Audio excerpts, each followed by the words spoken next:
listen. Eyes for your eyes, lips for your lips, skin for your skin, sin for your sin. Feel it now, now, now, now. Think about it later. Feel it now, now, now, now. Think about it later. Feel it now, now, now, now. Think about it later. Feel it now, now, now, now. Think about it later.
Hi guys, welcome to the 8th and penultimate round of the European Team Chess Championship.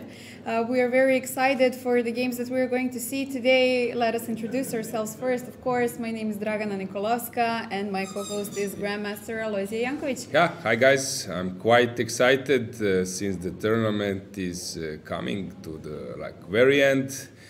So many interesting battles today, and of course the last round. Quite challenging. Quite challenging to see. Maybe we can have an overview of the playing hall, see what's going on inside. Yeah, so players are already starting their games, but some of them are running. Here, Dragana, I think we have like 15 minutes delay. 15 minutes is possible not to be forfeited. Yeah. So players can come a bit later. But not too much, right? Yeah, and I don't think that many of them actually use this rule. Of course, all of them want to be at the board as soon as the game starts, not to lose any time in vain. Yeah, but there were some players, for example, Michal Botvinnik who loved to come 15 minutes before and focused and sit. There were players like Garry Kasparov, and especially Bobby Fischer, who would love to come 10 minutes after the game has started or 5, just to avoid this traffic and jiggle around them. Ivan Sokolov especially. There are some grandmasters. I was sometimes also late, few minutes. That was my classical way. So we see the players are basically at the board. So let's check the matches previews of cameras there. So how is the situation at the boards? This is England against Serbia. So with Jugov, our predke, since a year ago they were representing, or 2 years ago they were representing Russia. So they, of course, they know each other quite well. Sarana on your left on the second board playing against David Havel. Michael Adams is playing against Robert Markush, and we have Ivic playing today against Ravi, right? So today they are resting Luke McShane. While we are here, I believe we can also say a few words about yesterday's round. Just a quick recap. We had England playing on the first board yesterday as well versus Germany. This was, let's say, the most important match of the round, which ended peacefully. Then we had Romania versus Serbia, which ended in Serbia's favor. The hero of the match being Sarana Alexei, the only win in the match. All of the rest of the games ended in a draw. After that, we had Armenia winning against Hungary, France winning against Czech Republic, Croatia versus Netherlands ended in draw. Then we have an important win of Greece versus Poland, 2.5, 1.5. Ioannidis Evgenius getting that win for the Greek team. Israel versus Lithuania, 2-2. Azerbaijan losing yet another match, this time to Moldova. This definitely is not the best tournament for the top seed. After that, we had Slovenia versus Spain, 2-2, and so on. And of course, let us not forget the two fixed boards that we always have every single day. The second match was Denmark versus Norway, ending in a win of Norway. The win on the fourth board of Carlsen was the most important one for the match, since the rest of the games ended in a draw. And then we had Montenegro losing against Austria, 2.5, 1.5. Yeah, so many interesting, decisive results. As I mentioned before, there are teams who are doing really great, but Azerbaijan is really doing, I would say, the worst possible way. They have lost 4 matches out of 7, which as a first seed, as top seed, I'm not sure that in any sports that happened that the first seed was top seed was losing so many matches. Probably one of the worst performance, for a long in not just in chess but in many other sports. And the problem is they still need to play. The tournament is not over, so I think now they are completely, I would say, hibernating. Yeah, after this round, they're in place 25, which is very, sad to see for the Azerbaijani fans. But with 2 wins, they might come back in top 10, 15, maybe. Who knows? But this definitely is a very tough tournament for them. After yesterday's round, this is the situation that we have on the ranking table. Germany, England and Serbia sharing that first place with 11 match points. Germany having the best tiebreak so far, then England and then Serbia. But of course, as you can see, we have Serbia and England heading face-to-face today, so this will be a very important match for the final outcome. Then with 10 match points, we have France, Armenia and Greece. And after them, we have another 3 teams sharing 9 match points, Romania, Croatia and Netherlands. So this will definitely be a very interesting and, of course, important day for the final rankings. As far as the pairings for today go, as you can see on the camera, we have Serbia and England. Then on the second fixed board, we have Norway versus Netherlands. On the camera, you can see Carlsen playing versus Van Forest Jordan. Then we have Tari versus Warmerdam Max. Amar on the third board with white pieces playing versus Bok Benjamin, and Kas and Thor playing against Frolik. Liam. Yeah, this match, this game between Magnus and Van Forest will be very interesting, since Van Forest was in Magnus' team for World Champion match against Nepo, and also they are quite friendly to each other. So they know each other quite well. It will be very interesting to see how that game will develop. Then we have some other matches as well. Yeah, we have, let's say, the most important ones for the rankings would be Germany versus France. Then we have Romania versus Greece, Romania versus Croatia, Italy playing against Poland, Sweden playing against Hungary, and so on. And on the last camera from the Open tournament, we have the A team of Montenegro playing versus the C team of Montenegro. We can check that camera. Yeah, that's interesting for local fans. Quite an interesting match for. Yeah. So on the first board, let us just introduce the players. Kadrić Denis playing for the A team as white on your left, playing versus Kalezić Blažo, Đukić Nikola playing versus Krivokapić, Petrov Nikita versus Draganić, and Blagojević Dragiša playing against Miletić Vuk. Yeah. Let's move on. Okay. We can move on with camera. Let's check maybe the women's section. Yes, a few words about their day yesterday. Of course, at the start, the most important match of the day was France versus Bulgaria, and that ended in convincing 3-1 for Bulgaria. It was very interesting to notice that we didn't have a single draw on this match. All of the games were decisive.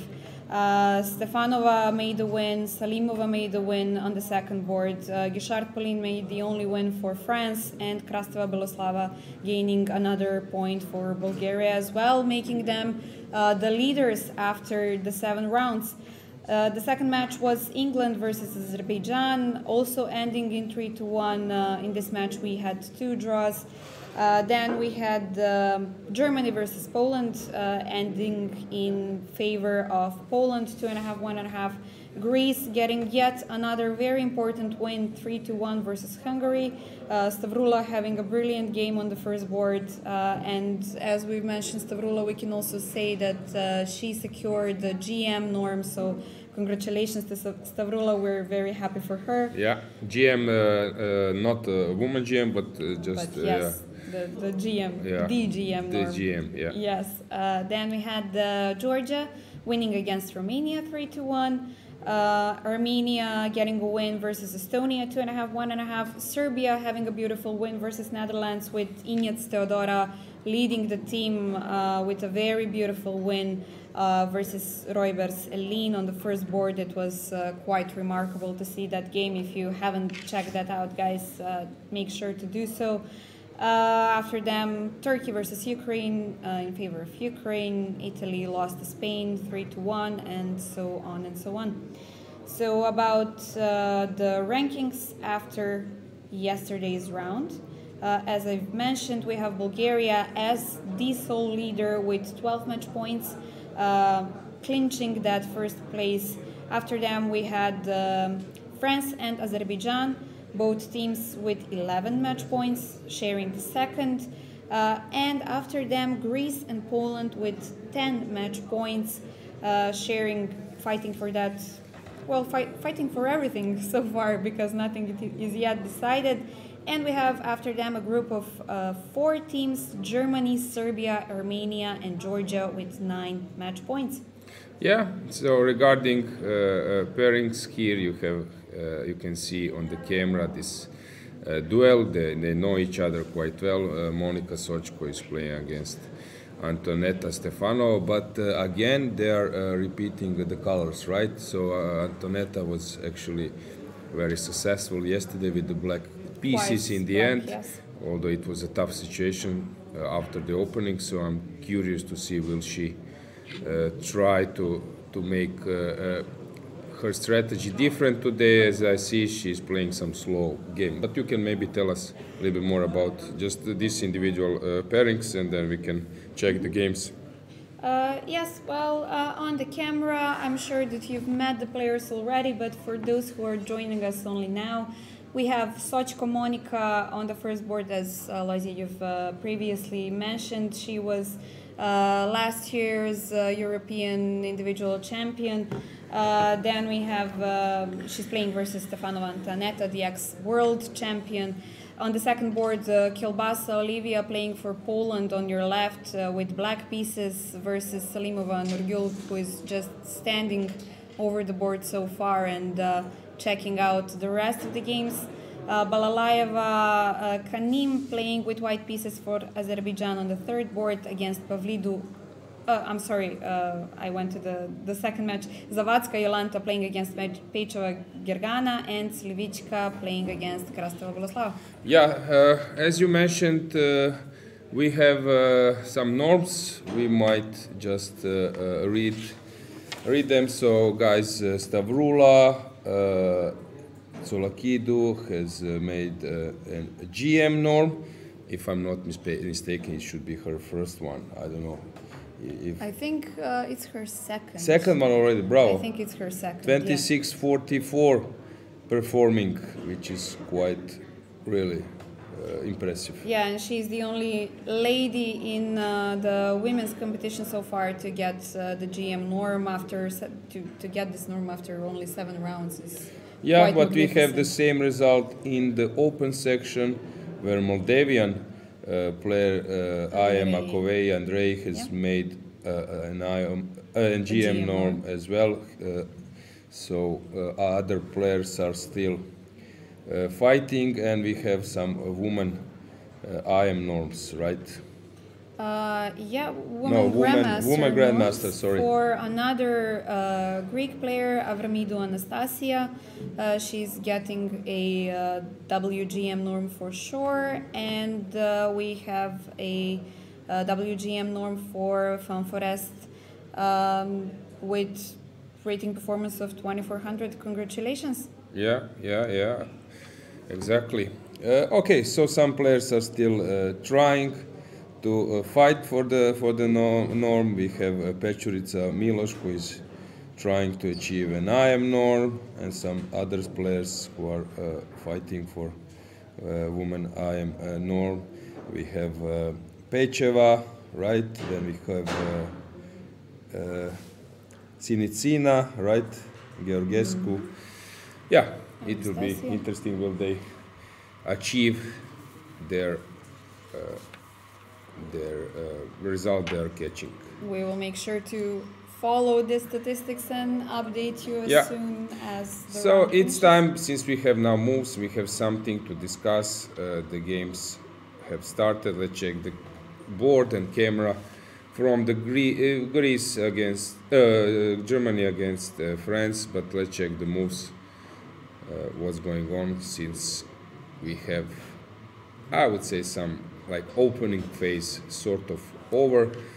Teimour is blitzing, he's opening DC4, guys. You might see the connection between the move DC4, Queen's Gambit accepted, which Etienne Bacro is playing, great player himself, but also recently, in few years, it was added to repertoire of none other than MVL top players, so their cooperation was developing in that direction in this D4 stuff, and very classical E4, a line which was played many times by Etienne, I think himself, in some blitz and rapid, so it's for sure it's something he knows well. Let's move to another game. Then we have we have Swane playing against Musar. Musar is white. This is something normal. And we have Fressinet against Bluebaum. This will be more interesting. This is Queen's Gambit, Bishop F4. The lines I like to play myself. And the last board, Tonchenko against Lagarde, which is also very interesting to follow, since it's some classical thing. Which takes us to Magnus' game. Let's check what is he doing. He's playing against Jordan. In that game, everything looks normal. Varmedam is playing against Tari. Interesting stuff. Knight comes to F1. Third board, complicated. Yeah, also classical stuff. And the match, first match between England and Serbia. We won't dig too deep, since we will have some guests connected with that match. So let's just briefly check what's going on. Typical stuff in all games. So we will get back to that match later. Let's see how Armenia is doing. This is interesting. King's Indian played by Nicolas against Kaik. And we have Sargsyan on the second board playing also classical stuff. It will be very tough for Dimitros to outplay him there. And we have already one draw. Evgenios drew against Samuel. So very quick, yeah. Yeah, super quick. I don't know, is there any connection between them particularly, so they are not eager to fight, or this was just a strategy in Greeks camp. King's Indian. So we have two King's Indian played by Greek players, so this will be interesting to follow. Let's see how my Croatia is doing. Šarić is playing against Rapport. So this is today getting yet another very okay. The strong thing match. I mentioned, I think two rounds ago in Catalan, that these days everyone is playing this line.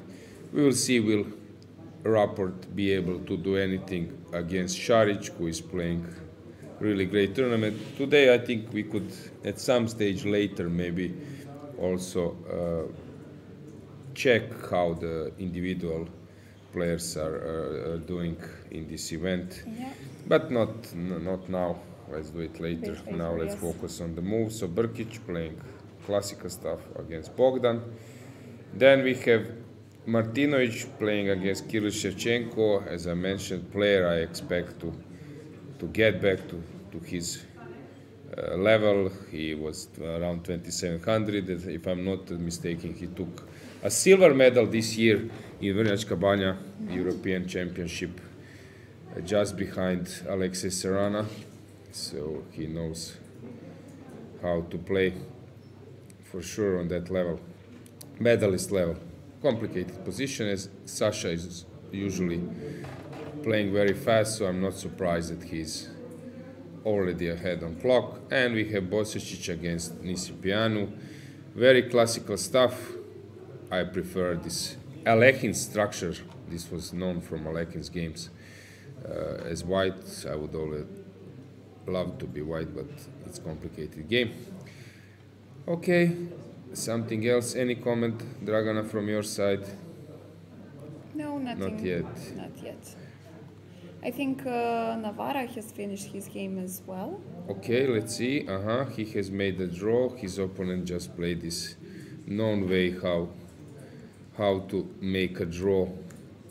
Can you see the whole variations? Yeah, this is King. This is Greenfeld. You play this, and I was playing this as well. And now on Queen A5, everyone protects with Queen D2. So this is known stuff. I remember sometimes it was funny. Actually, I think there was a blunder of Adrian Mikachishin, very good grandmaster or trainer.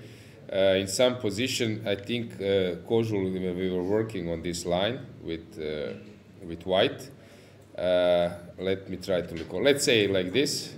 I don't know, let's say castles.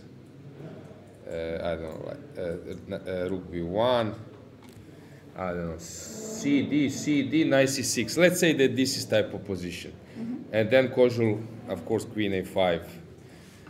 It's a normal move, and Kozul was one of the best players against Greenfeld, especially playing on a passed pawn. But it was funny because sometimes you are tired in analysis, and we had this combination at the time behind the computer while he was generating ideas. He was very good in challenging computers, finding a right play. So it was funny that I think he blundered this 2 or 3 times in the same day. He was offering here. So after Queen a5, Knight a5, it's Queen's off the board, and then King might come to d2 or e2. But he wanted to improve version to play first d5, and then after Queen d2, King d2, Knight e5. That he already has a king here. This is very good, except that after Bishop c3 drops the Queen. And I think it came like 3 times, and we checked. We were laughing. Again, I missed. I will never play this d5. No, he was joking. And then we checked the database, and I think Adrian Mikachishin as a white has lost his played queen like this, in a classical game, not in a blitz game. When you know the deep ideas, you forget the shallow ones. Exactly. So, and this happened. The game happened this way. Knight d2, Knight b3, and this is known perpetual. Yeah, these days in chess it's not possible to avoid variations with perpetual. Only Fischer random is possible. Yeah, this was how this game developed. Which game we were following? Poland. So Wojtaszek playing something. His opponent is playing aggressive lines. So Queen. This is interesting. So Moroni played Queen c2 here. Strange idea. This is one of the, I don't know if this was played, but one of the most, I would say, interesting ideas I've seen recently. So that you play Queen c2 and Queen come. F5 right away. And then Queen to h3. This is like move. Although already this Queen c2 might not been played. Okay, I don't know. Yeah. So Bishop g4 played. Knight e5 played, bishop h5, queen f5 played. These days everything was played. So bishop g6 played, queen h3 played in five games already. Bishop e1, everything played. So today, So it's knight e7, g4, all played. Maybe even, I don't have database here, but I would love to see. Knight e5, everything was played. I would love, queen a5 was some kind of sidestepping the preparation. I would love to check in the database was this played already or not. Let's move on. So okay, one played, you see queen a5, the idea is to provoke and to allow himself to castle long, I guess. But very interesting play, this game worth following for sure. Then we have, where is it? We have second board in that match, which is Pavel Teslav, normal position, Alojzije as well. Yeah, at the moment this looks normal. Grandilius against Gledura. Yeah, normal games at the moment. So let's switch to the women's section. Let's see what's going on in those matches. So as I mentioned, Stefanova, she's playing now this classical way, not too risky. No need for them to play super aggressive, but Salimova, I guess, will play something aggressive, which is her style. This was Catalan, this was known. So Catalan. Petar Arnaudov was yesterday a guest in our studio, the captain of Bulgaria's team, mentioning that even it does not matter whether she's white or black, that she always gets some kind of position that she loves to play, and that can give her some chances. I think everything was played. I'm pretty sure maybe before only, but it was, I think. So now the idea is to go back, knight e4, I guess, and then the bishop comes out. Olivia knows how to deal in this type of position, so it will be very interesting to see. Zawadzka, she's usually very well prepared. This is also known stuff, which I think actually that she already took black. Yeah, in surprising. Yeah, knight f5 was a mistake, I think, already. Because now white is putting a big pressure already. So I think here, somewhere around that knight e7 was not... Okay, this was probably okay, I guess, but then... Yeah, knight f5. Played. But yeah, it was played actually. It's played. This was everything played already. Knight e3, bishop f3. But it looks bad for black. And then we have the last board. Beloslava Krasteva against Alsa Sivitska. Playing a messy game already. What's going on here? So it was King's Indian, knight e2, g4. I was never a big fan of this way of play, but now probably black will sacrifice the piece, I guess. E takes f3 and then... But it might be some analysis as well. Quite curious to see. The situation on the clock says that it's black's variation, let's say, black's preparation that they're playing. Yeah. So at the moment, it's very unclear, although somehow looks a bit better for Poland, I don't know. Then we have this game, Stavrula doing her own stuff, playing King's Indian. How this just started. So bishop e2 classical. Bishop g4, sideline. Okay, well, she told us yesterday in the studio as well that she had just recently added King's Indian in her repertoire. And it fits her style. It's dynamic. Yeah, she's feeling well there. Okay, this is more challenging. Again, okay, it was some kind of reversed Benoni. Knight on d3 looks a bit strange, but yeah, and looks good for white, I would say. But still unclear. Then we have this Sicilian. Also known stuff here. Complicated. Yeah. This one is more challenging. Mitra is back in the team. Yeah. She was resting yesterday. She had this beautiful 5 out of 5.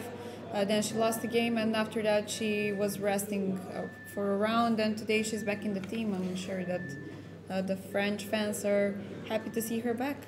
Pauline, let's see. Vienna's game, bishop g5, b5, also possible.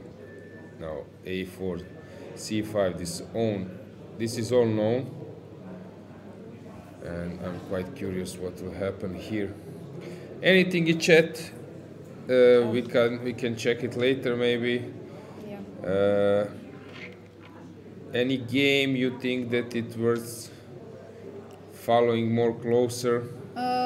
Serbia's match, we haven't checked. Okay, let's check Serbia's this match, I line. think. What's going on? Aha, we haven't checked. Okay, No? sorry, my bad.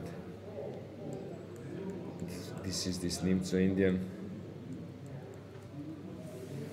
Very interesting stuff. So you mentioned Serbia. Let's check Serbia, how they are doing. They are playing against Spain. So Teodora Injas playing this H4, S6, G4, G5 stuff. Adela Velikic playing classical position. Ana Matnazde, normal position against Gajcin. Tijana Mandura, yeah. Still looks like normal. Maybe let's check the has something changed in the men's section. So Pretke against Vitjugo, we said that we will follow this this match a little bit later. So let's see what Carlsen's doing. He's playing this sideline. This d4 played, bishop e6, I'm really not sure how good is that for black, but probably it is. Warmer than this. Anything you want maybe to check, or yeah, which game to follow? I can check I can find us a guest also, that's a possibility. Yeah, I think that would be good. Yeah, let's check the cameras. Let's check all 4 cameras or big view if we have from the playing hall to see if people are Yeah. not stepping over the the cables.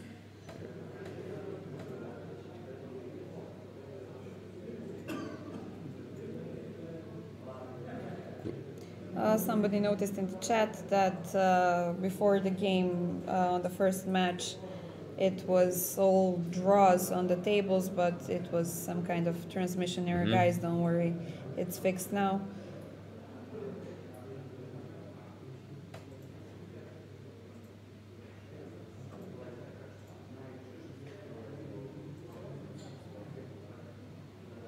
Even if they wanted to make a draw in the match, they wouldn't be able to do so before the round, so no fixed results allowed.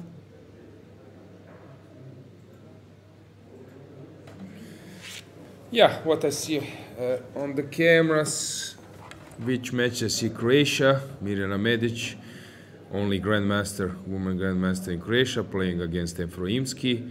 Here it's Katerina Atalik playing against Brunello, right? Yeah. So that's Turkey versus Italy, right? Uno Claura, I think. On the left, playing Slovenia. I don't know. They're playing Estonia. Yes. If they're playing Estonia, then that's Narva Mai on the first board. Yeah. So the camera is a bit blinking. I see Michele Godena, Grandmaster, walking around. Yeah. Let's check the moves. Let's see. Let's see the movement section. This match, first match in Sochko against Stefanova. Has something changed there? Not much, but the last board I'm quite interested. So what's going on here? So black is thinking. Still thinking, yeah. Okay. Will she? So probably she did not expect G5 at this moment, right? Since she had 1 hour and 30 minutes before G5. So this is now probably they the are first point. out of the book. Yeah. Moving the knight, I don't think it's good, because maybe even f4 or taking will come. But anyway, here I'm not sure about this decision. Let's see. This c6, when c6 was played, okay, queen c2, that's probably okay. So ed played, which is, I guess, okay move. h5, f3. I'm not so sure. Is f3 the move? Sometimes bishop takes c5 or castle. It's a move. f3, e4, and then came this g5. So let's check. Let's say that I take, you take here. I play bishop f5. Do you sacrifice your queen, or what do you do? Okay, we had a lot of queen sacrifices at this tournament, but is it the right decision at this position? Okay, maybe. For example, how can I? So you want to take on g7? I was thinking it's some kind of that way, but I'm not on time to do so. So maybe I need to first take on g7. But if you take on c2, I take on f8. So this way, it might be some kind of preparation. Let's say king. I have rook and 2 pieces, but I don't believe that 2 pieces and a rook can be better in this position. It looks just better for black to me. So I don't think that this is an idea. Okay, but definitely interesting possibility to look at. So what else I could do? I can come out with, I can block,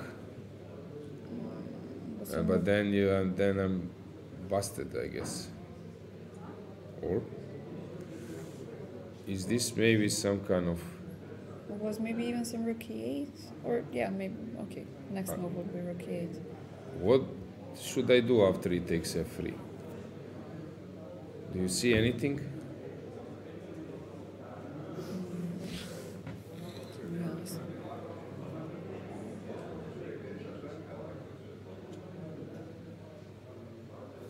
Nothing else than to take on just f6, taking right? on f6, everything So, else just seems too slow, yeah? And now this bishop f5 is a normal move you want to do. Also, if you take on f6, let's say if you take with the queen, then I take here, maybe I have knight e4, but also good, probably good. Bishop f6, I take on c5. Bishop f5 looks like the best one.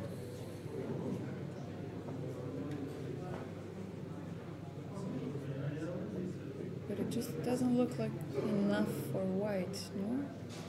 Let's check once again. So I take on g7, you take probably rook e8 is also possible. Maybe even better move. Maybe just rook e8 wins on spot.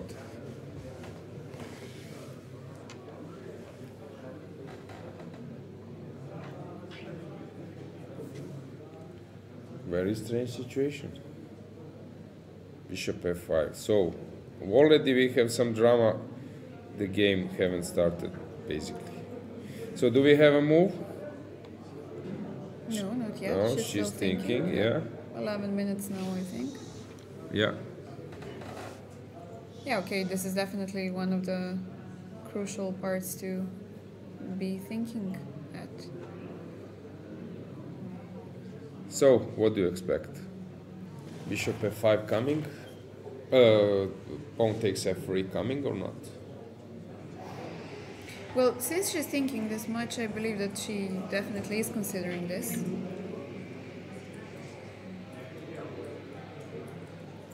And if we play bishop f5 right away, Yeah, f4 is an idea, I guess, at some stage. just blocking and. But maybe will be also, taking on f6. yeah, you can give knight d3 check. I don't know.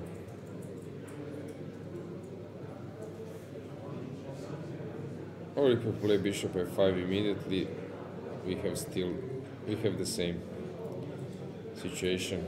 Yeah, you can take on Yeah, f6, but you and can you- also play f4, which Yeah, but somehow it's looks better a to bit take better. on f3 to start it. Okay, so this ef3 would be a very nice move Yeah. if we can see it on the board.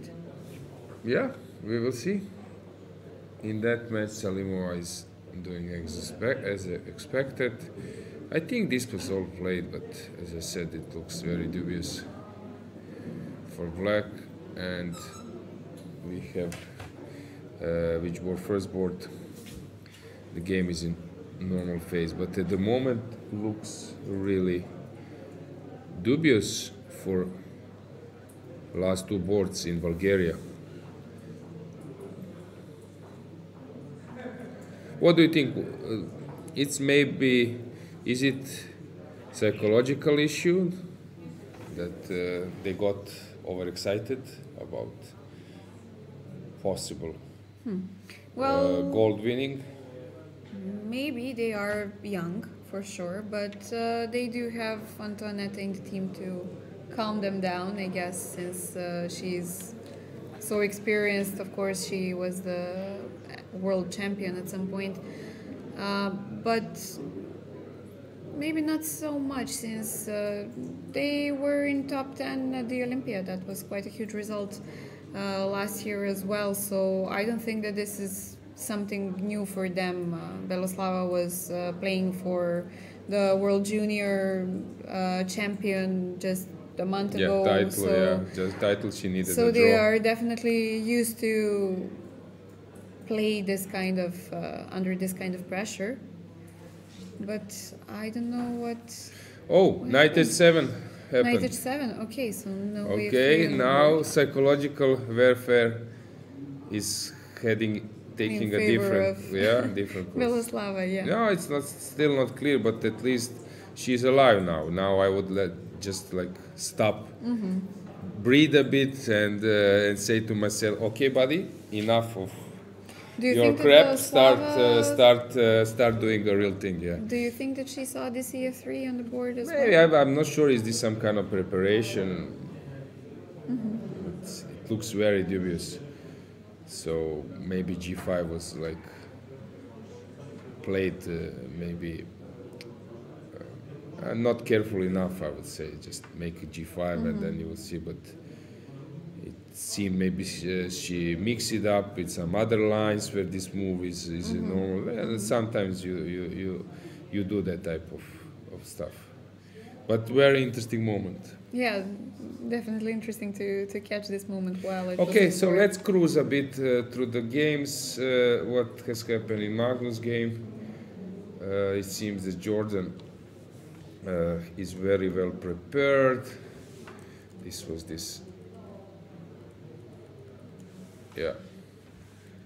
anti-Berlin. In that match, we can check Varmedam having this position, which is typical. This one is more challenging, as well as this one.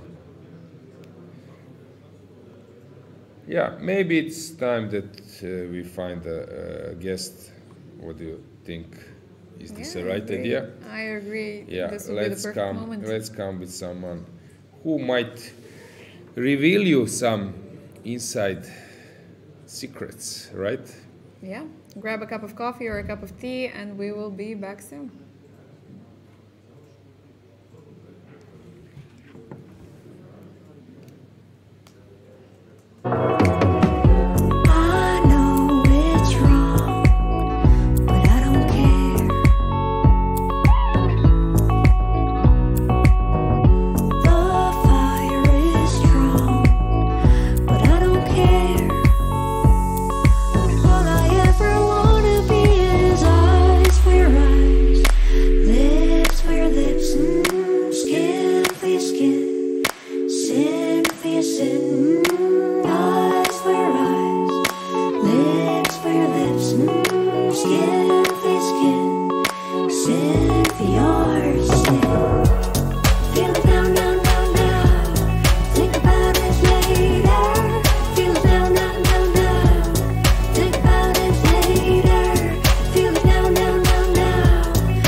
So welcome back.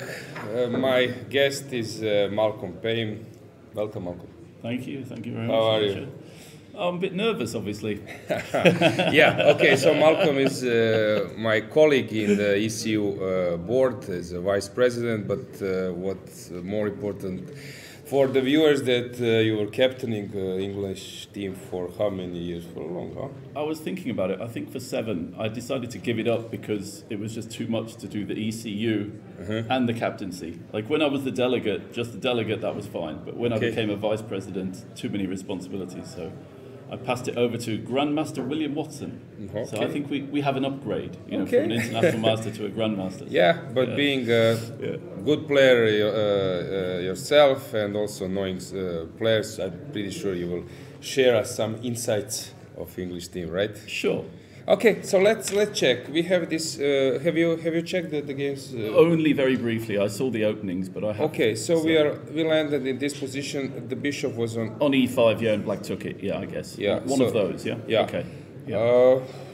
What do you think? 'Cause Nikita is of course very strong. Maybe you can also explain to the viewers how this actually this situation that he's playing now for England happened. Well, I mean, we've been declining as a chess nation, England, for quite a long time.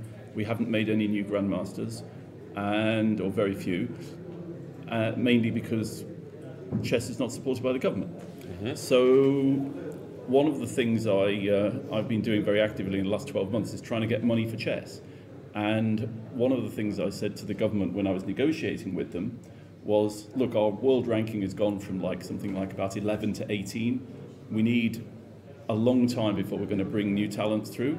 So it would be nice if we could maybe bring in one player, not too many players because we don't want our English players to lose too many opportunities, but if we could just bring in one player, and this would raise our world ranking considerably. But I want a player who'll bring a lot more than just play. I want someone who'll bring, you know, chess culture, chess knowledge.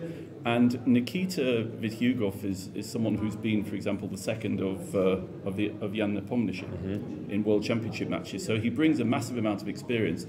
And I first noticed him when he was one of the first Russian grandmasters to criticize the invasion of Ukraine. And therefore, from a political point of view, you know, we were more than happy to help him as well. And the government also, obviously, that was a precondition. So we've managed to get him on board. What I do know is that he's obviously incredibly well prepared. You know, actually, he's very modest. He was here in the studio yesterday, commentating a bit together with Vincent Keimer. His game, actually, he's very tired because Grand Swiss, Club Cup, absolutely, some leagues in between. Maybe even I don't know if he played in Qatar or not. But no, but I suggested to him that he played the World Rapid and Blitz, and he looked at me and said, 39 games in 45 days. Yes, yeah. Now I'm not sure how much they're spending time on prep, which I think enough. Quite tight. There is enough chess. I think before the game they have enough time chess during the game. But anyway, as you mentioned, he's well prepared, and he's doing well here in this tournament. I think. But he should have won against Greece, against Teodoro. I think he was sort of. Yeah, he was doing pretty well. It looked that with some technique that he will score a point. He was blown up. The game which impressed me was his victory over Navarra, because I looked at this position after Navarra sacrificed material, and I thought, it's just completely lost for Nikita. He can't move anything. But not only was there a plan for Black, it was better for Black. Really? Oh. And it was, I mean, for me, it was very, very impressive. Okay. His second victory against Van Forest, I mean, Van Forest played very. But anyway, it was from his side, it was like sort of perfect. Yeah, so basically he's trying to move the knight, I guess, and then some f6 will happen.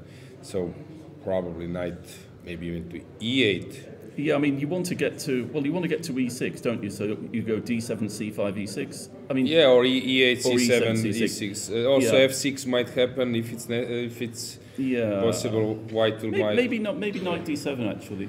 I don't know why. It just feels maybe knight d7 and rook e8 might be a plan. Yeah, as well. you're right, because maybe white will start building the battery as well. So maybe in this Bent case. Larsen, was it Bent Larsen who said, with a knight on f8, it cannot be mate. Good. I like that. I like that. Probably people will cut this, you know. Chess.com is doing this, so they cut the sentence. So I expect that your face connected with the statement will come out. This gives white just a little bit more to think about, right? He's got to think about his e5 pawn a bit more than if you go knight e8. I mean, I don't know. Seems like a plan. So e4. Is that a move? Because on e4 there is a d4. Maybe this is important to show the viewers that there is also this trick. So e4 provokes this d4 stuff, and then c5 will come later, and knight can even go to c6 later.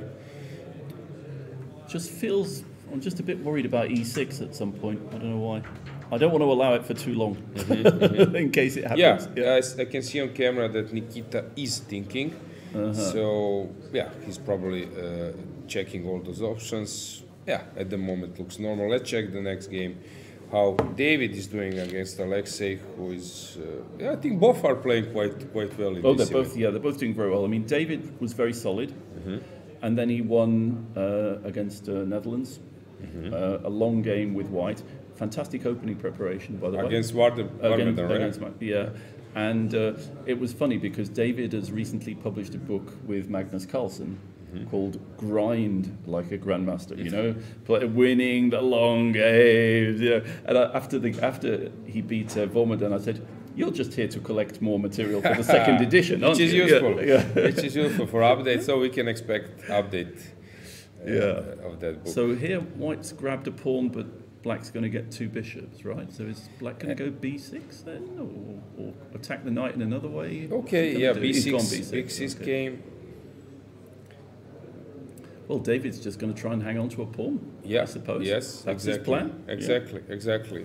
So black will take on d3 probably immediately, and then we will have something which we always compare with the martial attack, because if something is good in martial, then this is like upgraded martial attack, where usually black is playing for compensation, being pawn down, right? Okay. What opening was this? It was e4, e5, okay, wasn't it? Good question. Let's do it. It was Petrov. It was a Petrov. Okay.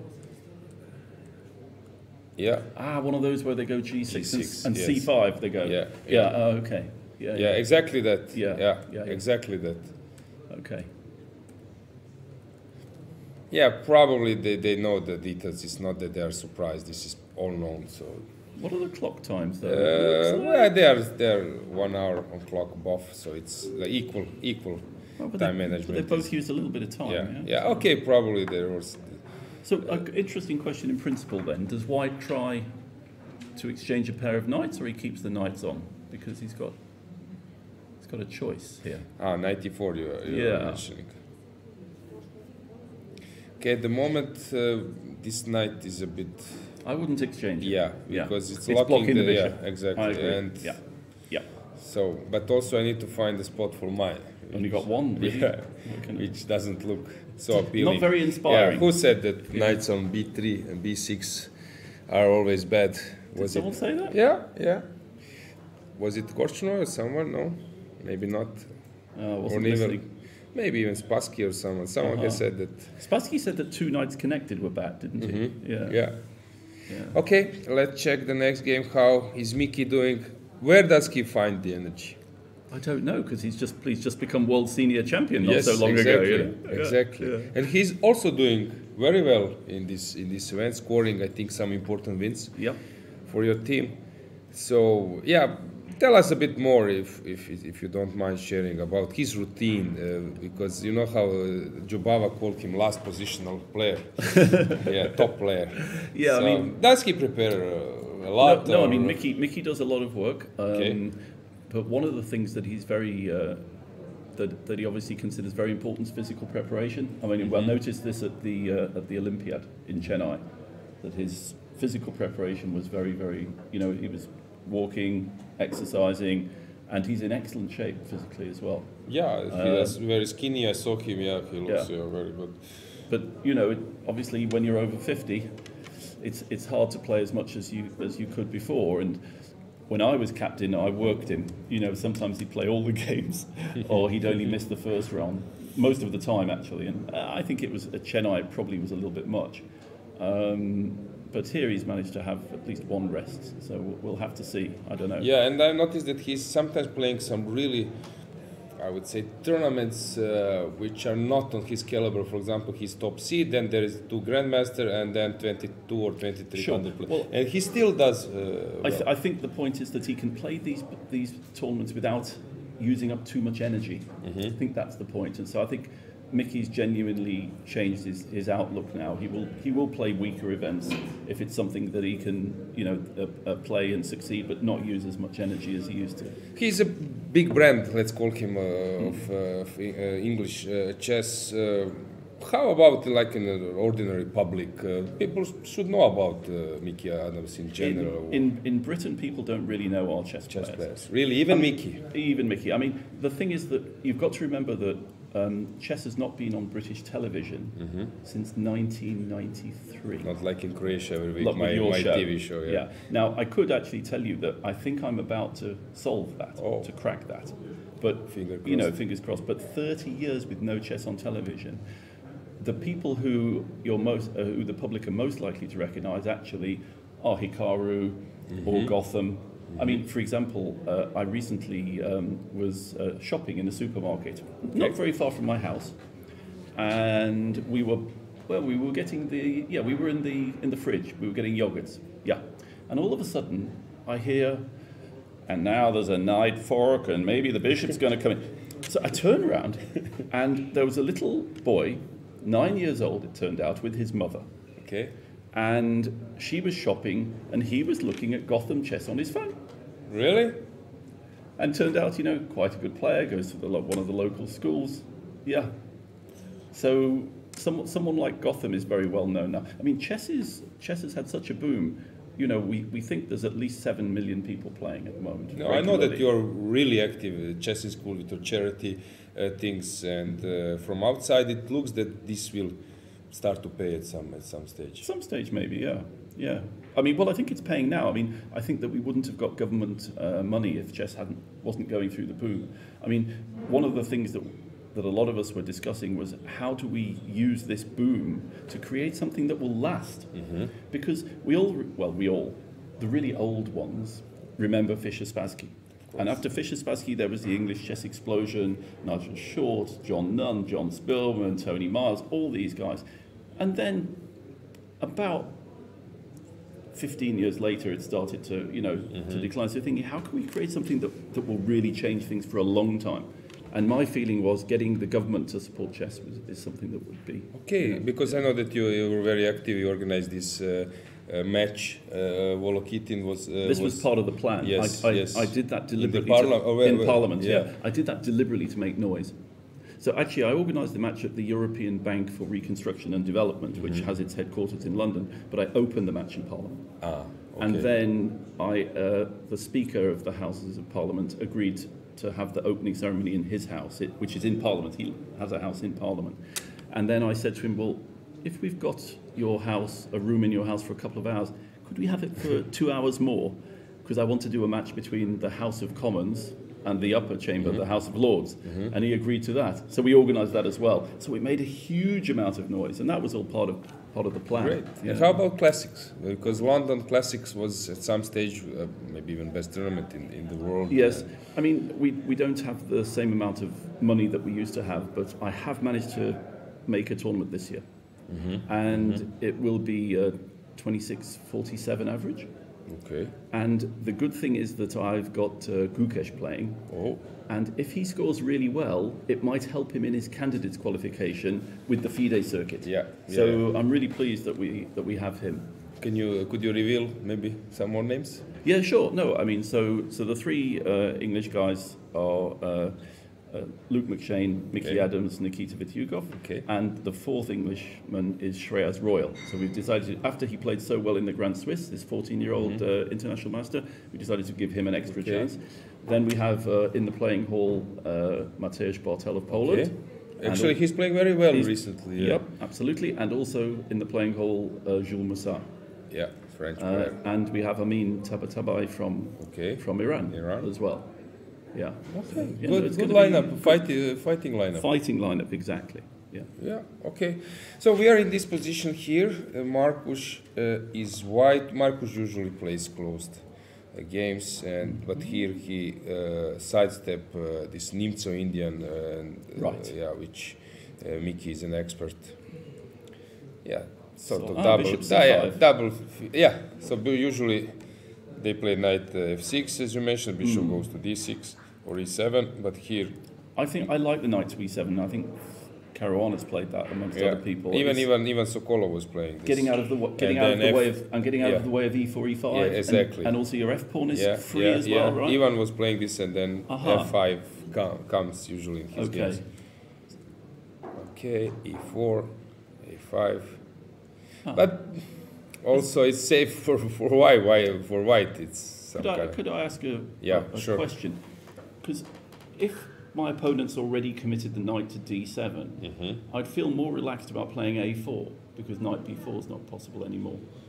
So but I suppose queen e7 isn't possible either. So yeah, maybe there's ups and downs. I think that he wants to be flexible as much as he can with the queen side. But now came this d4, which is locking. It's unusual.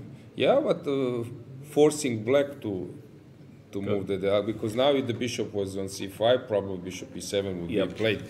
But here, wow. This is interesting. I've noticed through my career when I was following Miki's games that for him this type of move is so natural. At the right moment he brings the rook. So for him this is so natural. Yeah. Oh, really? Not the other way? Okay, he's probably not sure. Is this queen side? Yeah, it's very interesting. Very interesting that he took. No, this is really a decision which is not so easy to make. Yeah. You want to make a structure symmetrical. Because now c5 or rook c1. Yeah. I mean, there's a lot of imbalance here. White can try and move his queenside pawns forward. Yeah. I mean, if you went c5 immediately, it looks like a legal move, right? Yes, it is. I don't know. It's some e5 possible. Maybe. Yeah, maybe hard to calculate that. Yeah, maybe this is actually how my pieces are standing. That's why the rook is there.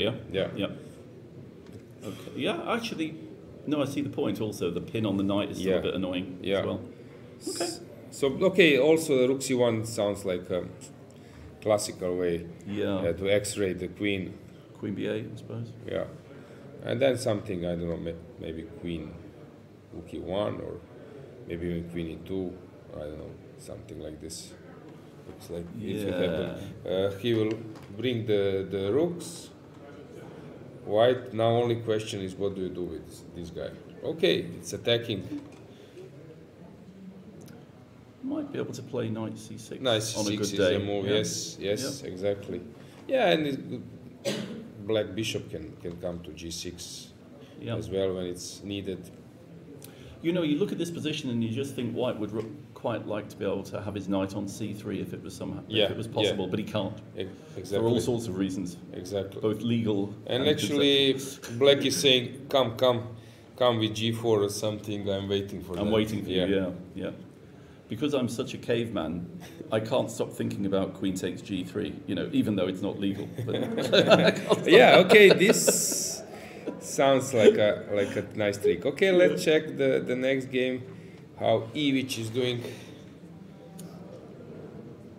Okay, so I think this... Ravi became a grandmaster, I think, after Slovenia, or around Slovenia 2021. I think it was at Teimour that he got the rating points. 21, yeah. So Ravi has written a book on the bishop b5 Czech Sicilian. Okay. And he plays it a lot. Okay. And I'm assuming that his plan by playing the c3 Sicilian, because those were the first two moves I saw, was just to avoid any preparation. So Okay. And also David Howell has played the C3 Sicilian a little bit. Yeah, these are the positions where black is fine, but also black needs to be quite accurate, Yeah. right? Not to be just a pawn down at some point. This all probably it's like a normal way for both sides. Does that offer? Is it? I don't remember because you can take. You can take on c6, you can take on e5, then I take on e3, I take on c5. But I think in this position knight d2 might be a move. Because if takes, this can be also, it's probably fine for black, but it can be the way how it might be this c3 pawn, which is crucial, and you start probably rolling your pawns on. And now maybe we can take on c6 and e5. Yeah. But no need, because if black moves the bishop, I don't know, somewhere, and even push f5, you can stay put because your knight is. But is this? I don't know. Is this something now? Some a4 or b4? Yeah, and then knight c4 or d1 or something. I don't know. Maybe it's nothing, but your women team, how they are doing? Well, they lost to Azerbaijan. It was a good match. Okay. But they got a really tough pairing playing Ukraine. I mean, that's actually really tough. This is now the case with Croatia. So they're saying to me, it's very great that we have Croatian commentators, someone in ECU and so on, because we will play with first, second now, fourth, fifth, sixth in the starting rank. So we are getting all the toughest opponents. I think chief arbiter is also Croat. So they say, fantastic, we are getting the toughest opponents all the time. This is interesting because this reminds me of my game against Hebden from the Bunrati tournament. I think this is this sort of bishop d5 check, bishop d7 takes. Line, it was before Alojzije was alive, or no, I think it was only about 10 years ago. Okay. But I think when Hebden is not playing recently, or Hebden still plays a lot. Oh, really? Yeah, he's still got amazing energy. Yeah. Great player. Yeah, but I had played Hebden at Bunrati, and it was this. I think it was this line: c takes d5, e takes d5, bishop b5 check. And I just thought, why not just go bishop d7, swap the white bishops off, play with the isolated queen's pawn because you're active. And I got it. I had enough activity to hold the game, and this looks almost identical to it actually. But black should be fine, but if you don't have plan or you don't know how to wait a bit, white might start playing some b4, queen b3, rook d1 or something. Yeah, I think. But it should be. I'm not worried about. It should be b4. very good. Yeah, it should be very good. I'm going to go queen b6 and a5 actually, and not be worried about it. Here. This is one of these bishop b5 Sicilians, is it? It looks like. Yeah. Natalia on a good day can really play. She's a great player. Yeah, but she's struggling a bit with her rating. Also, all of them, I think, can play better. Can we play knight h2 here or something? This one, right? Yeah. Or maybe even takes knight h2 actually. You're opening the f file. Yeah, I'm not worried. Okay, and the bishop. I just want to attack the g5 pawn. It's a bit cheeky, but if I can make you go knight f7, then I'll block the f file. Yeah, I understand your point. Yeah, it looks promising for white. It feels a bit better for white actually. Yeah. And we have. That's Harriet Hunt, who had 3 children and now back to chess. And this was this a queen e3, queen takes d4 Sicilian or something? Yeah. So this is Katarzyna Tomasz. This is board 3, right? Yeah. Looks normal. Yeah, I mean, if you compare it with the normal Morocco, you'd have to say the queen on e3. Yeah. But this is the only way to get it to force your opponent to get. But this is modern chess. I mean, if you look at what they're doing against the Najdorf now, suddenly just going bishop d3, just so they can play c4. Yeah, Marozzi, because that's very interesting. Marozzi is a bit unpleasant. Yeah. Actually, this is how I'm explaining sometimes, because some beginners, they said I would like to play Najdorf, and what they do, they play here a6. And then I'm trying to explain that on a6, why they play knight f6. Then I ask him because knight c3 blocks the c4, and then there is no c4 there.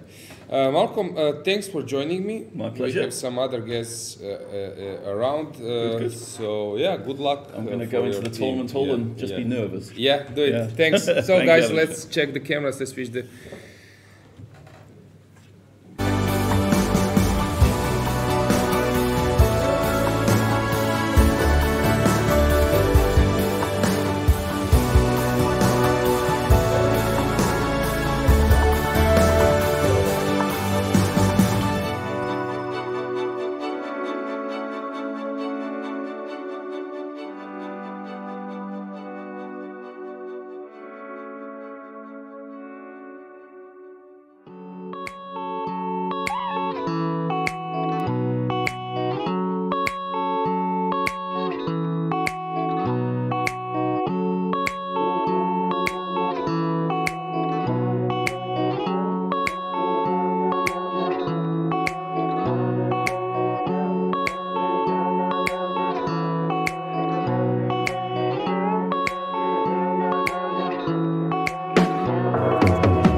So we are back as usual.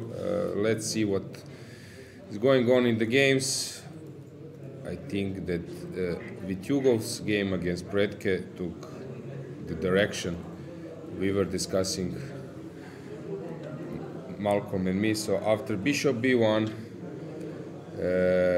knight d7, bishop b1 was played, and rook e8, as Malcolm has mentioned. With the knight on f8, there is no checkmate. Instead of e4 was played, and then bishop f8, e6. Interesting stuff. Suddenly this rook is in front of the pieces, and it looks very, very good for black. Any thoughts of yours? I enjoyed Malcolm being in the studio as well. We get the perspective from the England side, and soon we will get the perspective from Serbia's side of this match. So this is definitely something interesting, since this is the most important match of the round. Yeah, exactly. So yeah, we are trying, guys, to provide you those insights, not just the moves, to get a feeling what's going on in the teams, which is a bit hidden. Here, Queen C2 played instead of Rook C1, and we have the last board, Knight D2 played as expected. Okay, let's switch to other games. We have Carlsen against Jordan on Forest. We can check the cameras as well. Looks normal, but it's hard to say. I cannot comment too much here since it looks like classical. And this one is more challenging. Here, black is... I'm not sure how good black is doing. This weakness on e5, and white is pretty safe. I think Tari needs to find a way what to do here, since it doesn't look so good. And we have ever fighting Amar on the third board. This time he's trying to exploit this Capablanca's duo, Queen and the Knight. Yeah, very interesting. He showed us some real fighting spirit during the tournament, especially since we could have watched them every single day on the camera, and we could see even with his body signs saying that he's here to grab as much as he can and get as many points for Team Norway. Yeah, Thor Fredrik is chasing his GM norm, but hang on. Okay, he might be doing good because Queen D4, I just take and I will come out with my rook. King comes out, sounds very good for black. Equal, or let's say. Teimour against Bakro, that's a mess. Very brave play, although time management of Etienne in this tournament is not ideal. He's spending a lot of times, but having a normal position.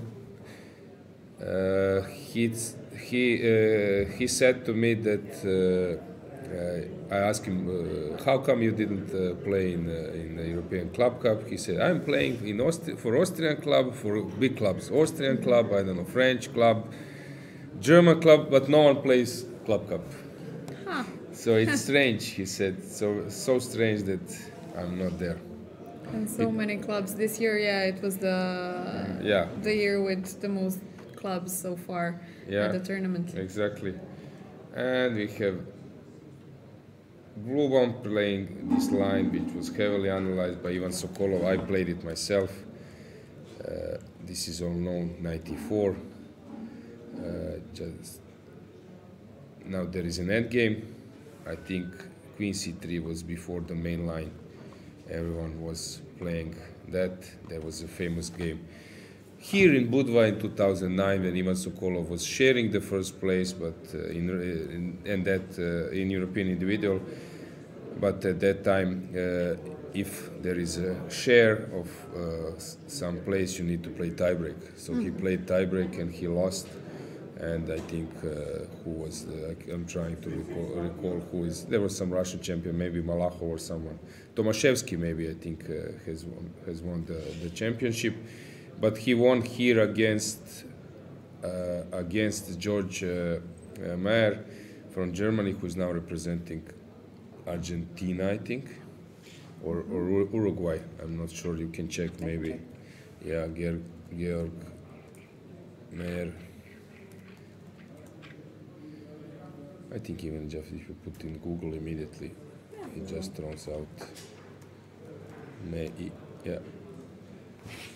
Yeah, that's him representing Uruguay. Yeah, so that was like a brilliant win from Ivan's side. When at that time this was like a new position in Queen's Gambit, but here that was different scenario. Pawn takes and also normal position. Fres is of course also an expert here. And hopefully the names are correct because I saw him at the dinner and I was he always makes small like trash talk. You remember how you lost in tennis against Maze and so on. And then I said, listen, I was actually commentating your game against Slovenian player Šubelj that you were white, and I was saying that Fres plays really bad this game and so on, but you were black, and it was a model game, so apologizes from my side. Like he said, of course, no worries. Yeah. Since you corrected it, no problem. And yeah, I just checked. Matthias is white in this game, so this is definitely correct. Yeah. So we can move to another game. There is Mossar. Actually, this is second board. Playing against Svane, not much is going on here, and we have Lagarde against Dochenko. I think both players are doing quite well in the end, especially Lagarde. Lagarde, I think he's scoring really heavily.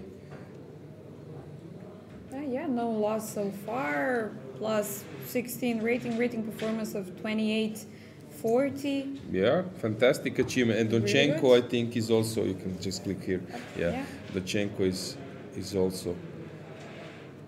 Donchenko played only 4 games so far, but still he has a performance of 27-60, so quite well. Players 2 are on wins fire. and 2 draws, and actually this is his first game with black pieces in this tournament. Oh, okay, so he's the guy for special tasks with white pieces. Okay, this was like King's Indian.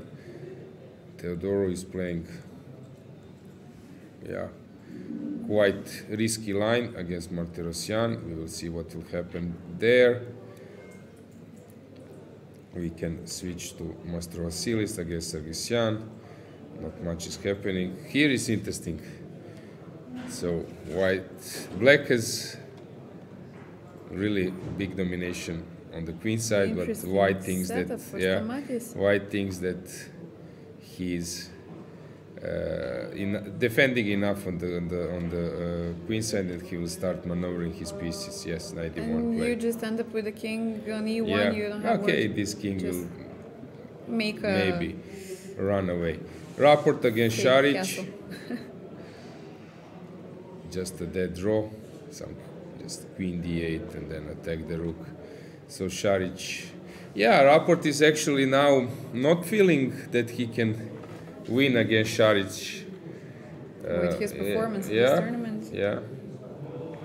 Which takes us to the second board where Brkić is playing against Deak. Šarić having a performance of 28-27. Yeah. Deak against Brkić. Looks normal, slightly better for white, but nothing special. Kirill Shevchenko against Sasha Martinovic. Yeah, they were playing this line, also known where you sacrifice on g1 and the clock is ticking. We will see now Shevchenko will start attacking. And we have the last board, Nisipianu, who was our guest yesterday. It was interesting how he made the comment that he was 2750 European champion, but 0 invitations. Here Bosičić is playing setup where, I don't know, hard to say, but it seems that it's very equal. And maybe just to check, Moroni against Wojtaszek, this messy game is still very sharp. Let's switch to women's section. Has something changed? We have Sochko against Stefanova. Yes, actually, Monica is playing very aggressive, and I like the position. You need to be very careful with white, with black, although maybe black is having enough resources to defend. Salimova against Kilbasa. E4 played interesting move just to relieve the pain. Why she did that because, okay, she's afraid of some pressure, but that's just a pawn up. So here this b4 line paid well. She's doing very well. Very well. Okay, Salimo having Yeah. some Pool. very beautiful While positions here at this tournament. looks for Paehtz, this looks very tough. She's actually under heavy attack. G file, you cannot escape. Also queen, pawn is a resource. Very problematic. Yeah, and the last board we are having this position G5. Now it looks just very nice for white. Bishop comes to D3, king. Okay, black will start throwing everything on white queen side, but it looks very good. And promising for some interesting Yeah. fire on the board. Yeah. So Lakidu playing a very good game at the moment. This is very sharp. Yeah, many interesting games. Serbia, let's check, because you will have guessed. Okay, this is known that this way of sacrificing the pawn, you just open the position. So white is pushing. Adela Velikic is having a slight plus, but probably nothing special. Here it's black is fine, and same goes here. Anything you want to check from your side, or we can maybe search for a guest? I believe we can bring our guest in. It would be Yeah, let's. Beautiful time, Since we covered open section, it's time to cover women's section. Yeah. Yes. So we go for Stay a with break us. and immediately we move on. Yep.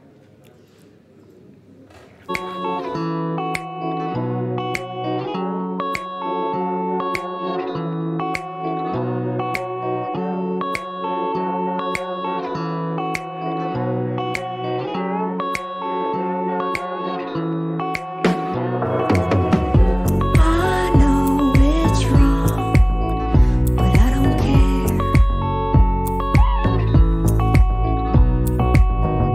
The fire is strong.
guys, welcome back. As we've promised, we have another great guest. I have with me international master Alisa Maric. Alisa, thank you for taking the time to join the studio. Okay, thank you. It is definitely a pleasure and an honor to have her in the studio at this tournament. She is the captain of women's Serbia's team.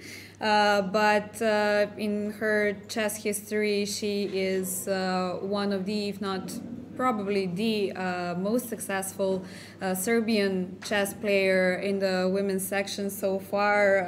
Already with 18 years, you've managed to help the team of Yugoslavia get the bronze medal. Then another one, that was 1988, if I'm correct. Then we have another bronze medal, 1998, and another silver medal in European. Yes. And probably the most important success of your chess history being that Alisa was even twice the third woman player in the world since you got to play the match for choosing the candidates for the world title, beating then the so dominant Soviet Union ladies 3.5-0, and managing to secure that match, and afterwards unluckily losing to the woman from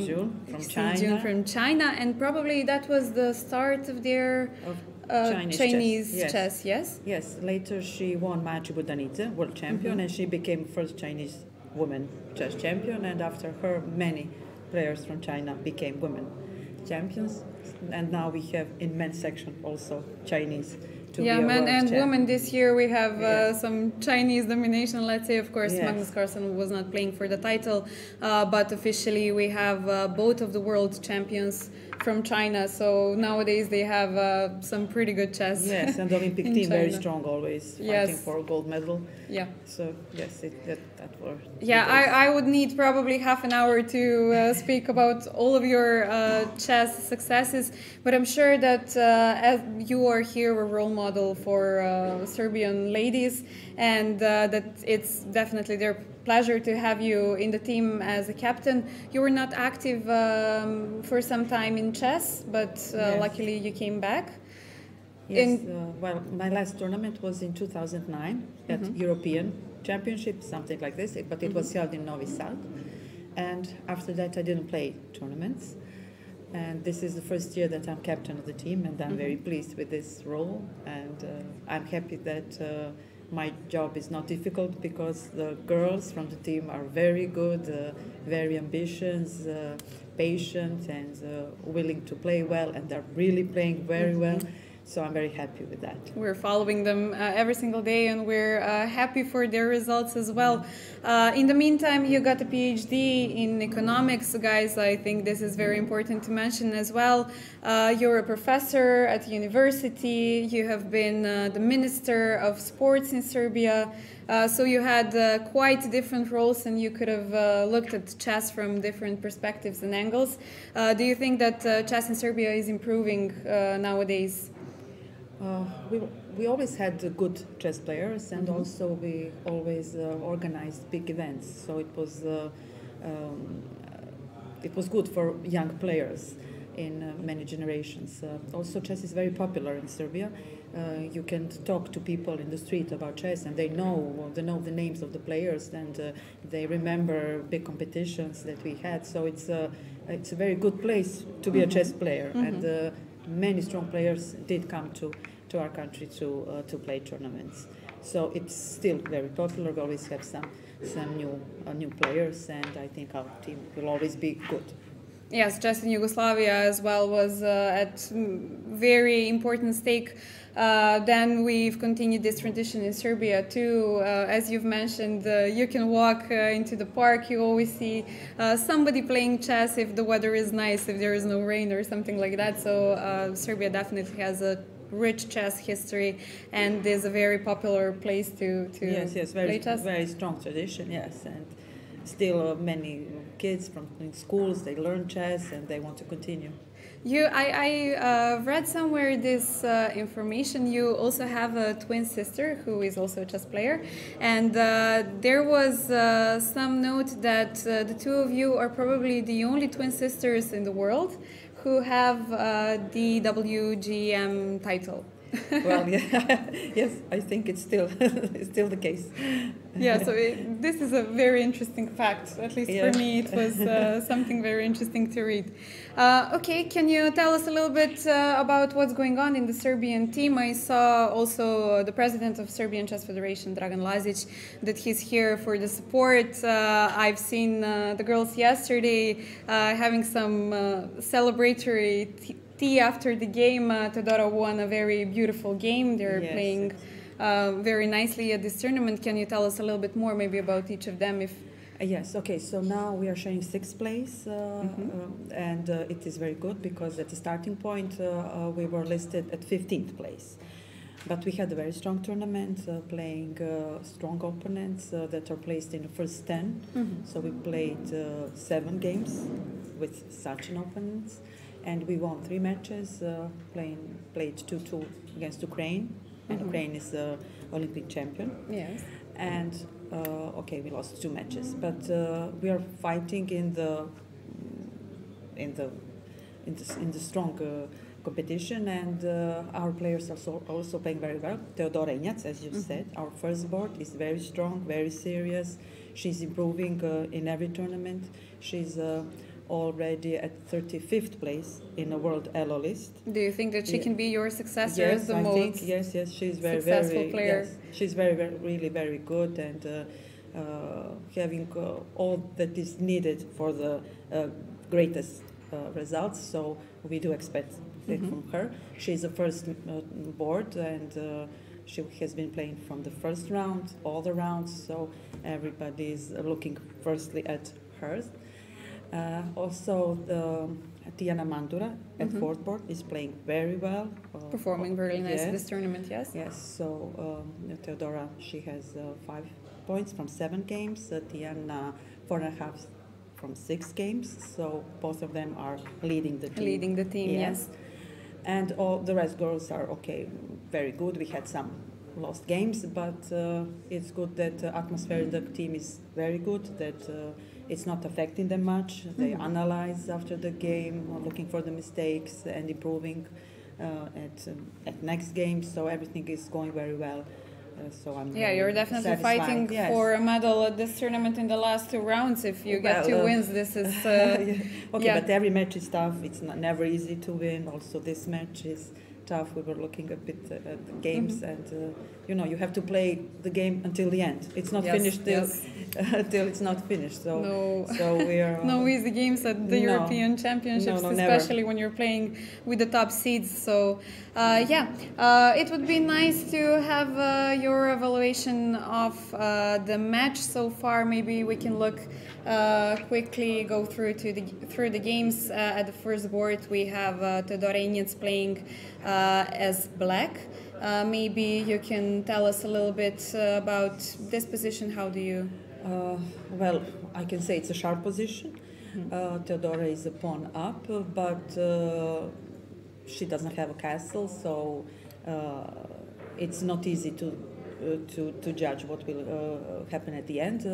But I know that she's well prepared and she wanted to play such a kind of position, so I'm not very worried. But okay, now it's we're approaching a time control, and you have to play very precise. But I think she can do it, so I hope for the best for this game. Okay, then we can go on to the next one. Della Velicic had some rest previous rounds or previous 2 rounds, if I'm not mistaken. Yes. She's now back in the team. Back in the team with white pieces. Yes, it's look like a normal position. It's end game, no queens at the board. It's a pleasant position to play. I don't see any problems for Adela. But how to make a progress, she will have to find some way. I hope she will. Okay, my bad. We will go on to the next game in a bit.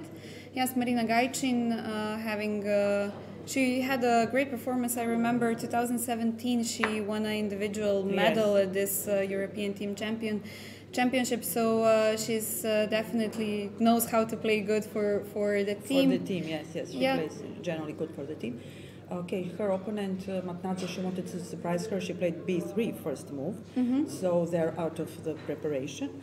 But this position and whole game was good for black. I mean, it's end game and no problems. I like more black bishop. It's more active, but maybe it's around equal. We'll see.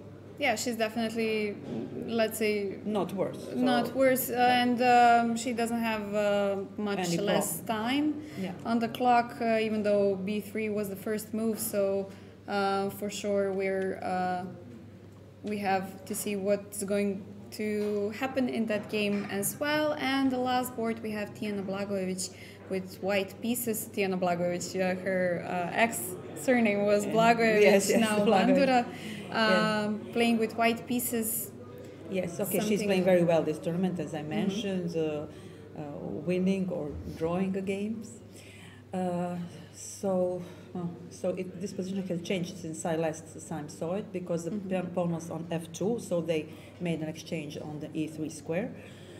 Well, what to say? I don't know.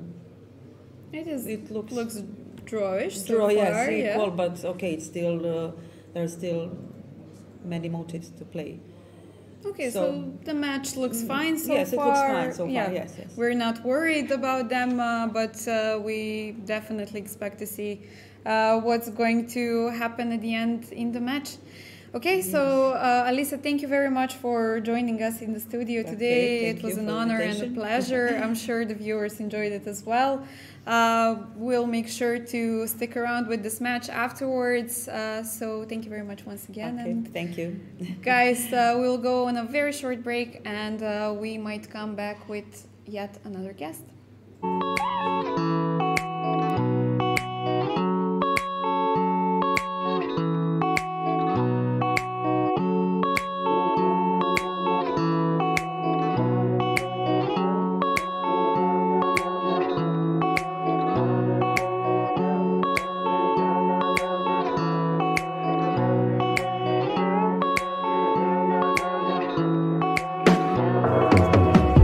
I know it's wrong.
skin for skin, sin for your sin. Feel it now, now, now, now. Think about it later. Feel it now, now, now, now. Think about it later. Feel it now, now, now, now. Think about it later.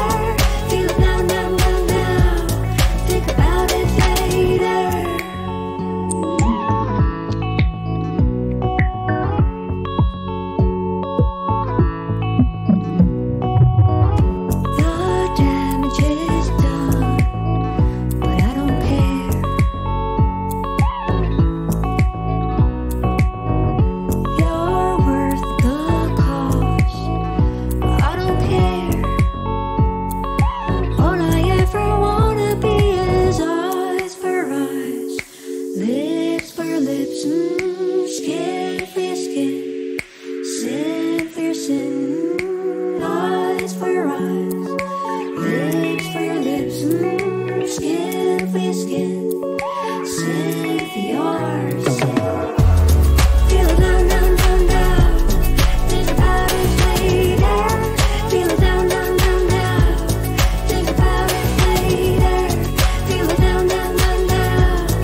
So, welcome back.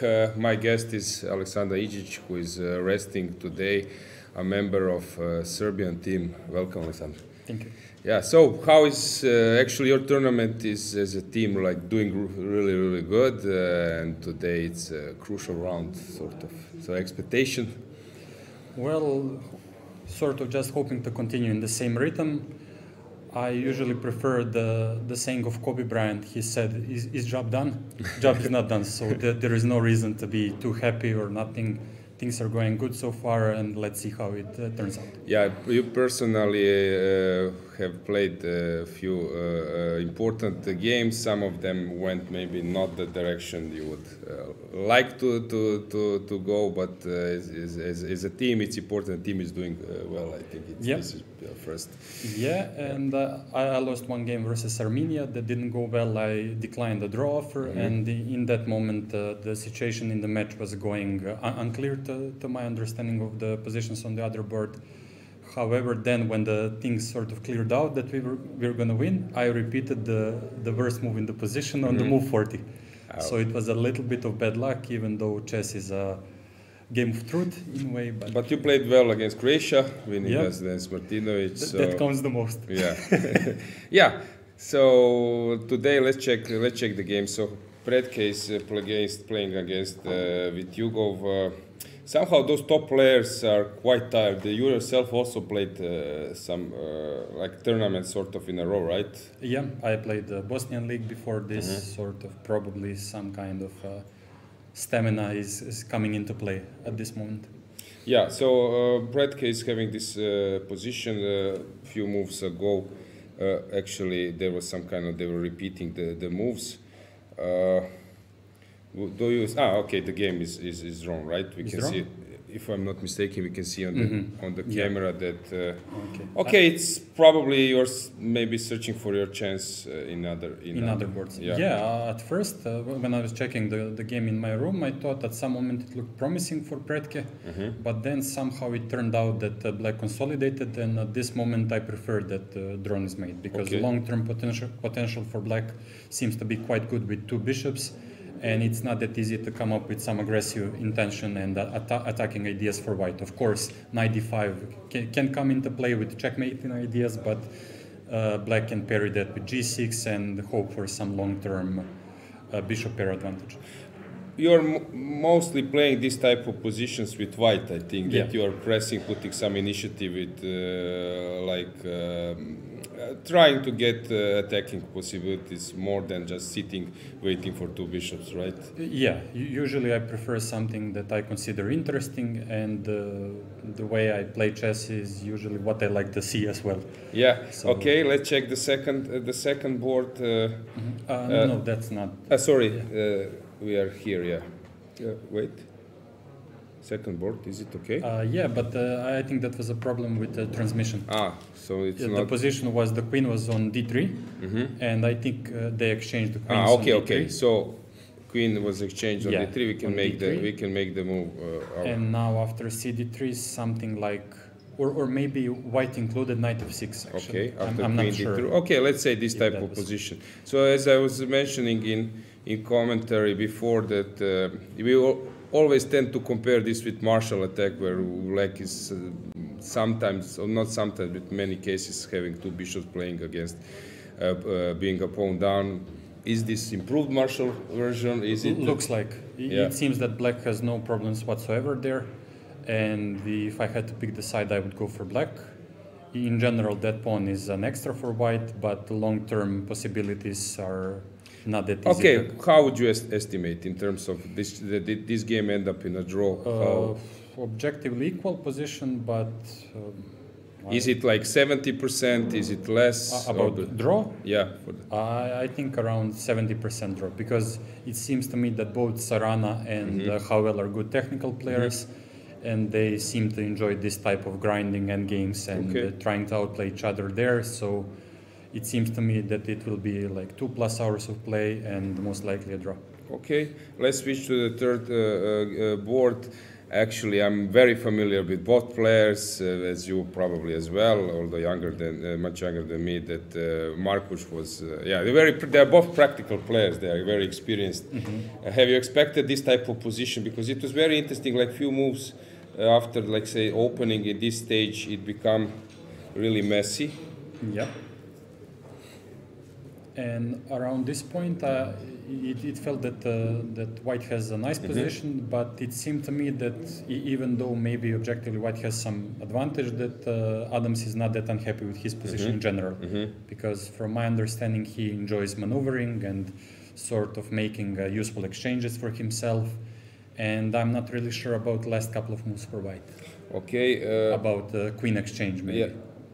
Yeah, maybe moving the queen. For example, after the queen b6, my initial idea is to move the queen, not only sort of to try to attack or anything like that. C2, A2, and try to consolidate that way. But also maybe it was tempting for Robert, since those two bishops are on the board. Yeah. Another thing is because Robert is as well enjoying playing endgames, and maybe he is evaluating this endgame as slightly better for him, and considers it to be sort of responsible team play, and probably thinks that he's not risking a lot and maybe trying to press a little bit. So this might be a little bit of a team play as well, not only the best moves. So knight d2 play, takes. Yeah. Knight was on d6. Now black has nice outpost, but still White is enjoying those two bishops. Okay, it looks a little bit that maybe White provoked the move b6 and that the black bishop seems out of play, but it's not that hard to reroute it via b8 into play. So interesting endgame. Objectively, I would say maybe a small advantage for White or around equal, but it seems headed towards the draw. Against Adams, it's not easy to win this type of position. For sure. Yeah. Okay, so fourth board was very interesting, and it might be decisive for your outcome of the match, because it's very unbalanced. It looked to me that from the beginning Black was doing more than fine. So I don't know. Do you share this opinion on? Yeah, it looks like I enjoy what I see for now. It seems that Black has some long-term initiative. For now, he's a pawn down, but those two bishops, even though there are no queens on the board, it seems that there is some attacking potential for Black, and for now it seems that this is a 3-game result. But I prefer Velimir's side. Okay, good for you. And also on the clock, Velimir is doing quite well, 10 minutes ahead. Yeah. And which move it is? It is, let's check, the move is 15 only. Okay, so it might be a time trouble. Your team captain Miodrag Perunovic was here yesterday. We were doing some comments. I was asking him about your team. You personally, at some stage, it looked that your career high was 26, close to 26.50? Yeah, something like that. Yeah. I crossed it on live, but... and it looked that you might go even further with your style of play. You were winning many games in the row, but somehow at the moment, also like Velimir, he was also doing quite great at some stage. This World Cup, suddenly, is this like a normal period for you, or you're a bit disappointed that you didn't make a breakthrough earlier? Well, for sure disappointed. I'm still not quite sure what happened, because it seemed the trajectory is going upwards and I was playing quite well. However, in recent times I lost like 4 to 5 in last couple of months, let's say. I lost 4 to 5 close games. I was declining draws and losing, and somehow Fortuna was not on my side recently, and I am looking forward to coming back. Yeah, because your team was in your team. I would say the player with similar style was Ivan Ivanišević, who was playing like clearly aggressive chess. Now you have this type of role in your team. You like to play this risky chess. There was, of course, some information. I knew it before that you are working with Alexander Morozevic. Is this still cooperation on? We are still good friends, but the cooperation is not that constant. We are exchanging ideas still, and sort of I'm getting some advices about certain players, but we are not working on a day-to-day basis at the moment. And regarding your team, So before you were, I think, playing even first board, if I'm not mistaken. Now you are on third. Okay, there are players from Russia who came to live in Serbia. Is this situation now a bit maybe? Still, you need to get used to the situation that you are suddenly not leading your team and that you're on the third board. Maybe different role, different opponents as well. Well, maybe a little bit, but at the moment it's more of an inspiration because now the sort of I have to catch up, and if I want to be a first board, now I have to increase my stability of play, and in that way it's a motivation. But for now everything is going quite well, and I'm happy how it goes. And okay, this European Team Championship and Club Cup is full of top players. Do you have time to maybe check some? Of course, Magnus is around, which is always a good sign, to check how some players are doing, behaving during the event, checking some more games, or you are focused more on your games only? Well, usually I enjoy both following other players, watching their games, especially when there is something interesting going on different boards. And besides being a chess player, I'm also a chess enthusiast. That's an extra, and one of the reasons why I dislike, for example, when some of the players is having a free day, that it's impossible to enter the playing hall, because I'm a fan as well, not only a player. I understand. But what to do? Okay, maybe let's finish this interview. Maybe some quiz. Do you follow just history, or just now like modern situation in chess, or what can I ask? Whatever you want. Yeah. Okay. To name something, let's say that we go back to, I don't know, 1990, let's say 8. Okay. What could you say? Top 10. Who was at that time in top 10? On the rating list? Yeah, rating list. What 1998. Let's go back. I don't have infos, but let's try. Do you know or you don't know? I don't know. So we will check later. Kasparov. Okay. Karpov, Anand, Ivanchuk. Let's say Lothier. Okay. Shirov, Salov, maybe. Who was there?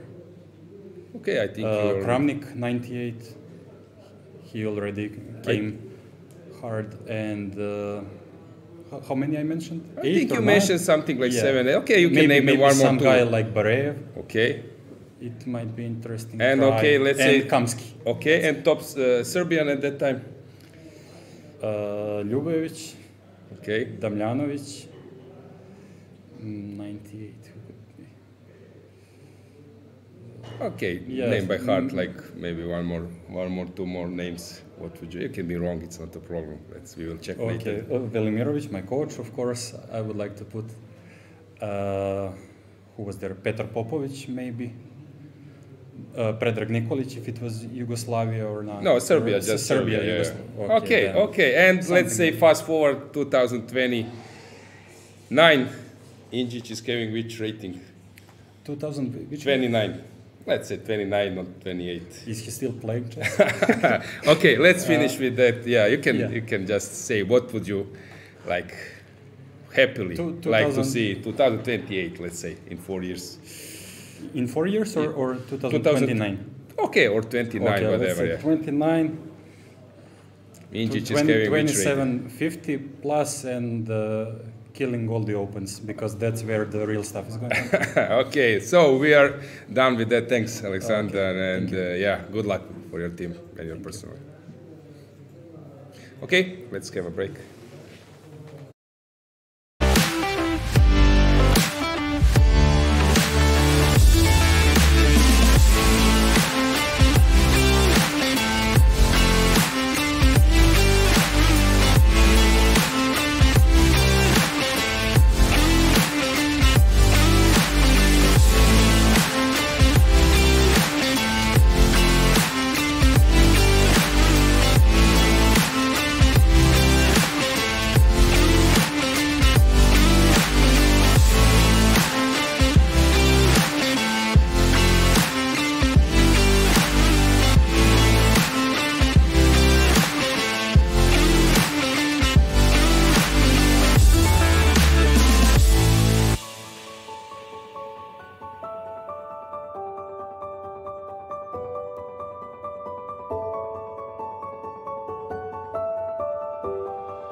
we're back. We're back. It was I fun. hope you enjoyed this trivia. I did in the studio for sure. This was very interesting, and I will put a reminder for 2029. We said, right? 2029, and we need to check. go and check up on 1998. Yeah. Yeah, so nice remarks from his side, and also it's interesting he didn't name Morozevich, but at that time Morozevich was still, I think, out of top 10 only a few years later. He jumped in, but it's nice that he's having like information exchange with that type of player, legendary player, was number 2 at some stage. If I'm not mistaken, Morozevich best rating was 20. You can check this, 27, 90. I think 27.93 or something. Actually, I almost played against him when he was 27.90, but then Movsesyan jumped in. 27.88, number 2 in the world. Yeah, 27.88. As I was playing one Bosnian league, my average was 2600. And he played only 2 rounds because they were European club champion at that time. And to be able to participate in the finals, you need to play two games in the league. That's same like Shiro was doing and some other. And first round he played against Ivan Ivanišević.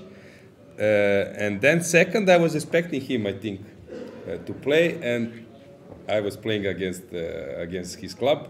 And suddenly Movsesyan coming, Alexander was resting, and I think he played one more game afterwards. So I missed it. But at that time, he was already like 27. You see this? Okay, well, but he became Grandmaster in 1994, so okay. Yeah, his rating, was probably close to top 10.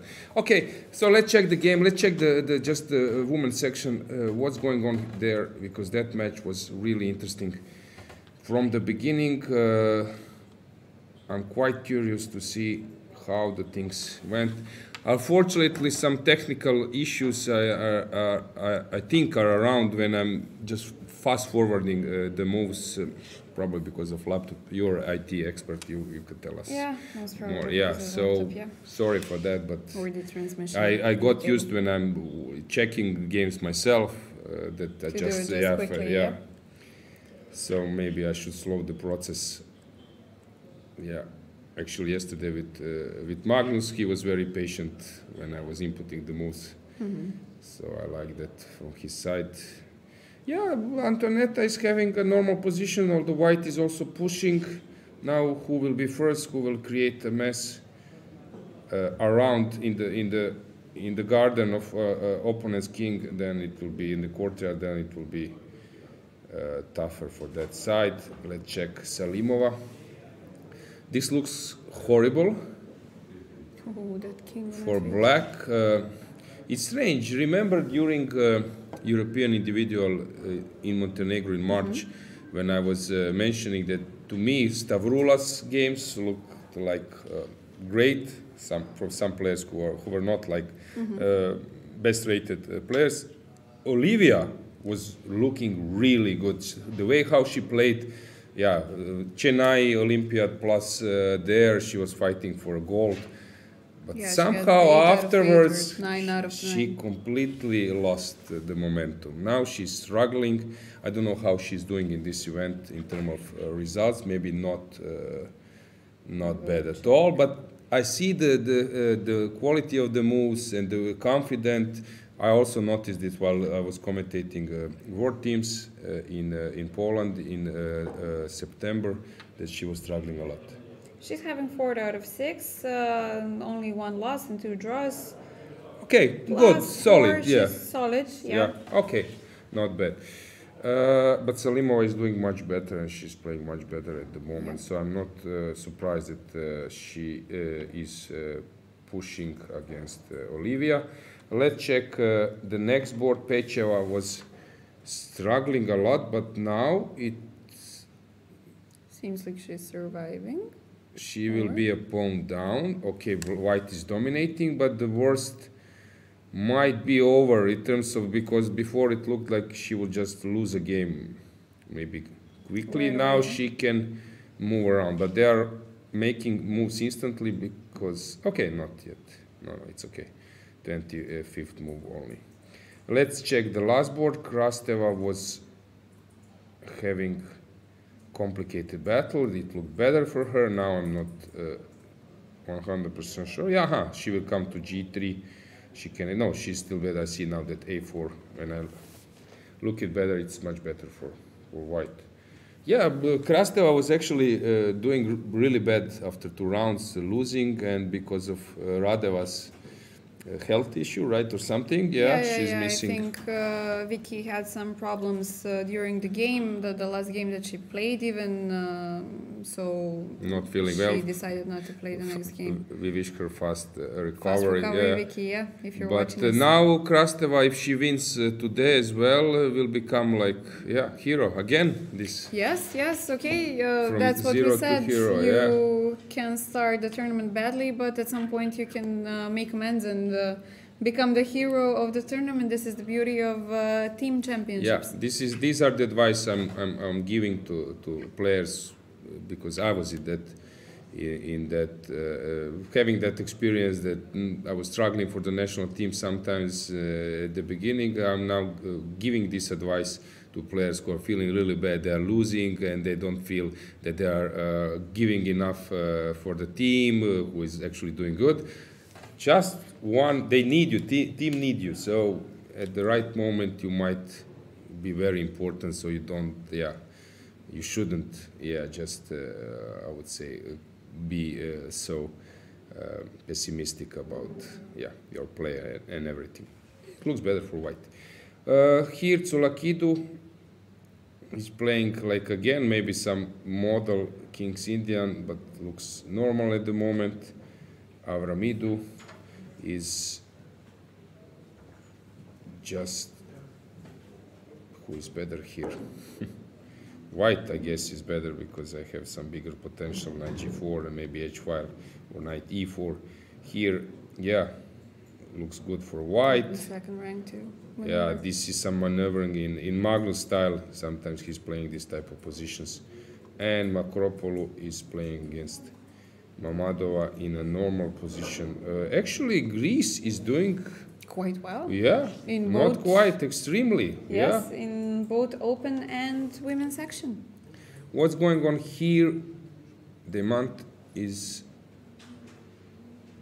Who is better here? I need to count the material. It looks actually promising for black when I check it a bit deeper. There is some counter-attacking possibilities. Yeah, initiative, compensation is for sure around. Emilie is slightly better, I think, against Dinara, or maybe even more. And then we have like next board, Heinemann is outplaying Mitra. This looks like sort of on the verge of losing. Just rook g4. That g-file is... Yeah, and some tactics. Queen is ready to jump in. Okay. And the last board in that match looks just winning for white completely. So France is winning sort of here. Okay, still hard to say. This one is unclear, this one slightly better. Here, Germany. It looks equal, around equal. Okay, let's switch to the men's section, or open section, sorry, all the time I'm just mixing it up. So open section, let's check. Here looks promising for Ivic, while this Havel's game is stuck. We will see it will be fixed or not.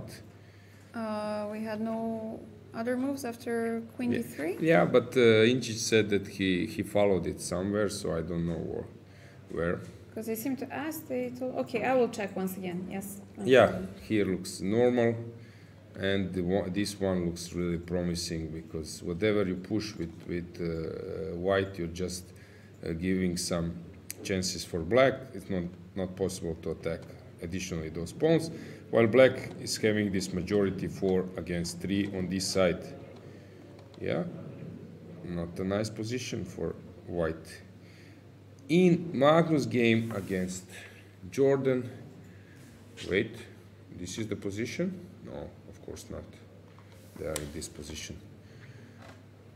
Magnus, okay, what has happened here? So he is sort of pushing. The problem is with this game is that if you turn on the engine, or even if I'm analyzing it without engine, I will tell like 5% of what Magnus would say if he comes to the studio, and then there was this nuance, there was this detail.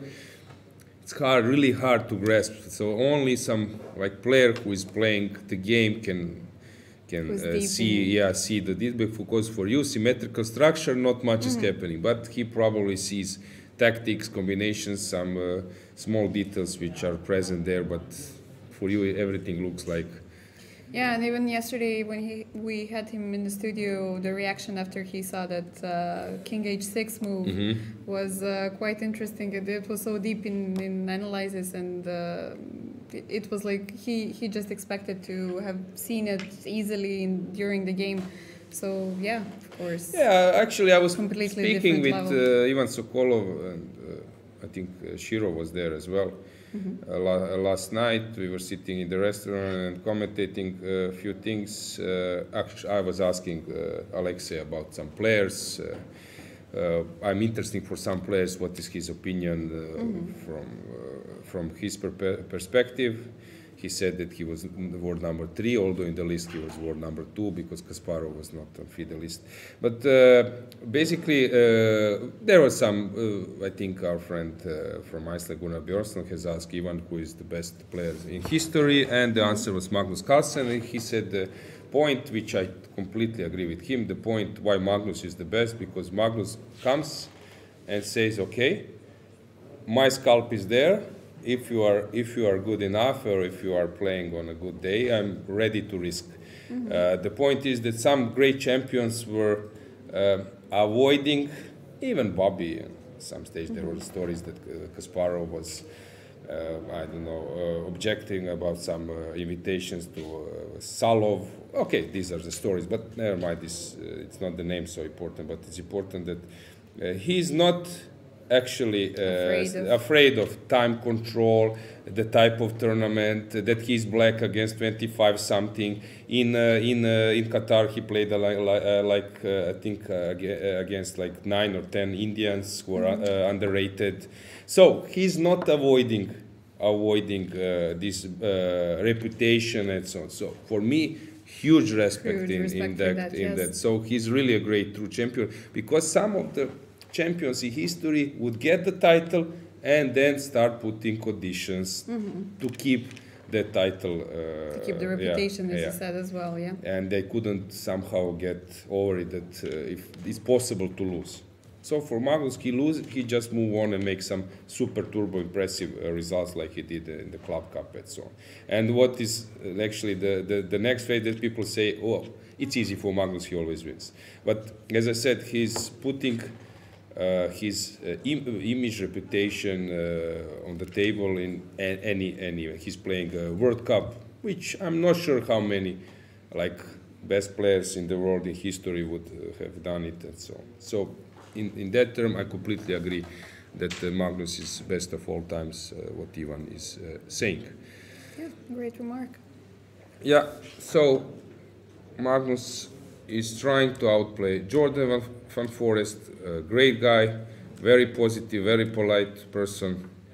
I'm usually rooting for him. Also, his way of play is very interesting. So both are, I'm not surprised that they are both very friendly to each other, and they were like teamed for a world championship match.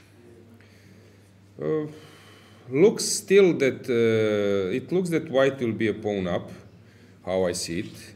Or okay, Rook e7 is still possible to play.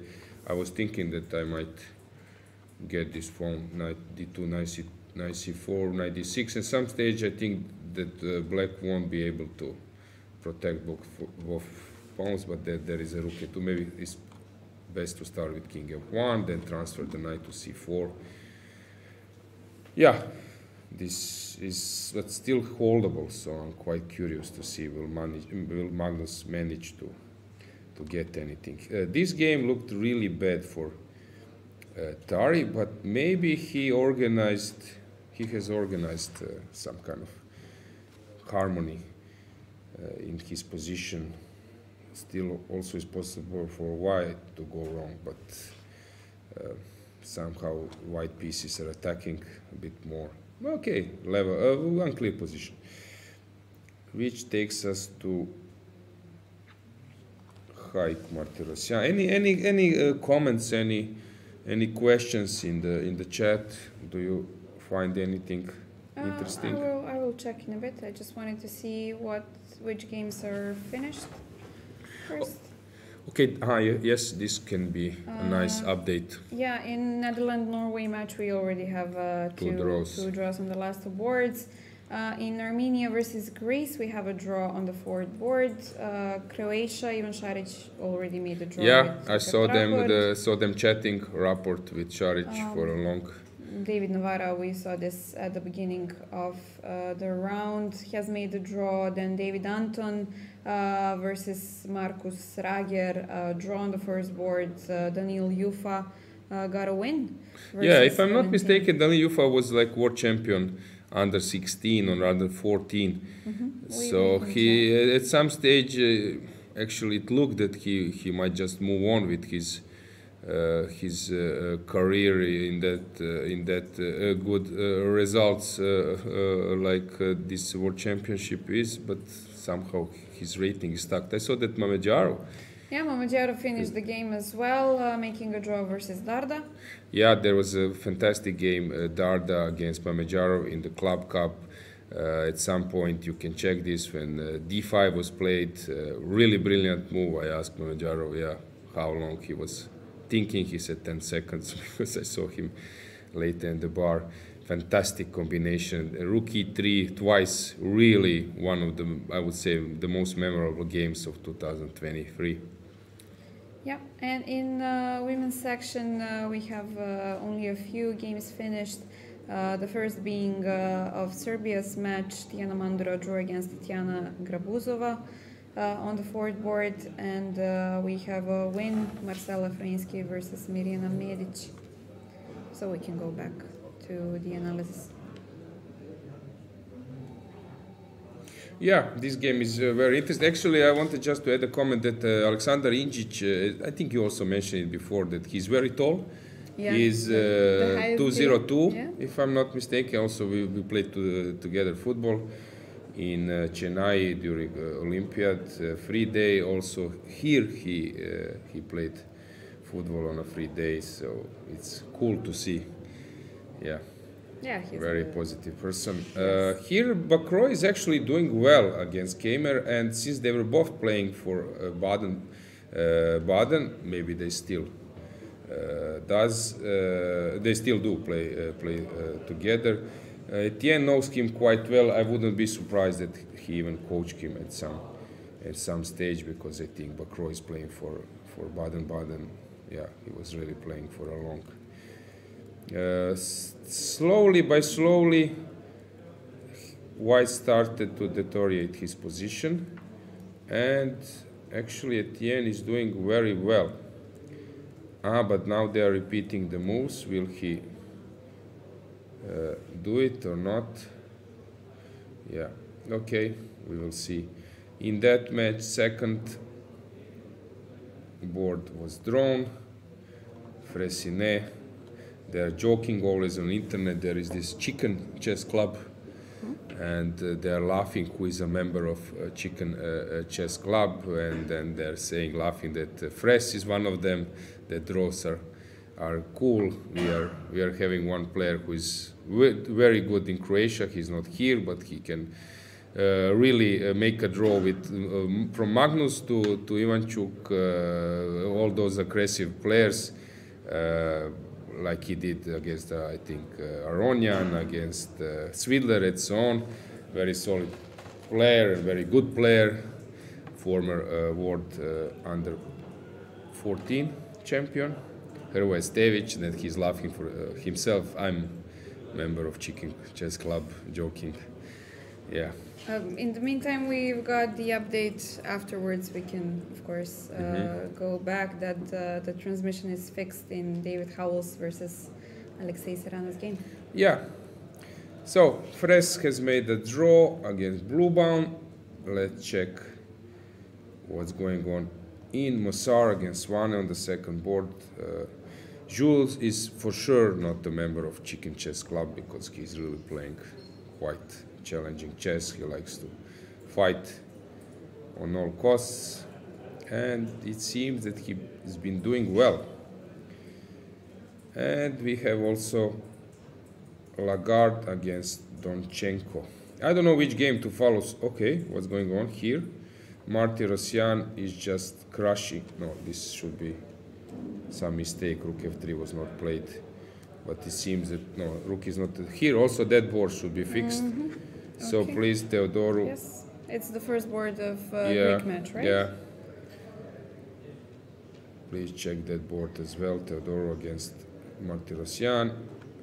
Maestro Vasilis against Sarkisyan, very good player. Both are quite stable. This one is more challenging and it looks really, yeah, really sharp.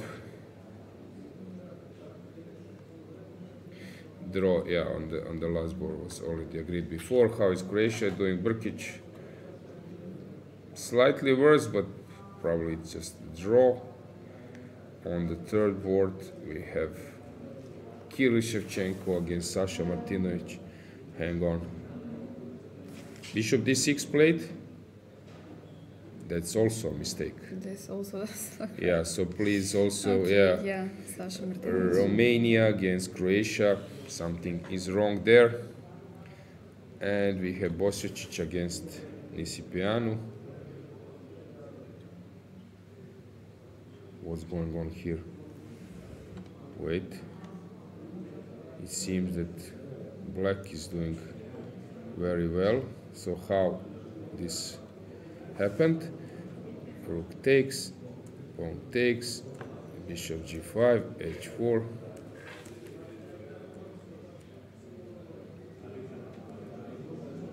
Queen g4 was maybe missed. I don't know. Now looks black is in problem. Romania seems to be doing well. Let's go back. Let's go back to. Wait, if we just give a check on f7. Yeah, I saw that you want to do maybe some mate, but I can come to h8. I can. And the point is that then queen d4 is coming. No, d4 is Yeah. okay. Yeah. Queen f7 is probably the move which will be played. Maybe some time to check the cameras from the playing hall, full screen, to see what we have. You might comment yourself, Dragana. Yeah, okay. Well, the games are heating up so far. We've mentioned, yeah, we can see Ivan Sokolov exiting the playing hall. We can see the player from Azerbaijan as well exiting the playing hall. Let me just check if she has finished. Nope, not yet. Okay, so for sure then she's going for a cup of coffee or something. Yeah. What else can we see? I see Banikas going around the playing hall. Denis Kadric, you can see passing by in front of the camera. Whom else do we see? Yeah, Alojzije, as you've mentioned, you don't really feel the tension over the cameras while we're sitting here, but once you enter the playing hall, it's a completely different feeling. Yeah, exactly. Yeah, somehow when you are watching aside, you are very relaxed, but when you are inside, we can check the other cameras of the matches as well, like a full screen 4 cameras. You will sense, especially when you're getting closer with the camera. So let's check the all 4 cameras. You will notice how players are.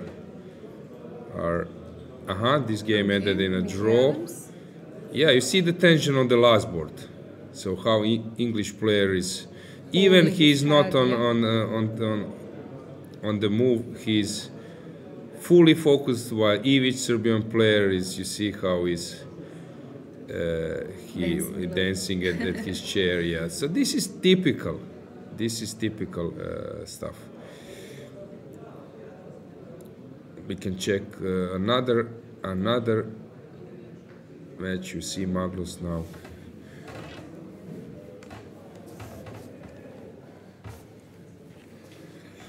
Yeah, he seems to be very focused.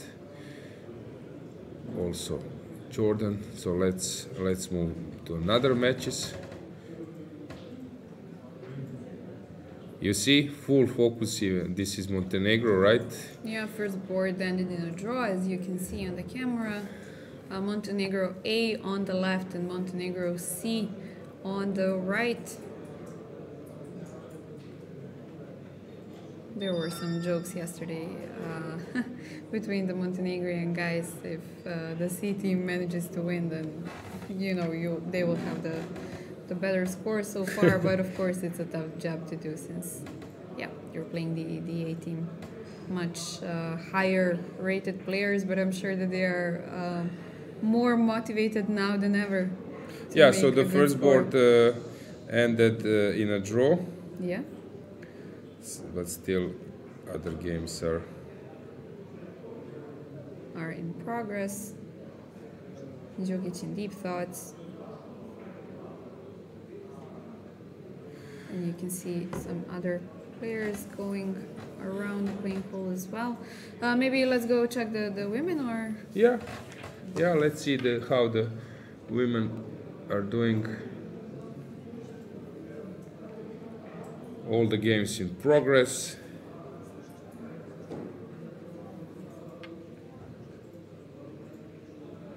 Yeah, somehow open section looks more tense. I'm not sure, to be honest. I'm not sure. To me, they looked a bit relaxed. Okay, first board, Stefano. Look at Monica. Yeah, Monica is super focused, but others somehow to me looks a bit more relaxed. Yeah, but we have moves there, so let's check the moves in the women's section on that match. What's going on? So Monica Sochko is trying to launch an attack, and the key question in the opposite colors bishop is who is first to make an attack. Yeah, and whose bishop has more potential. Attacking potential. This looks just game over for Kielbasa. Yeah, she's just struggling. And here in Zavatska against Pecheva, at least she recovered a bit, but not much. And the last board has something happened here. She sacrificed the exchange, but now this looks like complete domination. Krasteva looks much better, looks like winning, sort of. Okay, so like, what will follow? 2 pawns up, knight on f5. Remember what Kasparov has said, this looks just completely winning. King D2 played. Interesting decision. Very. Yeah, she wants to take with the king. Basically, she wants to force and then to take with the queen. The king. Basically, there is no penetration spots for black. Yeah, very cool. Okay, so Beloslava is doing very good. Salimova is practically winning. On the first board, we have a drawish situation, and Gergana is a bit worse on the third board. Yeah. So, okay. Okay, let's get back to men's section, but we can Bulgaria. stay with camera on women. Here, so Havel Sarana, it's fixed, so it's in my broadcast not yet fixed. Maybe we need to refresh. Let's try to page. refresh. No, this is Markush against Adams. That's also not refreshed. Okay, now I got the right position. It still looks drawish.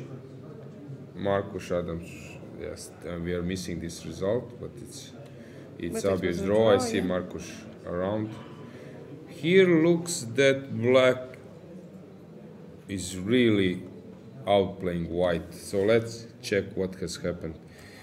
A6, H3.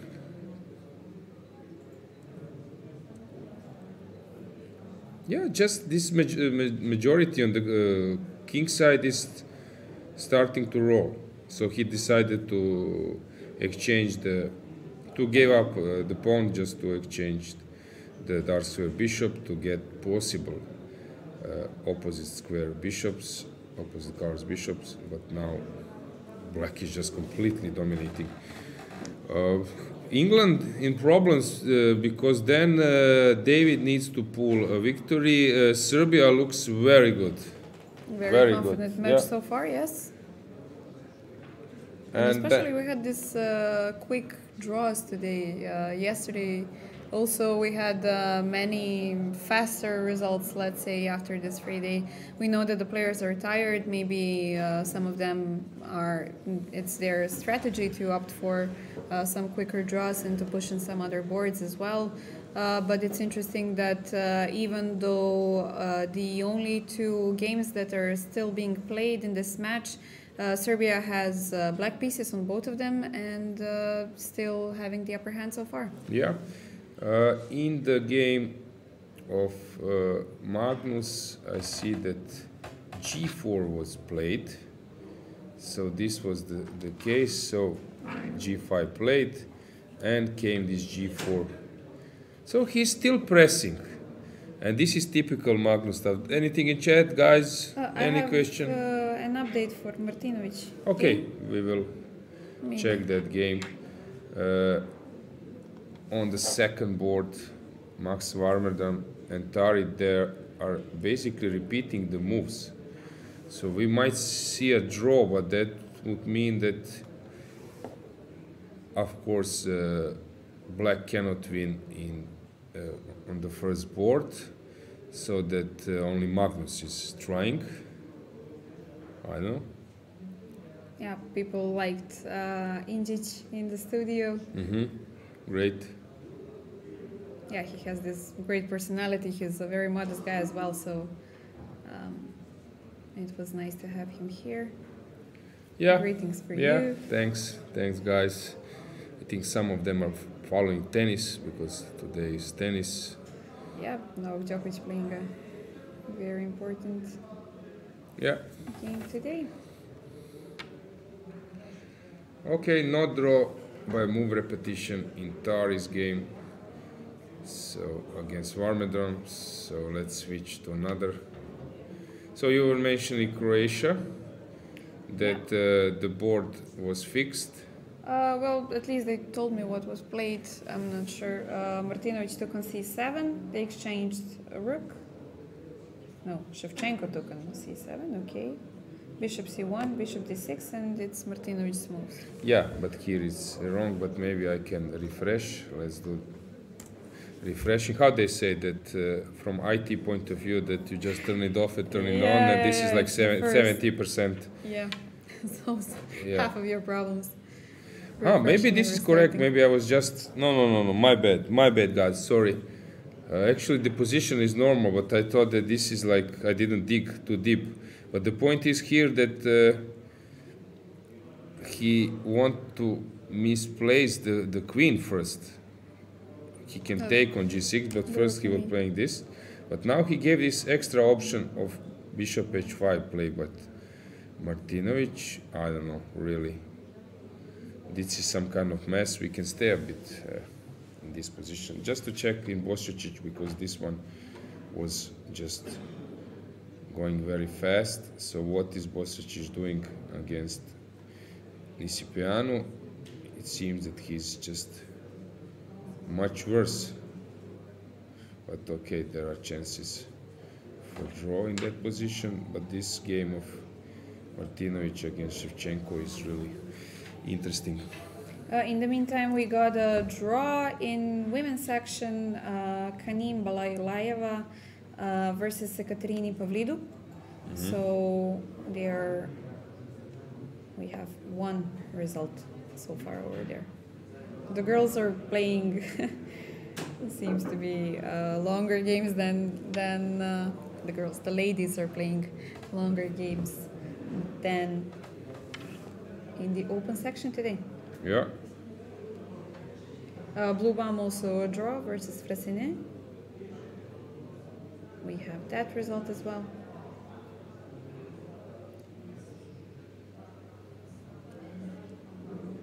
I'm calculating a bit. Very interesting position because I everything wanted is hanging.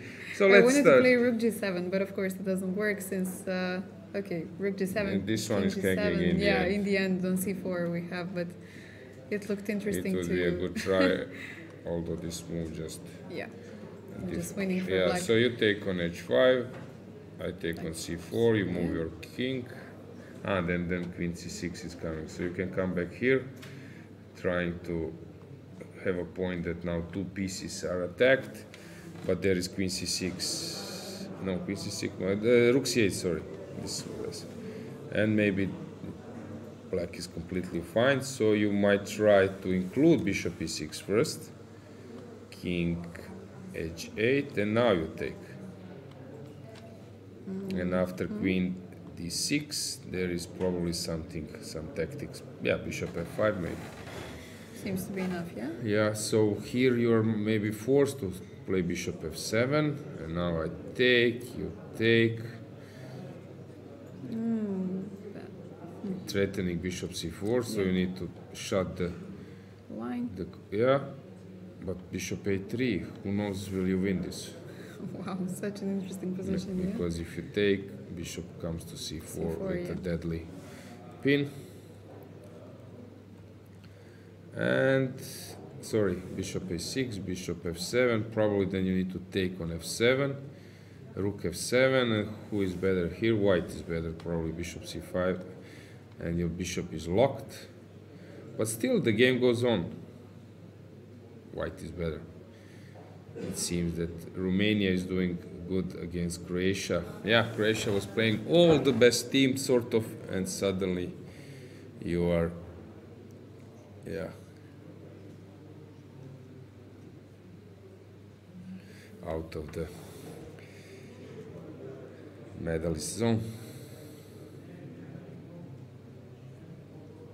Anything else in other games? So still We're approaching many time games trouble. are okay. Haik Martirosyan has won against Teodoru, and there they have a draw, which means that here Mastro Vasilis needs to win this one, but believe me, man, Sargsyan is one of the best endgame players, and here black needs to, at least here black needs. Okay, he might be doing well, but Hrant was surviving in many tough moments during this event. Wouldn't be his first rodeo, yeah? Yeah. Here it seems that just black is Maybe we can see cruising them towards the victory. on the camera as well, the first match, Serbia versus England. England versus, no, Serbia actually. Serbia had white pieces on the first board.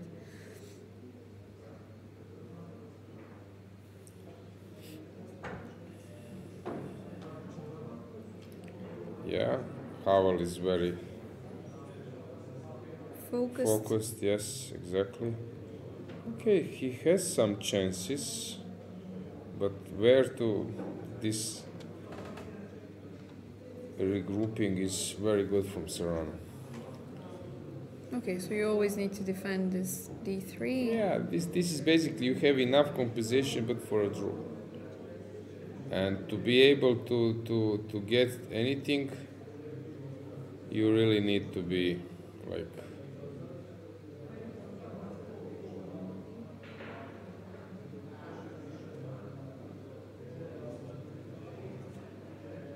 but wait, did I get this again? Same thing that black was. Now I see that Havel is white. Yeah, didn't we go like this from the No, it beginning? was, I'm not sure. I think I got it different. So Okay, Sarana I don't was know. white in my once Yeah. again. Yeah, once again. I don't know. If I'm going crazy, maybe I don't see. But now I see that why this is sport, because I see that that Sarana played a6. Yeah, we have them on the camera, so we can check. Yeah. Tivic is black for sure, right? Yeah. Sorry, my Yeah. bad. Yeah. Okay, well, it wasn't your bad if... No, I'm not sure. Now I'm getting the transmission was wrong. some doubts. Am I getting crazy or? Everything is possible. Yeah, I will need to apologize all the time, so just saying that sorry, to the players I'm commentating. Yeah, the game is in progress. France. Okay, let's check how is Etienne doing. That game is against Teimour is very messy. He is doing great. He just seems to be much better. What was the last move order? So here, Queen G4, they repeated the move, and White decided not to continue with the draw.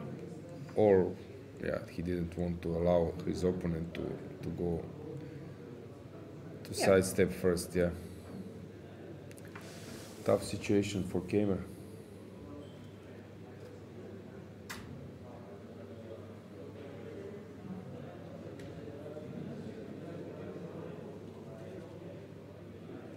It is a bit unpleasant. The d4 pawn doesn't look very good. You have this X-ray on the F file that you need to get out of. Yeah, this is the issue, but he's somehow holding. Rook F5, Queen F5, and okay, now this knight is standing on the way.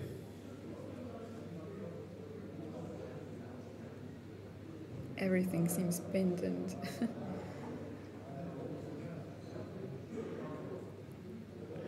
Teimour is White. Okay. Yeah. Maybe checking just results first? I see Nisipianu has finished his game. Let's check how is Croatia against second seed Romania.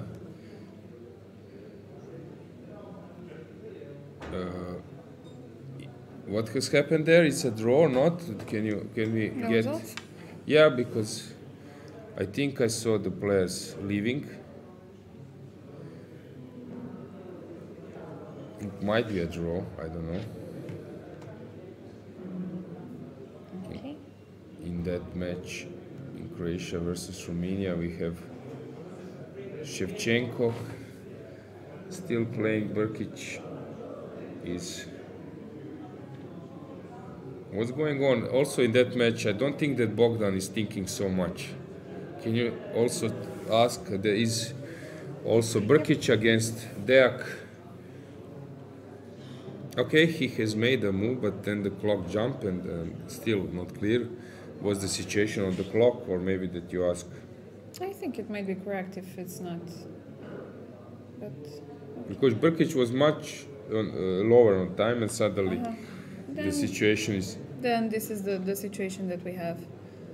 Yeah, Bosic has made a draw against Nisipianu, which takes us also this game as an important one.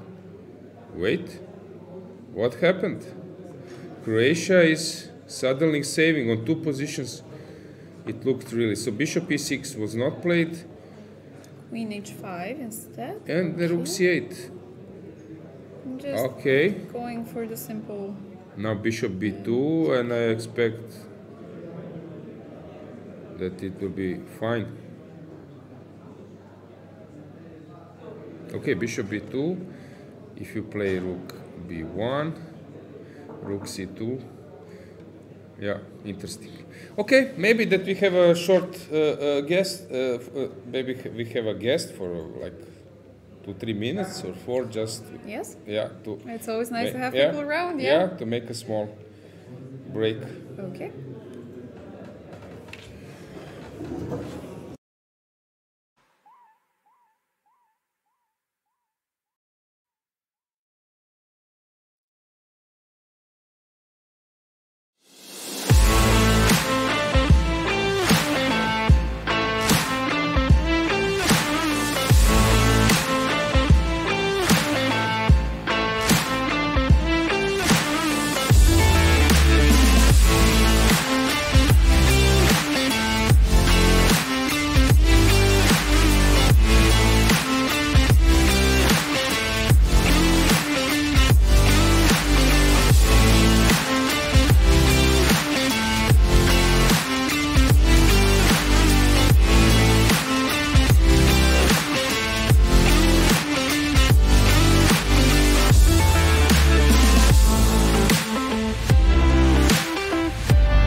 So, welcome back. I have a guest from Bulgaria, Georgi Gradev. Welcome. Thank you. And you're doing really well, but your role here is to finally get Bulgarian chess and Bulgarian teams where they belong in European Team Championship, because we missed them for a long. So can you tell us more about what's going on? I heard that there are billboards in Sofia, that people are like following the event. So how is the situation? Because you are really doing great in women's section when you have top team now. Indeed, in June this year, I was called by 5 fighting federations in Bulgaria. We had 5, can you imagine? And we had Erod Dervishi coming from ECU as a special representative. We had Daniel Florea coming as a FIDE envoy to Bulgaria.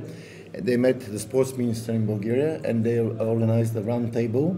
The goal was to unify the 5 fighting federations and to bring Bulgarian chess back to it belongs.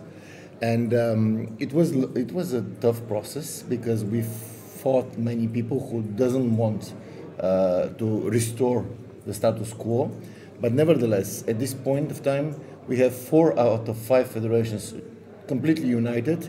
And even today, we see Nurgul Salimova, who belongs to the 5th federation, which is not united yet, but she accepted the invitation to play, and I think that she's showing that she's probably our best player so far in the tournament. She's winning today, which is important. I think she's not the best player in the tournament, second. Okay, great. And just to finalize what you asked me, it was tough until this moment, but I think that luck also mattered. You know what they say about Titanic, that people have good health and a lot of money but no luck. So luck also plays. It's not only just hard work. Sometimes luck plays. We have a great team with 4 young girls of 20 years of age. Each of them, by the way, made something individually exceptional this year. For example, Nurgul was 2nd in Baku. You know, Beroslava was 3rd in Mexico. And this actually built confidence in these girls. And now our job was to unite them, to combine them in a team, to bring them here and make them believe that they can achieve something. But of course, if it wasn't for ECU and the leadership, we would not be here. So we are here with a wild card, with a decision of the board, for which we are very grateful. Trust me. And I hope that with our presence here and the way the girls play, maybe we will have a deserved spot in the future. As a board member, for me, it was an easy decision because I was also a player playing many times against Bulgaria, against Topalov, against Kirill Georgiev, Cheparinov, they were around. So, by the way, sorry to interrupt you, Kirill Georgiev was also part of the provisional committee, which still runs Bulgarian chess. So your team was always super strong, and I admired, and especially also in women's section, because you have Antonetta is a great world She's champion. our queen. Yeah, so it was easy decision for me as a board member to support your participation here. But I wanted to add, so plans. So probably you will solve this administration. What would be your next step? Well, the first thing which we wanted to do, and I think we already achieved, was to remind people in Bulgaria that there is such a game called chess and that we have traditions. Because I can tell you, I come from different sports like football, basketball, boxing, where I help a lot of athletes as a sports lawyer. And here I never saw any news about chess for years. For years, since ECU expelled Bulgaria, nobody was writing about chess. It's hard to find something. So the first thing was to remind people that chess exists as a game in Bulgaria and it has strong traditions. I think we did a great job for that. As you mentioned, there are now billboards. Entire Sofia has these girls, their faces on billboards. And by the way, what is really interesting, if we compare other successful sports in Bulgaria, for example, swimming. In swimming, now an article in the top sports media is read between 2,000 to 5,000 times. Bulgaria is a small country. And now, in the last few days, every article which we post on the media, and this is daily, regarding chess, the minimum attendance is 15,000. 15. The Facebook page of the federation is now running high. It's hitting records because of the European chess tournament. And what was really surprising for me to learn today is that the biggest Bulgarian television, BTV, is coming here tomorrow on their own. Great. So the interest which people have towards this team playing here, their success so far will give us boost for our plans, which are to expand, to get more people to participate. And another thing which is very important for you to know is that we recently had domestic elections in Bulgaria. So most of the mayors in the major cities were replaced with younger people, with brighter mind, open for chess. We spoke with several of them, and they already want to implement chess in schools. So this is the next step, to popularize chess game in schools, get more young people to participate. We have great support right now from the parliament and from the Ministry of Sports.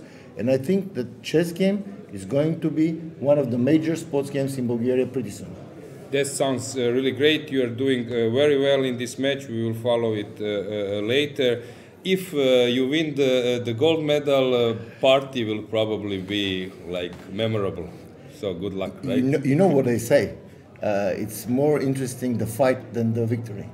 So right now is what we feel really to be interesting. If we win, we will be tired and probably not celebrate it much, but I really hope, and thanks a lot for inviting us over. Okay, thanks, Georgi.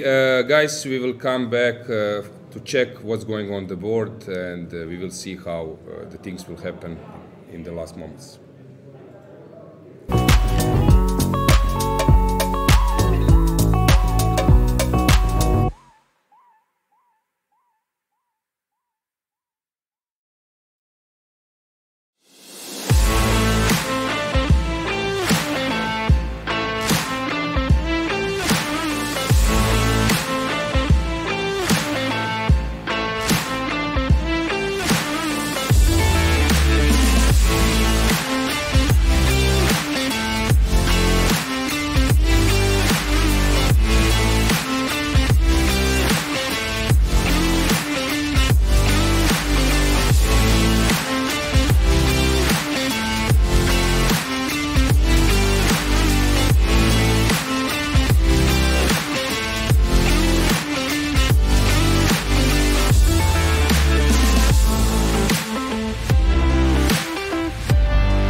We are back to the final moments. We have only decided game already in Serbia against. Yeah, we can switch right away to the board. Yeah. Yes. It just Ivic won. Ivic won. So just this went huge lead for Serbia. Completely like wrong for white, and came this final combination. Very nice touch. Ah, beautiful, beautiful. Very nice touch and from Ivic, and then winning it's like just pawn and game. yeah, we all know how to win. So it's a great win for Serbia. Beautiful, congratulations for Ivke. So they are for sure getting at least one match point, but here it will be very tough for David to convert or to increase the advantage. Black is quite safe, so Serbia seems to be doing well. What was the situation before the round? They were all sharing the first place, right? Together with Germany and England, if I'm not mistaken. Yes, Germany, England, and Serbia. So yes, for Germany, they played against Serbia. Germany, played against Germany.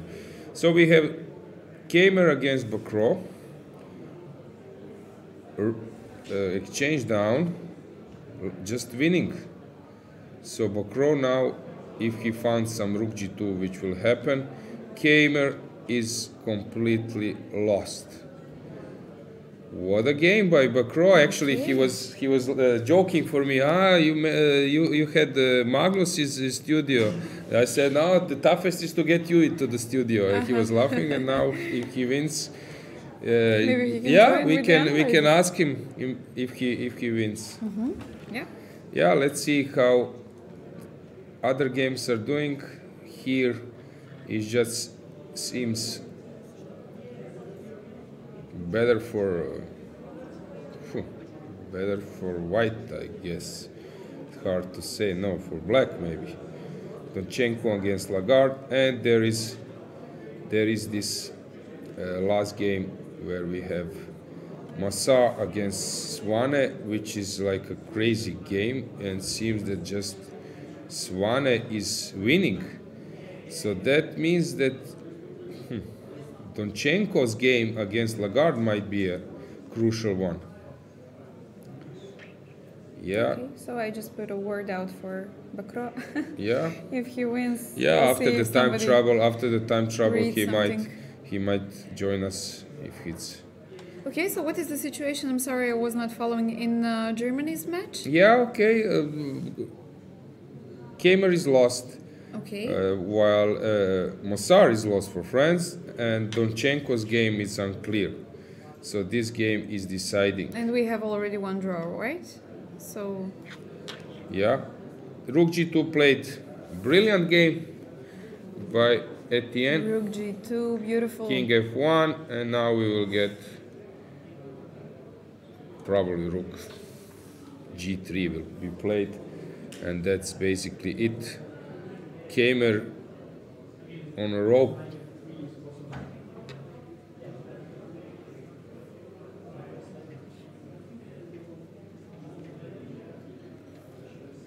In the meantime, Nurgul already won, so Bulgaria is taking the lead. Yeah.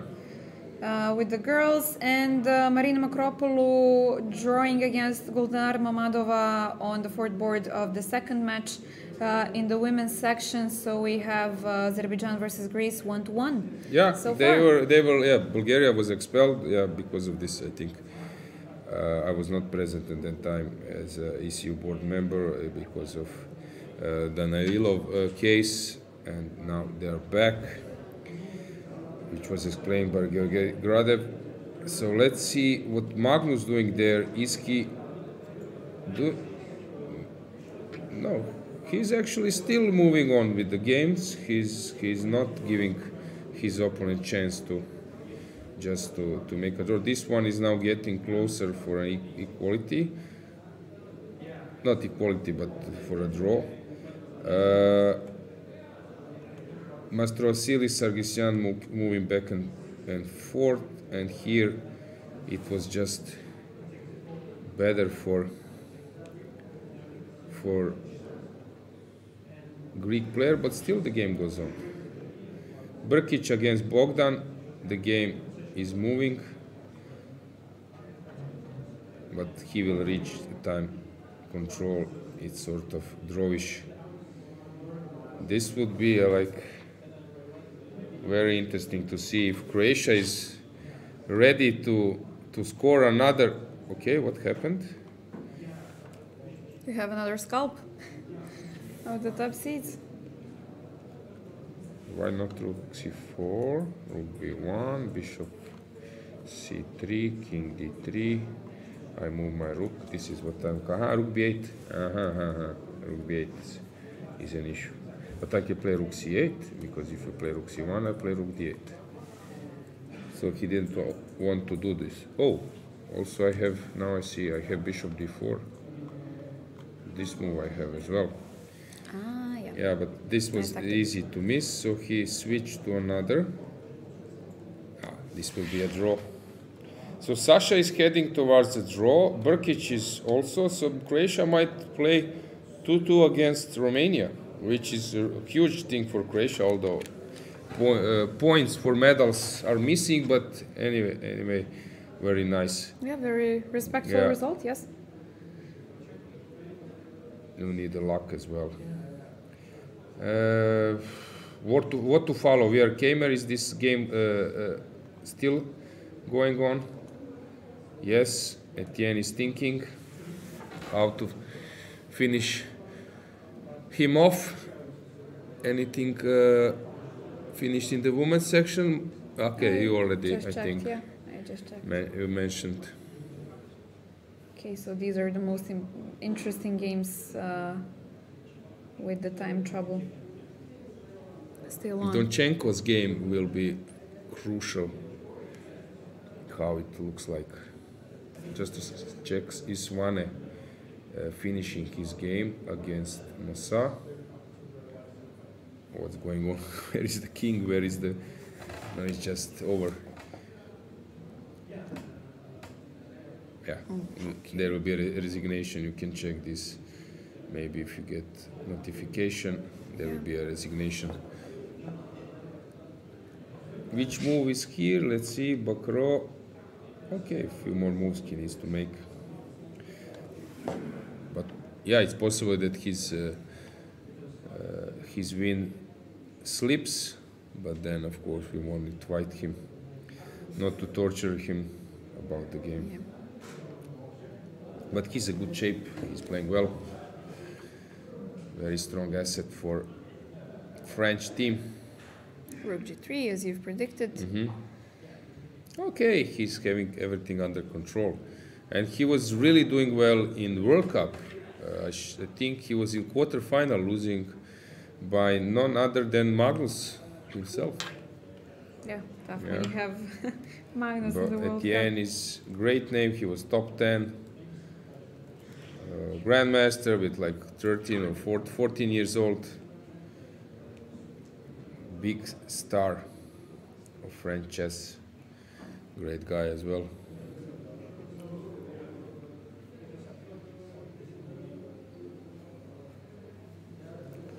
I like when you Google and then you go to the tournament websites, and then I see, and then especially so Baku, and then I see that you're going to photos, results, three. So I love it when I see it.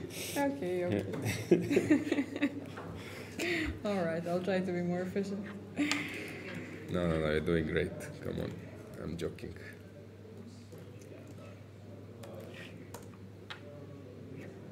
Okay, still.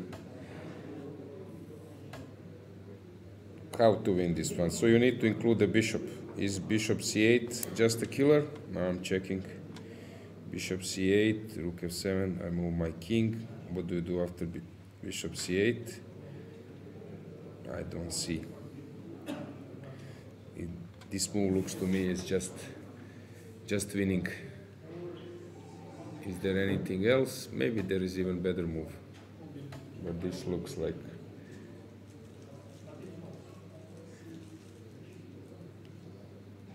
Knight e3 played.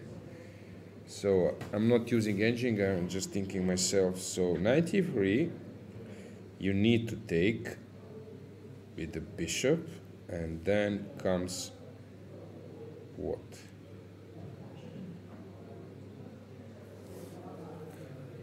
I don't have any intermezzo check. Yeah? Knight, bishop e3 played, rook e3 right. Why Away on the board. he's done it? Why not through bishop c8? Very strange. Maybe this wins as well, but okay, he was maybe sort of panic, or I don't know. But Etienne is not that type of player. So what happened? Why not bishop c8? So queen d2, and now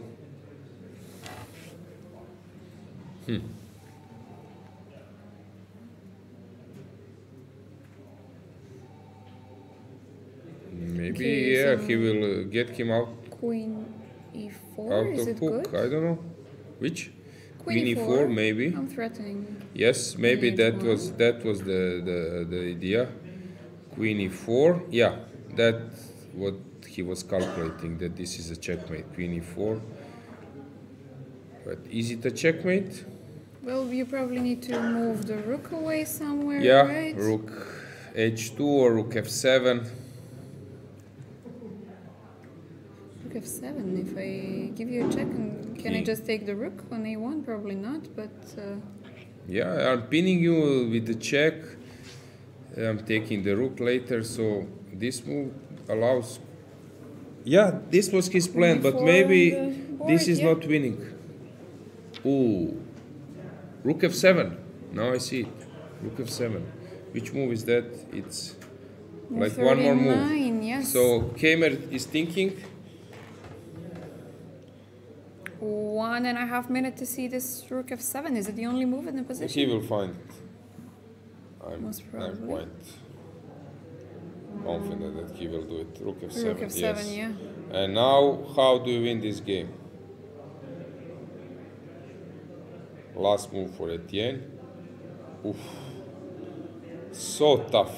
You're playing brilliant game. You are having like 27, 20 or more now. He gained even more points. Teimour, and you are letting him out of.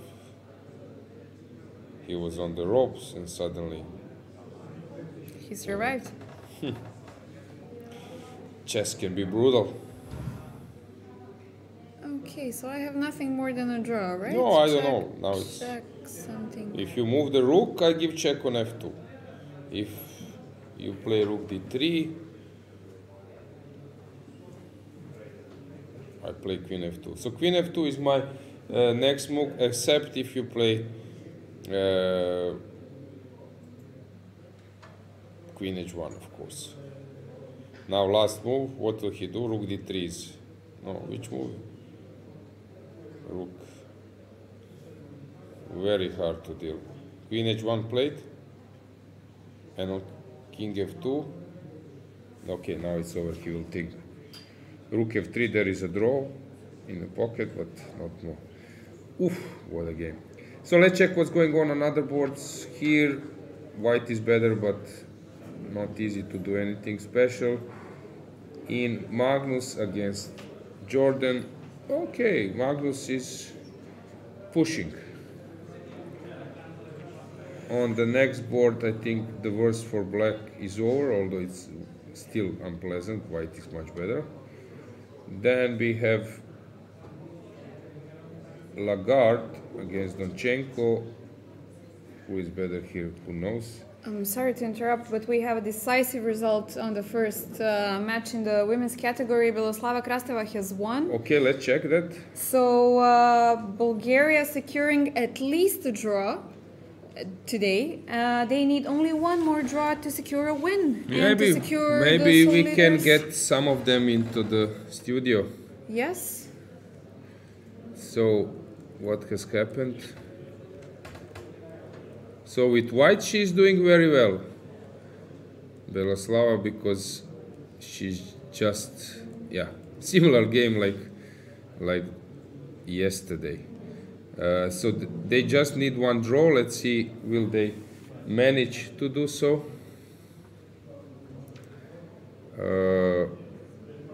Stefanova is heading for a draw, although she might have played for a win, but no point. Yeah, okay, she's fine. And we have third board where white is winning probably. So Stefanova needs to make a draw. What is the situation at the table? If Bulgaria wins, who can catch them? Nobody. No, okay, who can be, let's say, behind them, that in case in last round loss? Yes. They... Let's see the table. So okay, France. So Bulgaria is actually winning against Poland, if this happens. Azerbaijan and Greece. Let's see how they are doing. So Azerbaijan and Greece are playing against each other. It's 1-1 so far. So here white is much better, and the second board. Yeah, it's possible that this game this match end up in a draw, but we will see. Okay, while we are here, let's check what's going on. 2 exchanges down, but yeah, probably Elisabeth is just winning. This is winning for. This is one for Germany. So leveling the match, which takes us to this game where who is better? Hard to say it. Okay, this game is challenging one. We will follow that one. How is Armenia against Georgia? Let's say a few years ago, that would be like on the first table match. Black is fine, I guess. And then all games are in progress. Here, black is fine, I guess, as well. And we have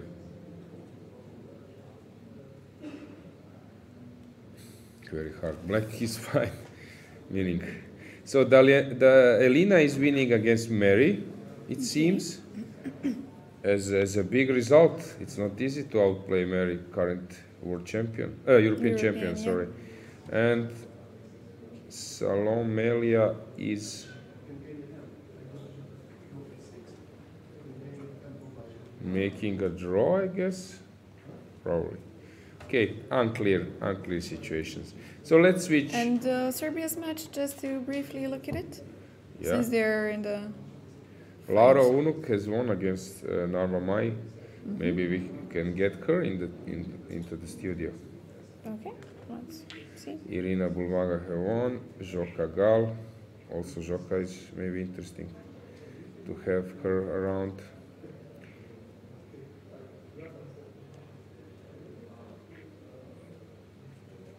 So Serbia against Spain.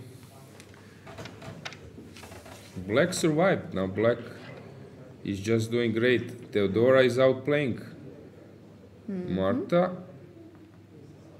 while on the second board it seemed that Black, okay, it's sort of drawish, and on the third board it's sort of drawish. Yeah, so Teodora could be the potential could be the hero. hero of this match. Let's check. Men's section, has something changed? David, just thinking, but I don't see that we have anything super interesting there. We have Magnus against Jordan, just putting pressure. Unbelievable how he's strong. He can put pressure in any position, unpleasant position actually for Jordan. Big respect to Magnus. Here we have Max. Yeah, Max is better. And let's move to Teimour against Bakro. Yeah, the game still goes, but Teimour is out of the danger. I think Svanek has won the game, right? Let's see. I see my Croatian players, Brkic just passing. What did he do? Brkic against... Svane won, yeah. Yeah, and Croatia against Romania. I see Martinovic as well, which means that Croatia... Brkic won. Brkic won! Or that's the... Wait! That's the... No, that cannot be... No, that's a This draw. is Please check it. It's... Come Sorry on, for- don't for do the this to potential me, because first. I just Okay, well, saw the him results- passing by, and Yeah, Brkic okay, is my let's see. friend. Yeah. And a very good player Sorry as for the well. So potential Croatia credit. would win against Romania, second seed. Okay, against Yeah. Azerbaijan first, then second, it would be too much. I'm so sorry, but it's the result in No, the it's Chess.com, okay. yeah? It's okay. Okay, we will check So with the Martinovic probably has guys made from a the draw, playbook. and Brkic has made a draw. So Croatia 2-2 against second seed. Bravo, good job. We are not in Winning against the first seed. And as I said, we Yeah. don't have. You heard Malcolm. He was mentioning that he needs to improve situation. Also, Serbia got 2 new players, but Croatia is playing only with like our traditional players. So that's I'm even more happy about them. Yeah. to play this way, promote our country. Okay, we're waiting for that information. Okay, let's stick. Which game? So has something changed here? Is Vasilis? I don't believe that he will put serious problems to Gabriel, but you never know. And Hrant, he was completely lost, and okay, he is trying to save his game, because then Armenia can try to win the match. Yeah, basically I think that's it. We can stick to one game, and then. So how is Italy doing? Italy, they're playing against Poland. Actually, guys, yesterday or 2 days ago, we got, as a federations, we got agenda for the FIDE General Assembly, which will take place online. And one of the most important topic is the bidders for next Olympiad, not next, but 2028, so 2024 Budapest, and 2026 will be in Uzbekistan, and 2028 two bidders. I see now that you're not checking the results, you're checking where to go, where will you go as a player in North Macedonia. So two bidders, one is UAE, Abu Dhabi in October. Okay. And second one is Italy, Genoa. So that was actually nice. that was actually a topic. And when will this be decided? During the next Olympiad, or? There is no clear information. There was some information that it might be decided already next month. Okay, interesting. I know that you would prefer that this would be decided in Budapest, and then there is some kind of Italian corner with pasta and everything when they represent, because you cannot this assembly, FIDE assembly will be online on 17th of December, and you cannot eat pasta online, right? You can make cook it. some pasta. Yeah. Okay, so. Let's check the cameras. Let's see the playing whole faces a bit. We can also what's going on check after the chat. the time trouble. Let's check the chat. What do we have there? Not much is happening. Yeah.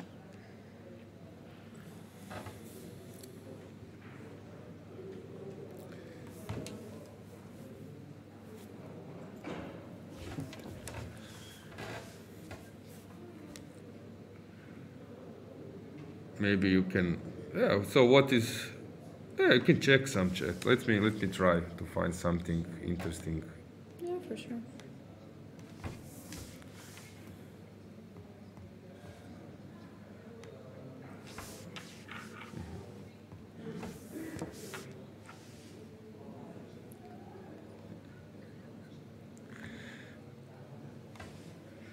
Why don't have like a normal scroller? Okay, yeah. Okay, so any questions? Okay, mainly people were following Bulgarian, right? Yes. Yeah, The Injic. Teimour game as well. Yeah.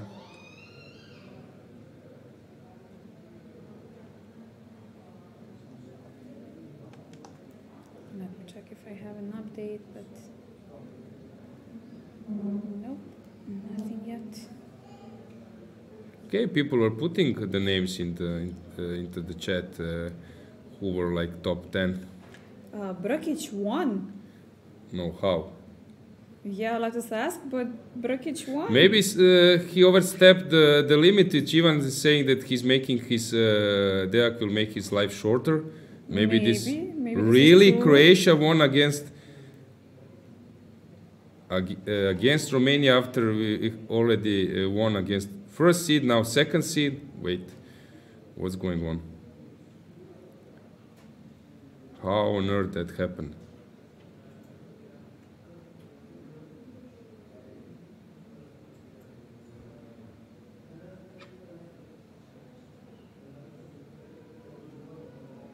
Okay. Please give me that So probably he just overstepped the Probably time it was limit. the time, yeah. Actually, this is what Ivan was saying, that and if you are playing on 1 second, you seem to control, but once that you will just like lose on time because you cannot have full control. Really? Wow. Okay, great day for Croatia. I'm shocked because I'm shocked. I was thinking that we were unlucky with the pairings. I told you that we were joking that we have a Croatian arbiter as a chief arbiter here. I'm a commentator, also in issue vice president. They were joking. It's very important. Kožul told me, the captain, that we have Croats on those important places because we played against first, second, fourth, fifth, sixth. So brilliant. We are really protected with so many good pairings. And so that was their comment yesterday when they saw that they will play against Romania. But suddenly that heart attack. I don't know what to say because I saw that Kožul was running with Martinovic and Brkic, and I heard Brkic saying on Croatian. Then I started to play for a draw, but they are a bit loud.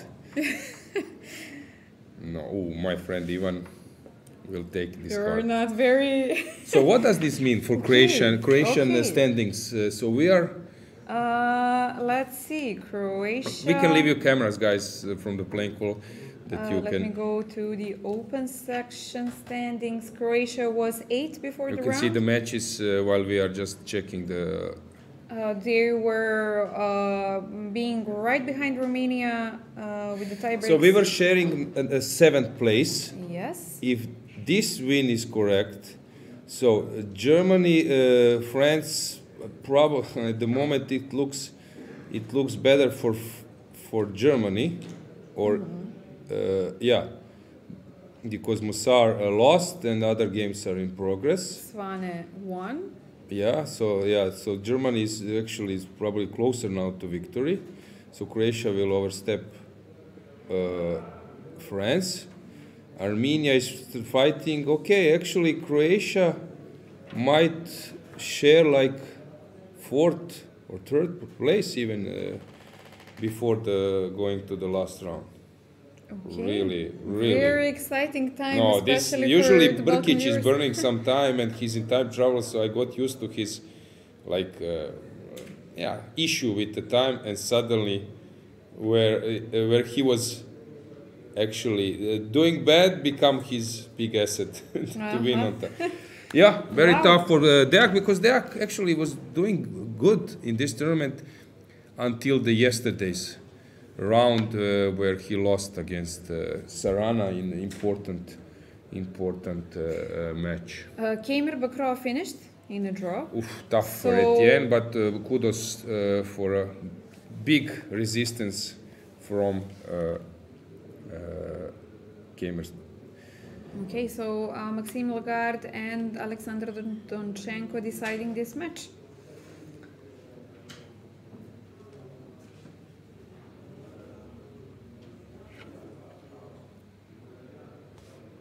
Maybe I can ask Brkic to come to the studio.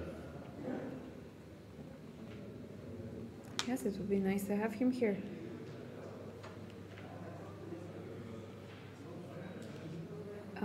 In the meantime, Dinara Wagner drew with Sophie Millet. So Elisabeth Paehtz and Diamante Cornet are deciding.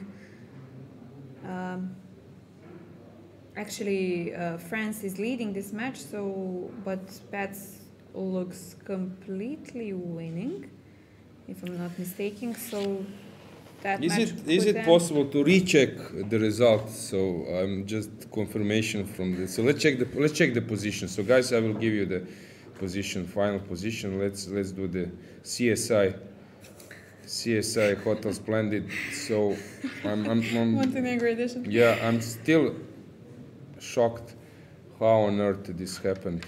So Croatia, where is Croatia then? So I need to find Brkic game. 1-0. Okay, let's check. So which move was that? 40th move. 40th move. Wow, so tough for Deak. Because he's actually much better. So he needs to play some move, knight f4 and Whichever or a4. Now I'm trying to exchange messages. to get it first hand, yeah. No, this is really crazy. Maybe we should bring you in some water with sugar Yeah. to calm you down. But this is very important for the standings, for the overall standings as well. Yeah, really crazy. Wow, what a day, guys. What a day in the office.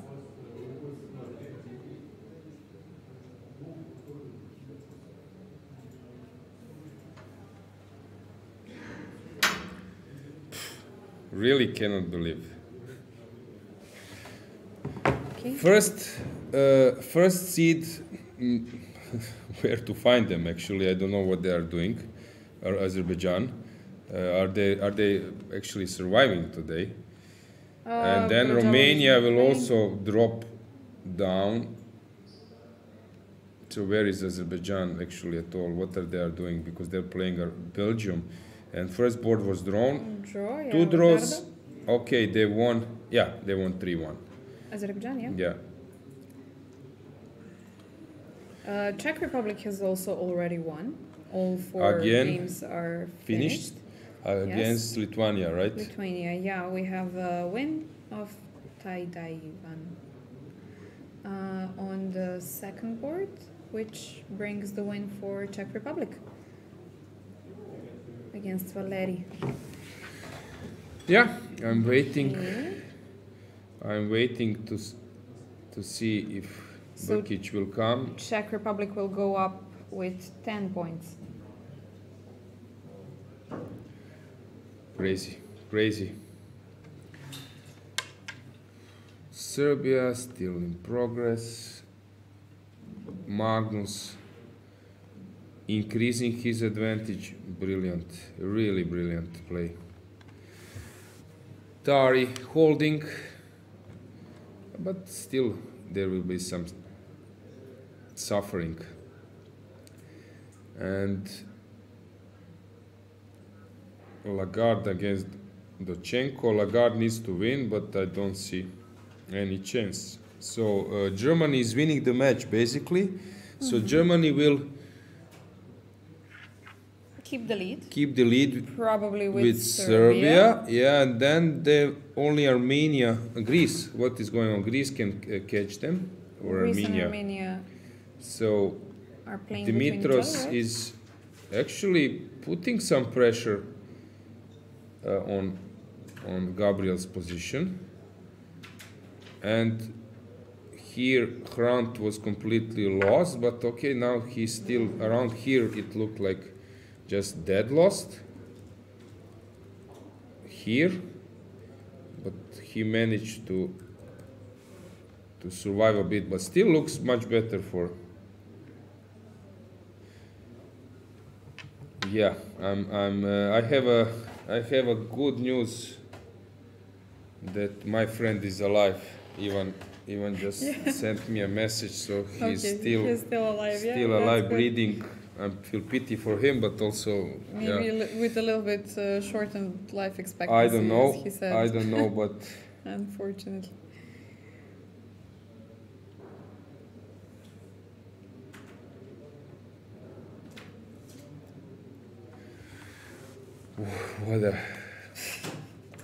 what a event. Yeah, in that position to lose on time. But yeah, when you're playing with fire, really it can happen. I've seen so many times. Once I lost against Kozul, captain of Croatia. It was Croatian Championship, and basically I was doing well in Croatian Championships. I won 2015, become a champion. I was sharing first with Šarić, and then we played the additional match. Also, I was sharing second place, and so on and so on. And that time I was doing good. I won against Tević, who is very hard to beat. I don't know, some other stuff as well. And suddenly I'm playing against Kozul. I'm +1, I think, or something. Good. Maybe it was big advantage, there a little bit less. And I lost on time. I was not I was sure that there is no chance I will overstep the limit. It happens. So It happens. yeah. So this I'm always trying to. I had a similar situation in some World Youth Championship. In the first round, I was playing, I think, the third or fourth seed, and I was completely winning. Or actually, no, I was not sure whether I was winning or not, but I had repeated the moves for a few times, and this was move 40. So I needed to make a decision whether to end the game in a draw or to continue on to try to win. Couldn't calculate till the end and ended up losing on time, which was so devastating. Yeah. So I imagine Deak right now Really, this really is hurt. tough to handle. Really tough to handle. Yeah. Okay, I saw some in the chat. I saw some questions about clothes, right? You don't want to bother. Yeah, this someone asked is I'm wearing wearing Apple Watch. Yes, this Apple Ultra. I got it for my 40th birthday. Yeah. Nice. From my friends. And regarding when I'm choosing tie or not, actually it's connected with previous activities today because ECU board meeting, there was general assembly, which just finished 20 minutes, half an hour before the broadcast has started. Yesterday I was missing a bit, like first part, like half an hour, because I was busy with the ECU board meeting. And the first day and last day I like to wear just a tie, some kind of normal way. We're always trying to look presentable for you guys. So yeah. So this is the answer. Basically, there is no big deal behind. I don't know how Dragana is choosing outfit because someone. I don't know either. Yeah. Where did you get 9 combinations, 9 rounds? So immediately you need to plan. Yeah, somebody was asking for Salimova in the studio. We will try to get her, but we cannot promise anything. If not today, then tomorrow for sure we can try. But yeah, somebody was mentioning that something interesting is going on in Teodorenets' game. Yeah. In the women's section, maybe we can try to. Yeah, but of course this watch I am not wearing when I'm playing, especially I would never wear it if I'm playing in any event. Let's check. So you said that Teodora Iñas is having an interesting game. Yeah, it's interesting. It seems that she's just winning. I'm more interesting about first board. Actually, Antonetta seems that she's just cruising to come for a draw, even maybe to something more. While Dragana is putting a really tough resistance. She's lost for a long, but she's fighting like a lion. You never know. Sometimes it's important that you also bring this half point more, also for your personal result, but also for possible tiebreak. Today, fantastic match. They won with two boards. Krasteva on the last board, and the second board Salimova. Salimova is in a good shape in this tournament, so it's not so surprising, although Kilbasa is, as I said before, is a player who can play really, really good chess, high-level chess, 2450 for sure, maybe even 2500. And Veloslava was struggling in the beginning of the tournament. But she's definitely back. Yeah, which is big asset for the team. Today, and they have Victoria Radeva. If she gets well, she can also be maybe possible. Yes, the girls last are round player, on fire.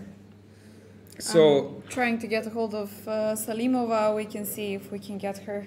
I see some like technical issues in Elisabeth Paehtz, which is important that she wins for them to level the match. This is very important position. Just to check, has something what's going on here changed in Armenia? So was the last move Rook G2 in Elisabeth Paehtz? Elisabeth Paehtz, yes, I will check. Wait, hang on. To try to ask. Yeah, Rook G2. So she doesn't mind giving some material back, because then she will have light squares domination. Okay, so we have good transmission, yeah? Yeah, sure. All right, okay. Pavel Sarana, just moving back and forth. But pawn up is a pawn up, so some chances for England to level the match. Magnus, okay, he managed to get to a knight's possible rook and a knight endgame, and it seems to me that he will win this one. Maybe we could ask him to join once again, Magnus? Oh, because to me it seems that he was like doing another masterpiece okay. of I his can own. put the word out. Yeah. Yeah. As I said, I cannot. I'm following more games, but even if it was like a World Championship match and I'm following only that one, it's hard to explain what's going on if you're not inside, and especially it's hard to explain if you're not on his level, which no one is. And I'm just a modest grandmaster, so I understand few things, but I'm quite curious to see what would he say about his game. But we will be around. Maybe we can stay with camera all the time, because if Jordan just lose it soon, they will probably discuss a bit as well. So it will be nice to stay with camera there. Yeah, in the meantime, So maybe I will we move can with the moves. Yeah. recheck David Howe. Yeah. Okay. He's slightly better or much Not better. much has happened. But Yeah, Hrant, this is a game to follow because it looked dead lost. Now it's okay. Also, Tari has something changed there. No, not much.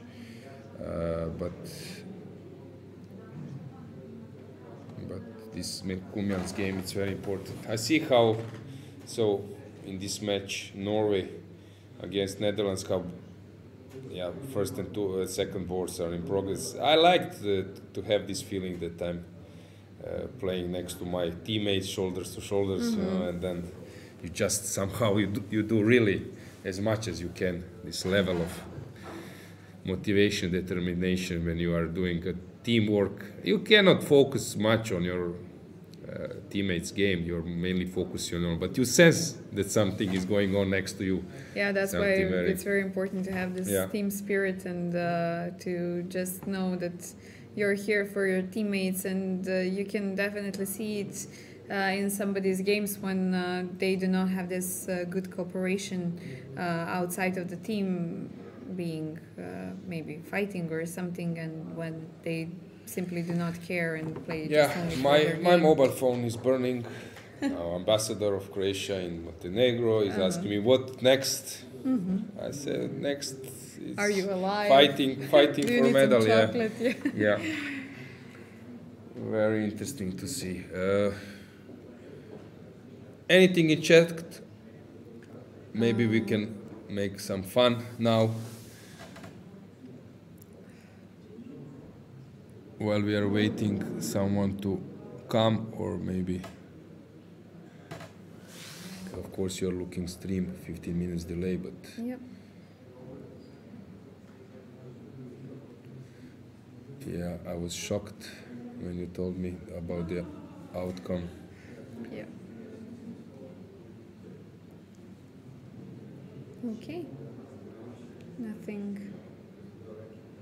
Not much Nothing is new in the happening. chat. Yes. Okay, Stavrola seems to be worse.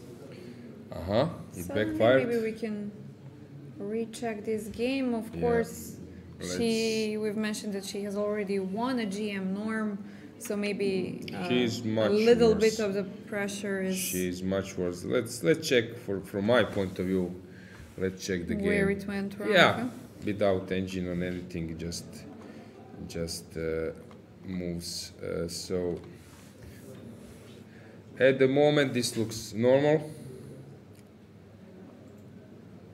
Okay, nice c5.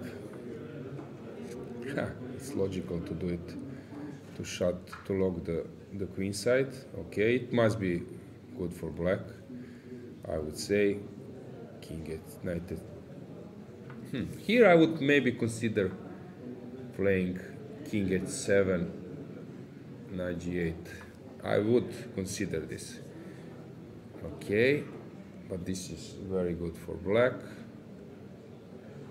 Okay, for sure this is good for black.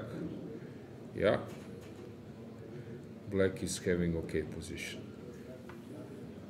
So AB, CB are probably a good decision.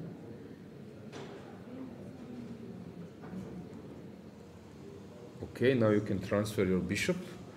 So she didn't want to come to this side. Okay, also understandable to come with the rook. Yeah, but now I think this is speeding up a process for white. Okay, at this moment, now I can check. I would play bishop e3. Now I just turn on the engines to check bishop e3. It's unclear, but I think that this rook a2 is speeding up process for. Okay, maybe it's still possible.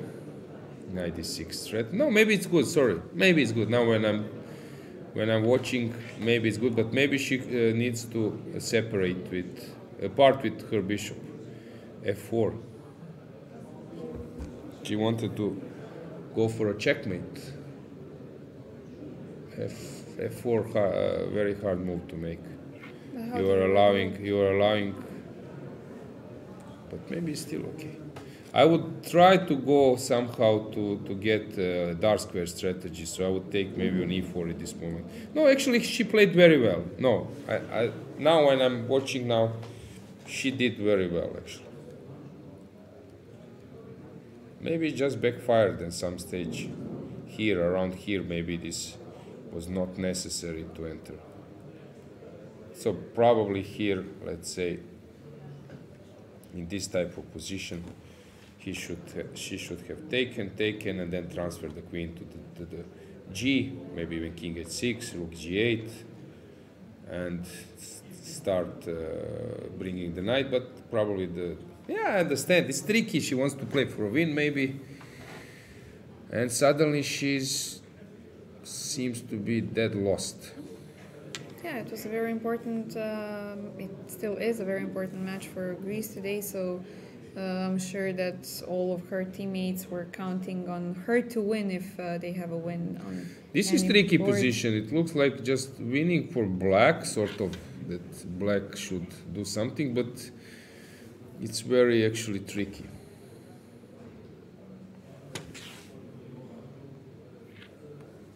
So Brkic is asking me, do I need to come? What would be the answer? Yes, of course. Yeah. Yeah, why not?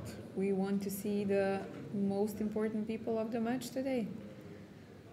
In the meantime... That was, sorry for interrupting, that was funny sometimes when you're playing a game and actually Romania won against Poland with Teslav, lost on time against Deak. With white in some kind of normal position. When you are, your opponent is thinking and he's like 10 seconds and you have a feeling that he will overstep the time limit, then you are not watching the clock. Your idea is to just make your facial impression and body language that you are thinking also about the position, that he has enough time. Immediately when you take eyes on the clock, he might notice, and then it's funny, then you realize that at some stage the guy is overthinking, because when your brain is working, you don't have a sense for time. It's for clock. It's much easier when you're not thinking about the position to follow the right, I would say, time period. And then you realize that he is flagged, but then you don't want to celebrate so much. Then you calm yourself down, and then you're sort of surprised. Your time has run out. I didn't see really? it. I didn't notice, but you're not breathing for 10 seconds. Pity, Actually, this was happened in this Poland game, so against Romania. So Ivan Sokolov was watching the game, and he's to stand behind the players and calculating. And he said, "I had a feeling that this guy might run out of the time." Magnus just finished his game. Oh. Sorry for interrupting. Yeah. We can see them. Brilliant. What has happened there? Yeah, fantastic. He just won. He won? Yeah, okay. Well, disappointment huge for fun for us, but when you're playing against Magnus at his best, this really looks like fantastic game. Yeah. yeah, it's very tough. Juan Forest was so close to getting a draw, but yeah, it was so tough. Magnus will for sure stay in the playing hall because he likes to support his players. Yeah, but Very we can great put a word attitude from his side. Yeah. So I know that now he will wait there. Yeah, and Ivan told me I was watching, and I realized there might be a chance that he will run out at the time, and I didn't want to look the clock. I was having expression that I'm also thinking about the position. Yeah. 3, 2, 1. Yes. All actors Yeah. around, yeah. Yeah. Yeah. Everybody acting like everything is normal and under control, and suddenly bombs are exploding. Yeah. So this will be a crucial game. Later we might zoom the camera a bit to check this Norway against Netherlands a bit closer. But let's stay till this moment this way. So what's going on in other games? Has something changed in Havel against Sarana? Still looks drawish, probably around equal, even though Havel has a pawn up, but in the meantime, Jolanta Zawadzka is increasing her advantage versus Dragana Pejčeva, but that puts more pressure on Monika Sochko since she has to win on demand if they want to rescue the match, but doesn't seem so possible at this moment. Melkumyan still putting tough resistance, although it looks really bad, but today we've seen so many like lost positions and suddenly getting reasonably well. Maestro Vasilis, he was actually doing very, very well in some position, but still he does. So he was moving back and forth.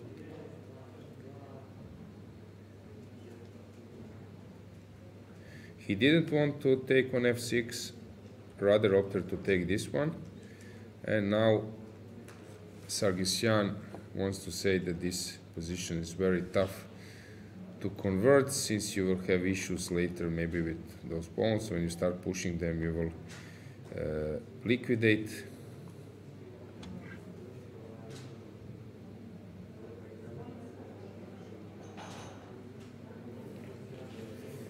Very complicated, yeah, situation. So, what to follow? Do you have any preference? So many games. I'm looking at the women's section in the meantime, trying to see. Yeah, let's check Israel. Israel and Moldavia, how they are doing on Moldavia. the standings. We might check their result. Israel is being number 13 so far, Moldavia number 16. Okay, so they are not on top In this matches. huge Can group of you eight. provide me pairings, please, of this round? Yes, of course. Let me check. So on the top board we have Italy against Poland, They already but have we two have a draws. guest. Let's switch the. Just give Yeah. him a second to hear from the first Of course. hand.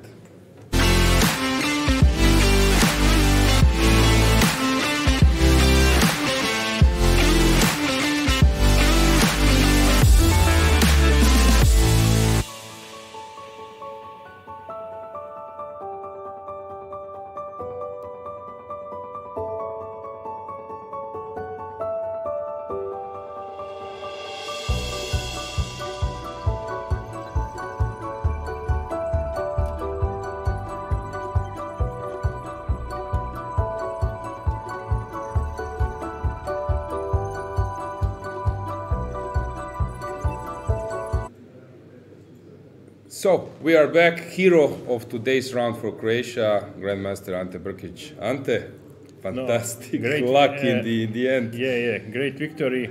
And tomorrow we play for the medal.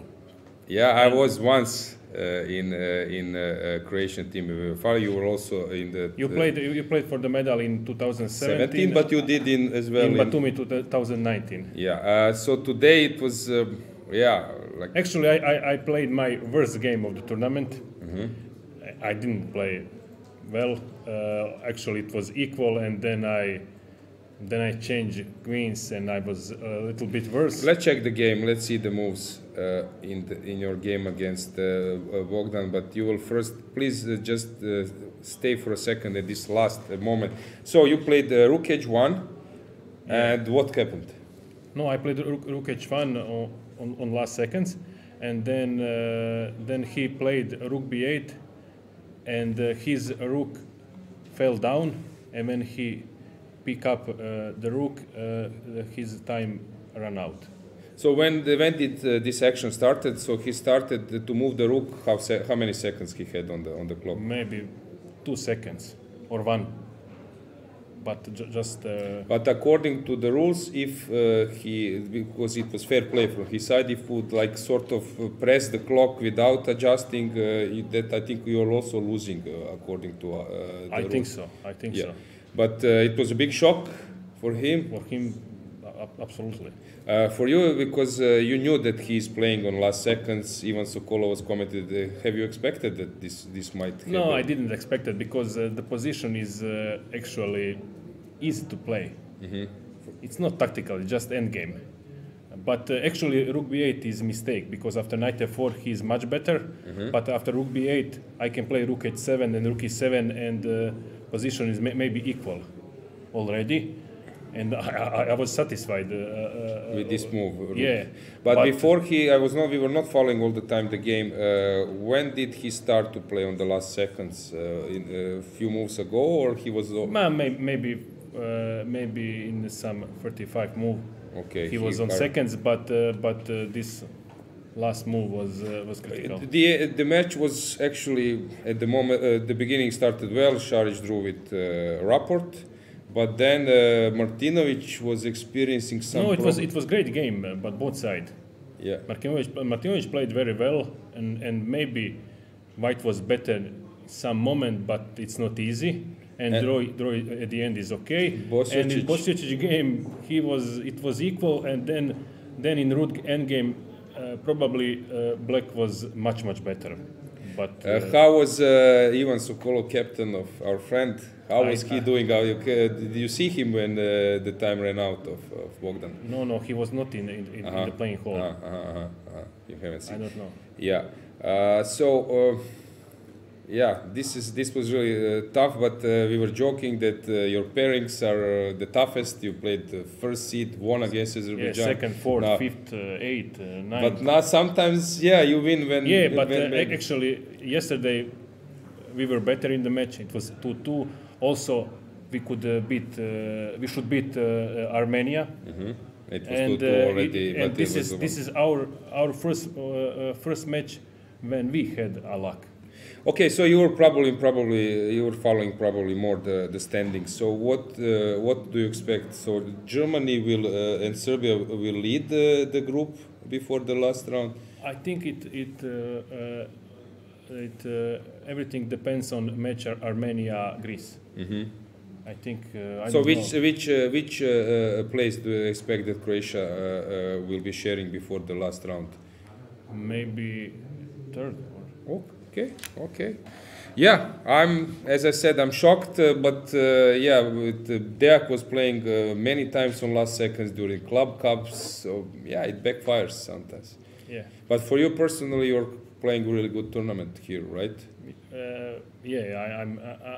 This is my worst game, but actually I'm on +2. Which is a great result. And one more comment regarding Ivan performance. Ivan is brilliant. Ivan is brilliant.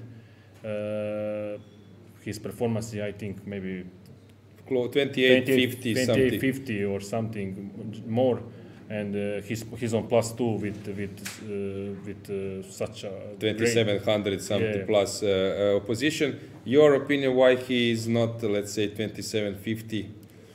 You should ask him. Okay. Thanks, Ante. Yeah, guys, let's switch the camera. Let's see what's going on. Good luck in the last round.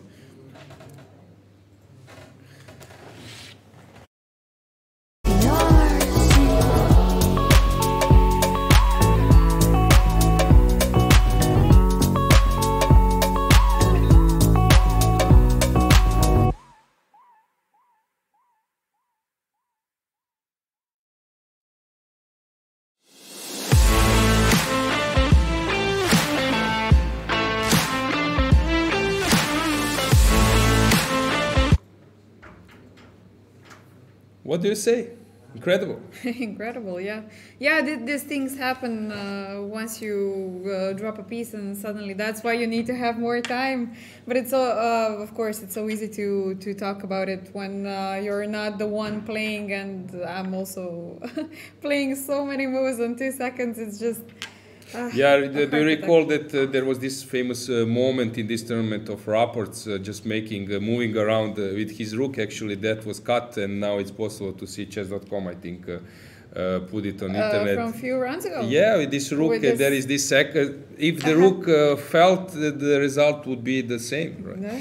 So, what do we have regarding results? Anything happened? I think nothing new in these few minutes, but I will for sure check and let you know. So I will check. I will check myself. You think? Bologan won against Ilya Smirin. Bologan is playing fantastically. He was not playing chess for so many years. He said that now he's just going through his... Now he's relaxed? Through his... Yes, exactly. Yeah. Through his analysis, not memorizing anything, but just to see how much he missed, he cannot remember and so on, just to little bit like get a feeling what can happen in some position. Yeah, and still he's doing great. No, fantastically. Him, yes. Yeah. So we have... I'm checking Sochko. And actually, not much. I have to mention Tony Lazov won against Emre Can, which is a very important win for us, of course. Maybe not for the overall standings, but congrats, Tony. Yeah. Tomorrow, I was asked when I'm wearing tie. Actually, did you know that Croats has invented tie? No. Yeah, you can check this. This is like yeah. So tomorrow maybe some special Croatian waist tie, but okay, I need to be neutral. Checkers. Yeah. If you win a medal, then then you can have the checkers. Also, the pen was invented by Croats. Pen and tie. Yeah. Okay. Yeah. Some interesting trivia. All right. So Dragana looks to be lost. Monica. Actually, black is very fine there, but the game still goes on. We still need half a point for the Bulgarians. Yeah, they need, but Poland has some chance to catch, to equalize the match. Stavrula is completely lost. Maybe this moment when she secured the GM title, a GM norm gave her some confidence. Please check if you can do. If you could message her maybe tomorrow just to check is this second GM norm or... And I spoke with Tanya Karali yesterday. I think she told me that it was her second norm. Okay, so I congratulations. Believe her. Yeah. So Fatalieva is pressing. So it seems that Azerbaijan will win against Greece. And in Elisabeth Paehtz game, she's winning, but the game goes on, right? And Armenia against Georgia. Georgia was doing well there. If I'm not mistaken, they will win here. And no, Georgia. Elina Danilian won versus Maria Rabidze. So this is. Yeah, it seems that Georgia will win, but still the game. Georgia, no. No, my bad. Elina won, so this is plus for No, my bad. So first board, this will be Bella is winning. Dominating, yeah. Here it's unclear, and the last board better for black. Yeah, Georgia seems to be doing a little bit better. In Serbia against Spain, okay, they're moving around, but this board is sort of equal, which takes us to the first board, which looks much better for black. Yeah, I think Ignac will win the game. Okay, so Marina Gaicin secured a draw on the third board. We already have another draw, and if Adela manages to hold and Teodora wins this beautiful position, then this will be a huge day for Serbia as well. Yeah. Bravo, girls. David Cowell, maybe. Oh, he's on last seconds. Let's switch the camera to England, because he's just on last seconds, really last seconds. And actually, I don't see what will he do here. sometimes he was saying that okay, like Grishchuk, that he likes, to be in this like mode, speed mode, so he doesn't mind being long time. Any comments in the chat, guys? Do you see anything? They wanted Salimova in the studio. We're working on that case, but I think. Okay, so people are praising Magnus, right? Yeah. Yeah, someone is mentioning Giri, but Giri is in the US, right? Yeah, he's playing the Singfield Cup. Yeah. That's why he's not here with his team, or at least that's what we know. Huge disappointment from Romania, but yeah, they have big sponsors. They were doing well, but also Club Cup 2 years ago, last year, this year. So yeah, struggling in cruising, like some teams like PSG and Manchester City did. Okay, sometimes you need to have this process of getting used to win. Tari is doing fine. Let's check the camera. Norway, Tari seems to be doing very well at the moment. So the worst is over for him. Norway cruising towards the win. Yeah. So Greece, as Brkic has mentioned, that Greece against Armenia is the match to follow, because Croatia has played against Armenia, but we didn't play against Greece, and actually for Croatia, of course, that would be like interesting pairings. Okay, both teams are quite outperforming. Okay, we can check the performance. For example, let's say Croatia before this round, how much players are performing, and we can check Greece. Šarić having a wonderful result, 4 points out of 6 with win against Radjabov. TPR 28-27. Yep. Brkic before this round, 4 out of 7, TPR 26-70, so now he will increase it a lot. And Martinovic Sasha, 3 out of 6. Livajic Leon, 2 out of 5. And Bosiocic, 2 out of 4. Yeah, not doing so great, but on first two boards, yeah. are really doing very well. And how about Greece? Greece, okay, we have Nikolas on the first board, 3.5 out of 6, performance 26.90. But today he lost. Okay. So it would drop a little bit. Mastrosilis, 3.5 out of 6. Okay, now he's playing for a win, right? But yeah, Papaioannou is not playing today, 3 out of 5. Then we have Stamatis on the fourth board, 3 out of 6, playing as his rating, let's say. And Ioannidis Evgenius having a successful tournament, 3.5 out of 5 with no losses so far. Rating performance 2700. So yeah. Stavrula just passed by. She just finished? Yeah, she probably lost. Okay, let's check. Yeah, she lost. So Avramidou needs to win on demand to save this match, but it looks very tough. Any comments in the chat, guys, while we are now in some kind of idle mode?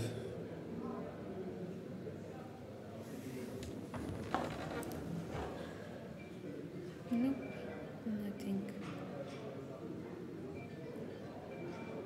No, yeah, okay, what to do?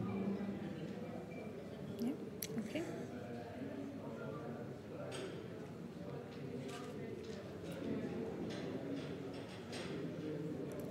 Any comment about this position? What do you think, Dragana? What's going on? Let's see.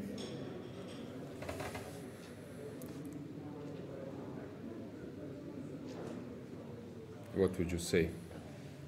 It looks a bit ridiculous, right? 2 pawns up. 2 pawns up, yeah, but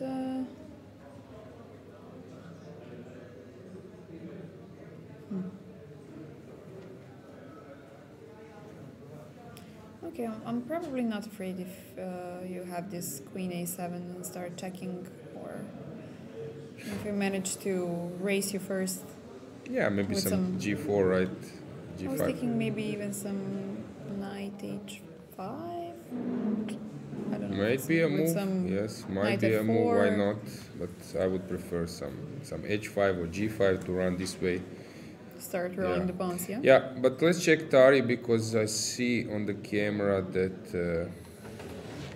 there is this some liquidation, no? It will be a draw. I think that he's completely aware. You can see Magnus around. He will be very happy. For the team, Yeah. yes, of course. 3 draws, right? Yeah, 3 draws and he's And win on the he's- first board. Okay, he's back on track. Yeah, getting Norway. And they will Back play in against a good opponent in the Tomorrow, last yes. round, so he doesn't need to win on any cost with black if he will be black. So that means that he can just play normal. It's very tough for him because he was playing knight c6. I remember in a club cup he was playing a6. So yeah. Okay, queen's off the board. Tari is aware that this will be a draw. Now he's thinking to play rook b3 or whatever he do. It's good. How the matches sometimes are, turning around. the Yeah, wheels, it looked that it would be like a long day. Actually, it looked to me very bad for Tari, but he put really heroic Okay, resistance. Poland got the upper hand versus Italy since Simon got a win versus Dvirny. So they are leading that match 2-1 so far, and the last game is Lorenzo Lodici versus Sochko.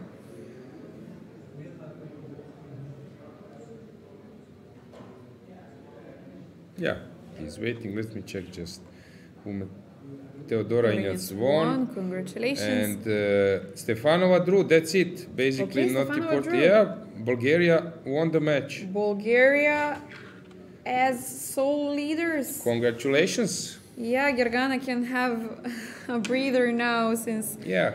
it's not so bad that she probably will lose this game. But yeah, the team is doing great. Congratulations, girls. This one, in Greece is not changing much. Maybe. Fatalieva just needs to draw, Elisabeth is just winning. Okay. which would level the Yeah. match. And this Armenia against Georgia. So let's say that we have, let's check the standings. Let's say that we have, I don't stop by to some game. Okay, we can wait here, but it will be a draw. Bulgaria sole leader. Okay, 14 then we points. have, Uh, wait, who was playing whom? France, I think, is going to have a draw, right? Whom they played? They are playing with Germany. Yeah, it will be a draw. but it So will they be will a bet draw. on two, they will get one. They will have 12 points. Yes. Azerbaijan seems to be winning, so they will have 13. Okay, so so Azerbaijan they will be can- second. But Azerbaijan played against Bulgaria, so they won't play each other. Yeah, they played against France. Most They- likely. They can play Greece. No, Greece will Greece is lose. losing, Okay, yeah. there is a chance Okay. that Greece somehow pulled the victory on the second board, and it will be. Bulgaria, Serbia, was this played? I think they did play. Yeah? I don't think so. Let me check. They did. They Ah, did okay. in round number 5. My bad. Bulgaria won. Okay. Okay, so they cannot play Serbia in the last round. Armenia will probably win, Armenia most will- likely. Yes. Armenia and Serbia, they will be on 11. Mm-hmm. Poland lost, yes, and Germany will be on 10. Yeah, so most probably, but I think they played Armenia too, no?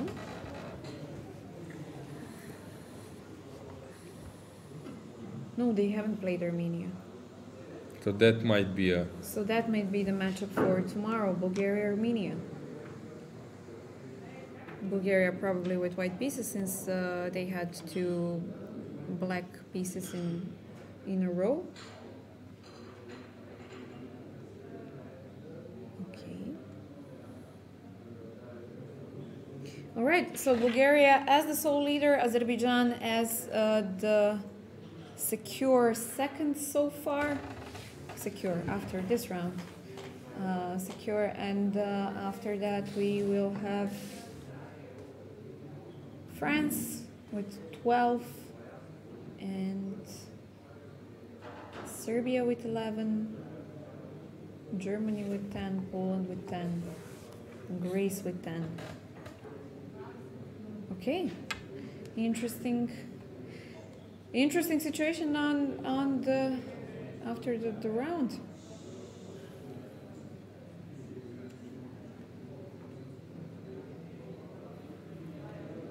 So how are the other matches in open section? So Spain, how is Spain doing? Let's see.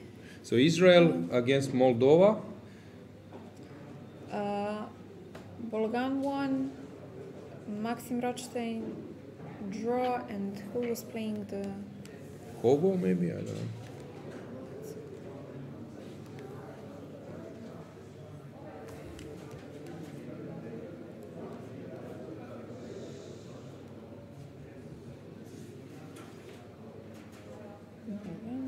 No, Bati, we didn't have this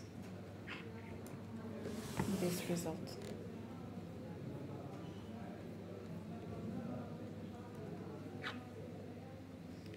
Okay, Nabati has a draw, so this means that Moldova is leading so far. But we still have one more game, which seems to be level so far between Evgeny Postny and Yorel Iordanescu. And about the Spain match, what you've asked, David Anton versus Marcus Rager, draw on the first. Daniel Yufa won. We have Shirov still playing a rook endgame, and let's check what is the fourth game of this match.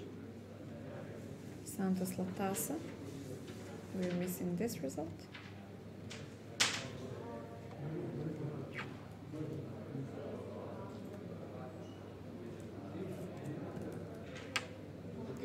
Latasa made a draw as well. So what's the situation there? Okay.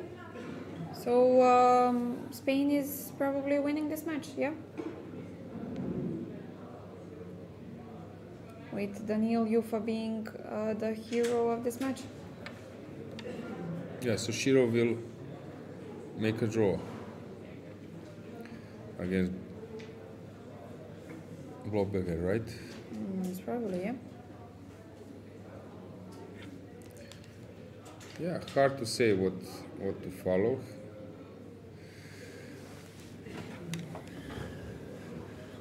Maybe this one is getting too slow. Let me find you something, maybe this one is more interesting. Will Elisabeth be ready to convert? There is some technique needed. Probably some rook to c4, kicking the king.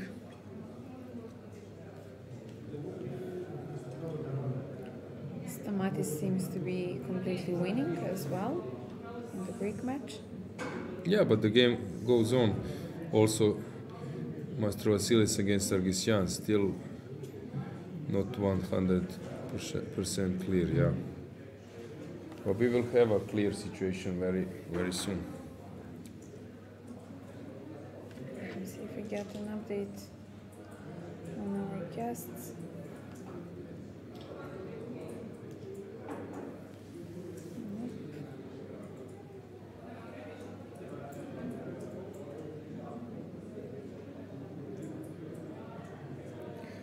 I see Brodsky, captain of, he was behind captain of the of the Ukrainian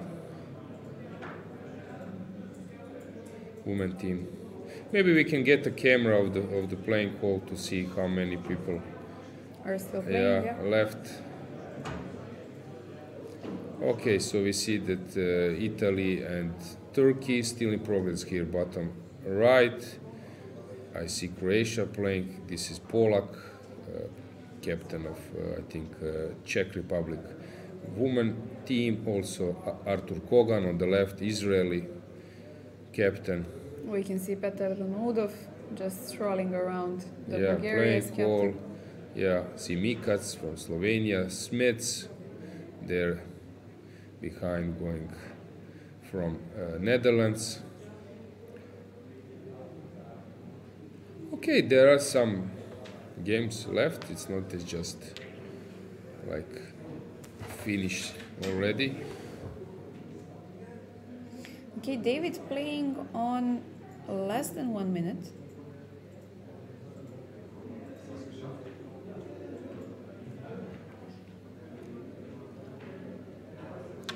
Yeah, we can switch camera there to England, just to full screen.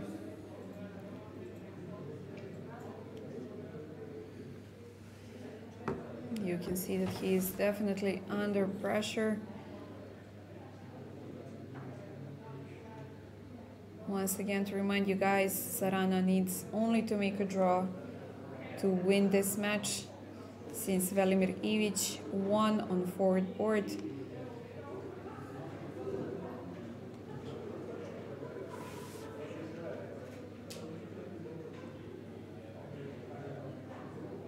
Maybe if we can get 4 cameras, because then we will see also Istari game still in progress, because it's heading to a dead draw. No, four cameras. We cannot get it. Okay, then we will need to switch a bit. Now he will play like C2, I guess. Okay, so we need to switch between 2 cameras from time to time. So Havel, England and Norway. So we will try to switch. Let's see, maybe Havel's game it's a bit more interesting.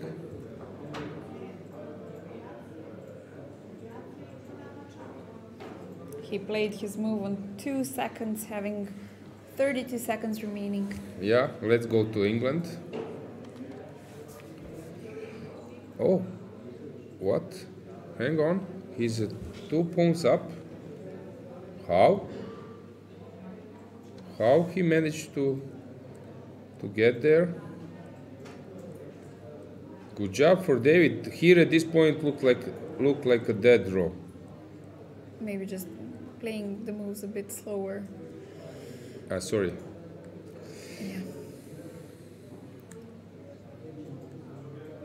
Okay.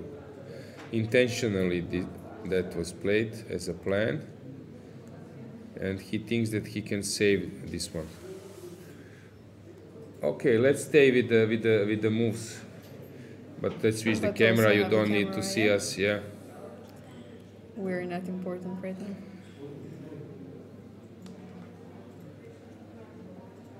So here we can stay here a bit, since I think we will have handshake coming, and then Magnus tapping on shoulders. Probably some last moves. Max not satisfied with the outcome of this match, but unfortunately, when you are playing Norway, you are playing Magnus as well, so tough opponents for today. Okay, so we got a split view of the 2 matches. Oh, great. Yeah, so you can see them simultaneously.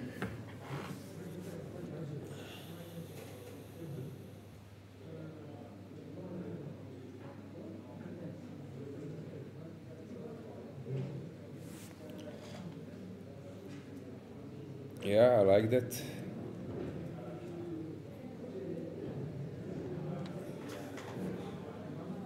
See, we are improving. Yeah. In the 10th round, everything will be Perfect. fantastic. Yeah. What does people say in chat while we are watching for David to?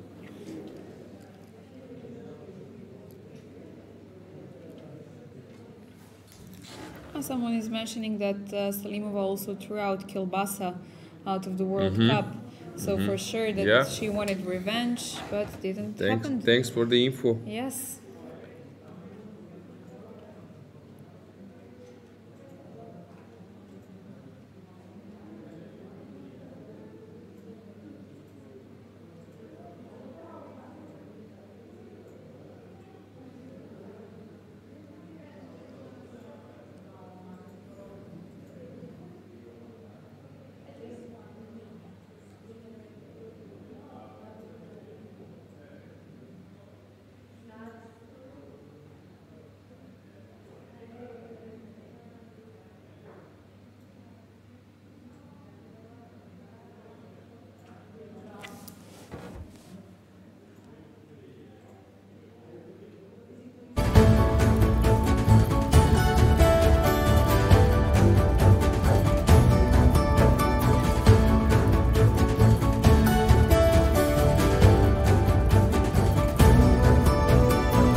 Last moments. Last moments, and Howell seems to have played the last move on 1 second, if I saw it correctly. The same thing like Deak was trying to do in many games, but it might get out of your hands.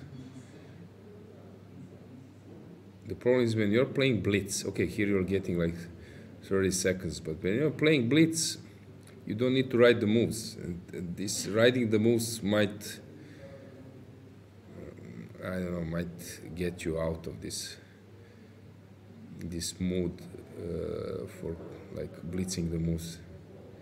He's just moving back and forth. But yeah, anyway, big motivation, determination,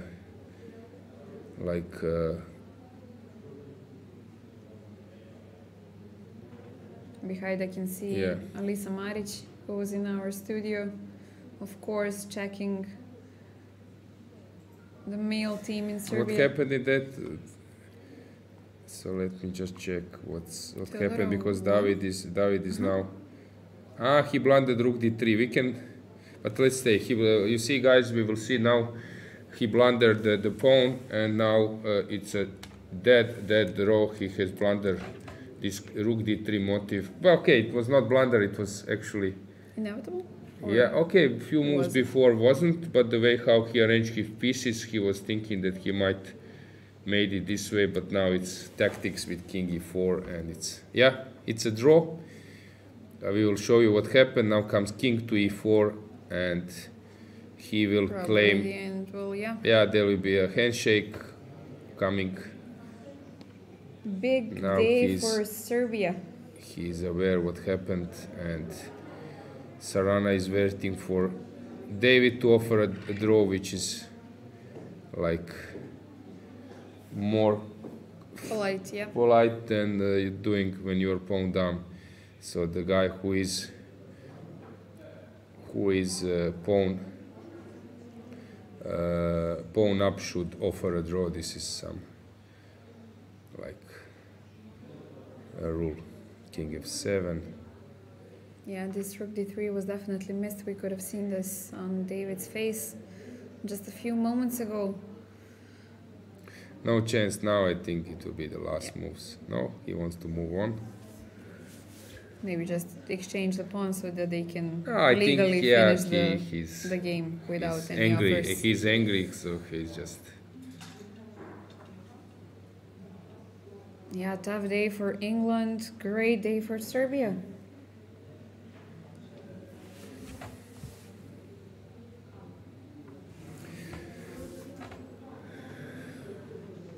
What happened in tennis? Is it a good day for Serbia as well? I don't know. Let me check. We can check. So Sinner against Djokovic. So let's see what's going on there. Finals in Djokovic won 2-0. Djokovic won, yeah, But okay. actually 6-3, 6-3, but actually he was allowed to pace the group because Sinner won an important match. So great sportsmanship from Ivan. Although I got a comment that if Sinner plays against Alcaraz, then he has big chances. I got it from tennis expert. I won't name it, but you will guess who was it. And if Sinner plays against Djokovic, is winning. Yeah, official draw on the handshakes. board. Official win for Serbia. Congratulations. Yeah, so Serbia. Okay, what is Germany, France? That finished. So I forgot completely to follow that. Sorry, my bad. Where did I lose it? Yeah, I think it should be finished.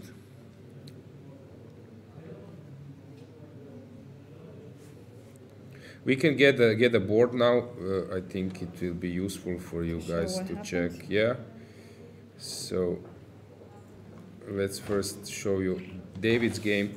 So here in this position, so David could have tried to rearrange his pieces a bit differently, but he saw this maneuver that he will play rook f2, rook f3, plays the bishop on d2. But basically there was a hole in this concept which was seen well in advance by Alexei. If he rearranged pieces differently, he would have chances to move on, but now came this Rook d3. nice trick and king to e4, and now it's a dead draw. He can sacrifice a bishop, which he did.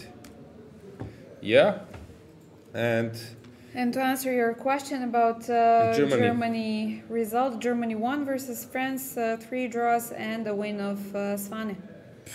what a tough day match. for Etienne. Yeah, he was winning against Teimour and suddenly it was a draw. Now we are here in Warmerdam position. So many roads we leads officially have, to Rome. Yeah. Germany probably still being the first, sharing the first place with Serbia.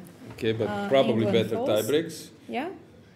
With, England falls with out of this group. 13. Then we have Croatia.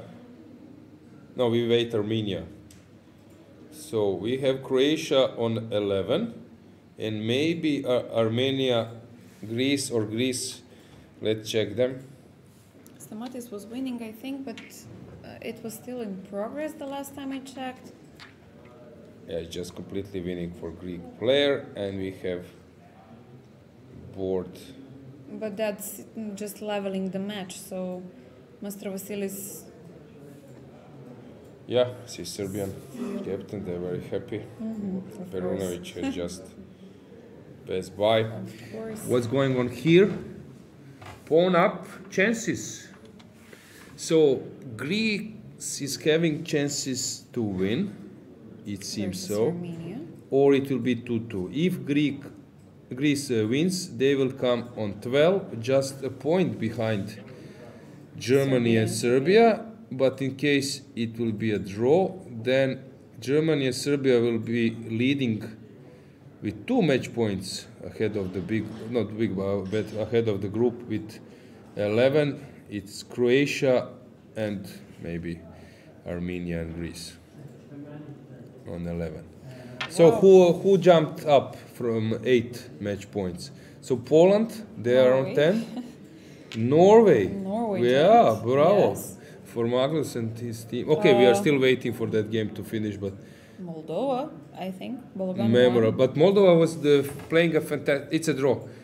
Playing a fantastic. We can get the camera now, big camera of the to check the last moments.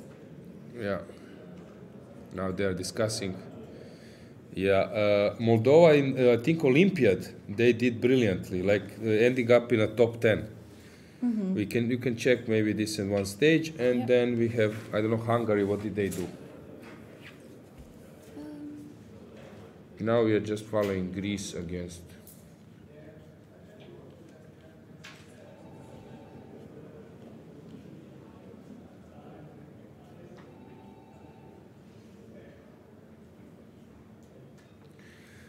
Norway winning against Netherlands. Okay, Tamas won.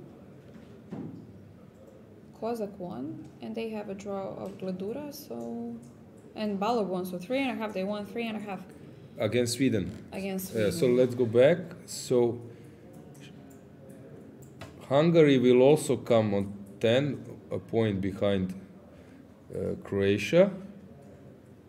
Israel, what is Roshtan is playing, or this match was finished or not? Rochton, I think, made a draw. Where was the match?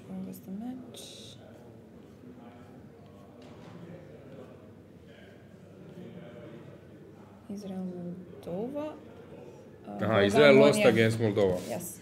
Okay. Moldavia, yeah, sorry.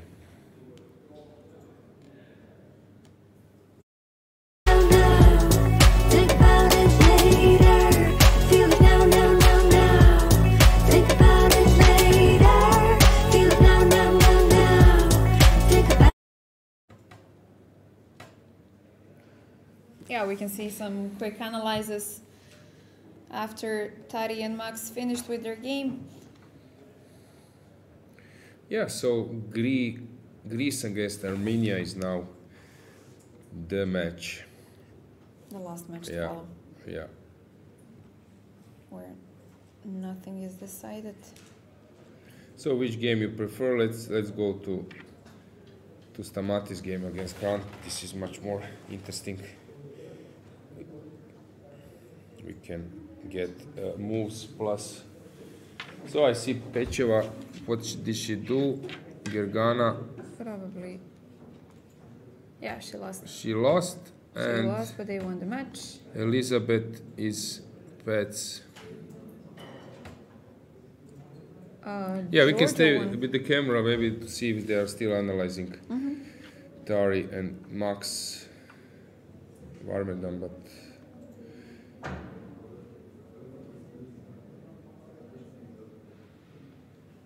what did you want to say? Armenia, Georgia in women's section. Bella won, Arabidze won. Arabidze lost, I'm sorry. And this It's ended in 2-2. 2-2, yeah. Melia was completely winning at some point. Okay, so they drew the match. I thought that they won. They drew the match. Okay.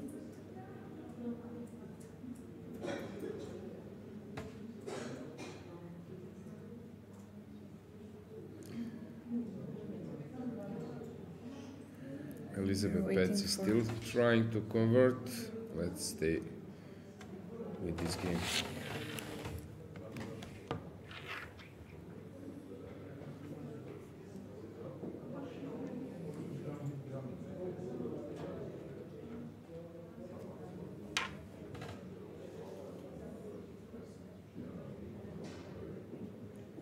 Okay, there are still some technical problems.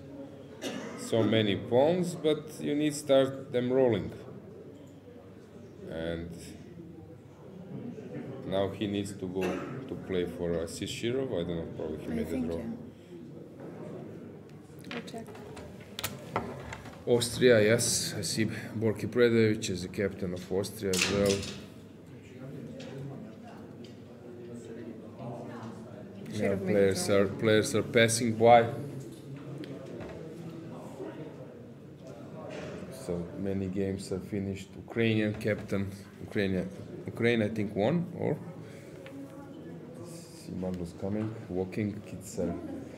Kids are giving him autographs. Yeah.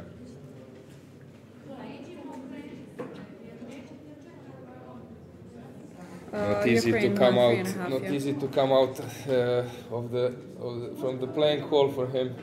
Photos plus some chess sets. Yeah, the studio is just next to playing hall. Yeah. And we even had some kids who were waiting all day long since the beginning of the round. Some selfies were made. Magnus to exit for him to sign. Some more photos around. Yeah.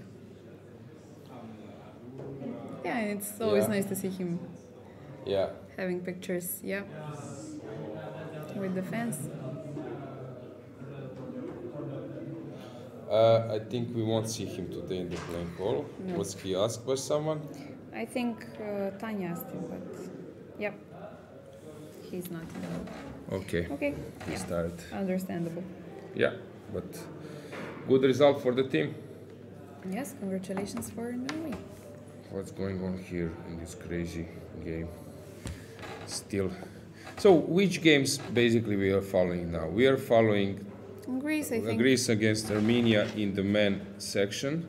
Yeah, and women, we're waiting for Adela to make a draw. And we are following, Fatalieva. Yes. Is she, what happened here? Fatalieva and Paehtz. Those are the three important. No, but this is a draw, how I see it now. Knight c3, tactics you take, I play d2, and that's basically it. That's a draw, which is fine. Completely enough for Azerbaijan, yeah. Since they're winning the match. Yeah, and this game is now just over, so no need to follow this one. And Adela is still playing. She needs to make a draw here. Yeah. When did they start with this position? So let's count the moves. So they started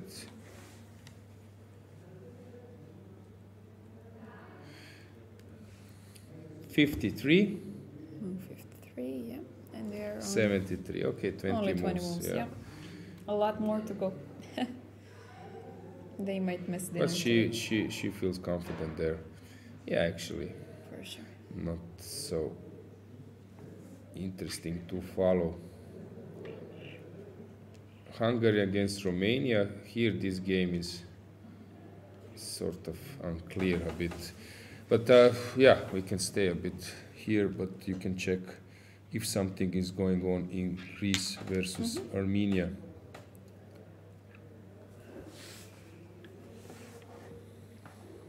In chat, anything? We haven't. Any question?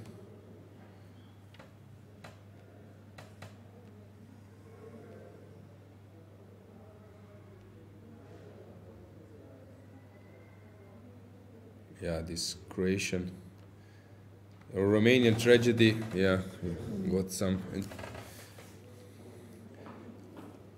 attention, of course. This was.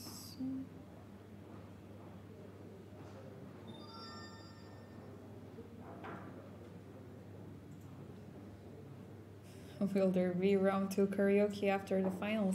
Yeah, Who knows? maybe. Maybe.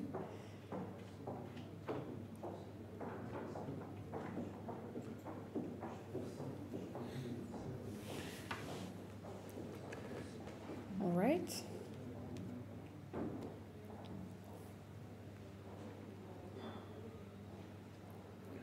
this one is also drawish. Not so many interesting games actually to follow. Here, let's see if this happened. Yes, exactly as I said, so this is a draw.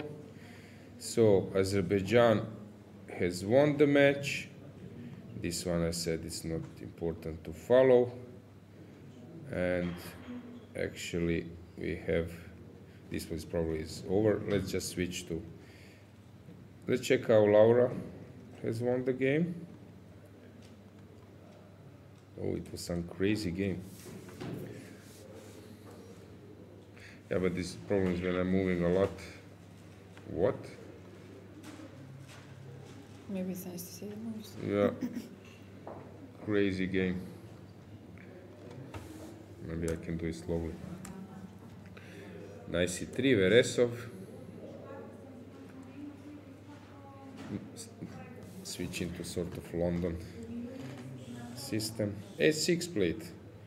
She wants to take the bishop with g5 probably.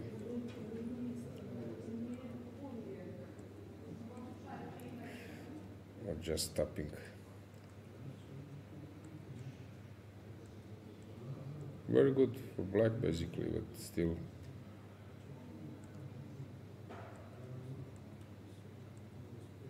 Sacrifice. Sacrificing before, beautiful. Yeah, but of course also Was risky. it? Yeah. So Was it she was a worth it? pawn down, but white had initiative on the other wing.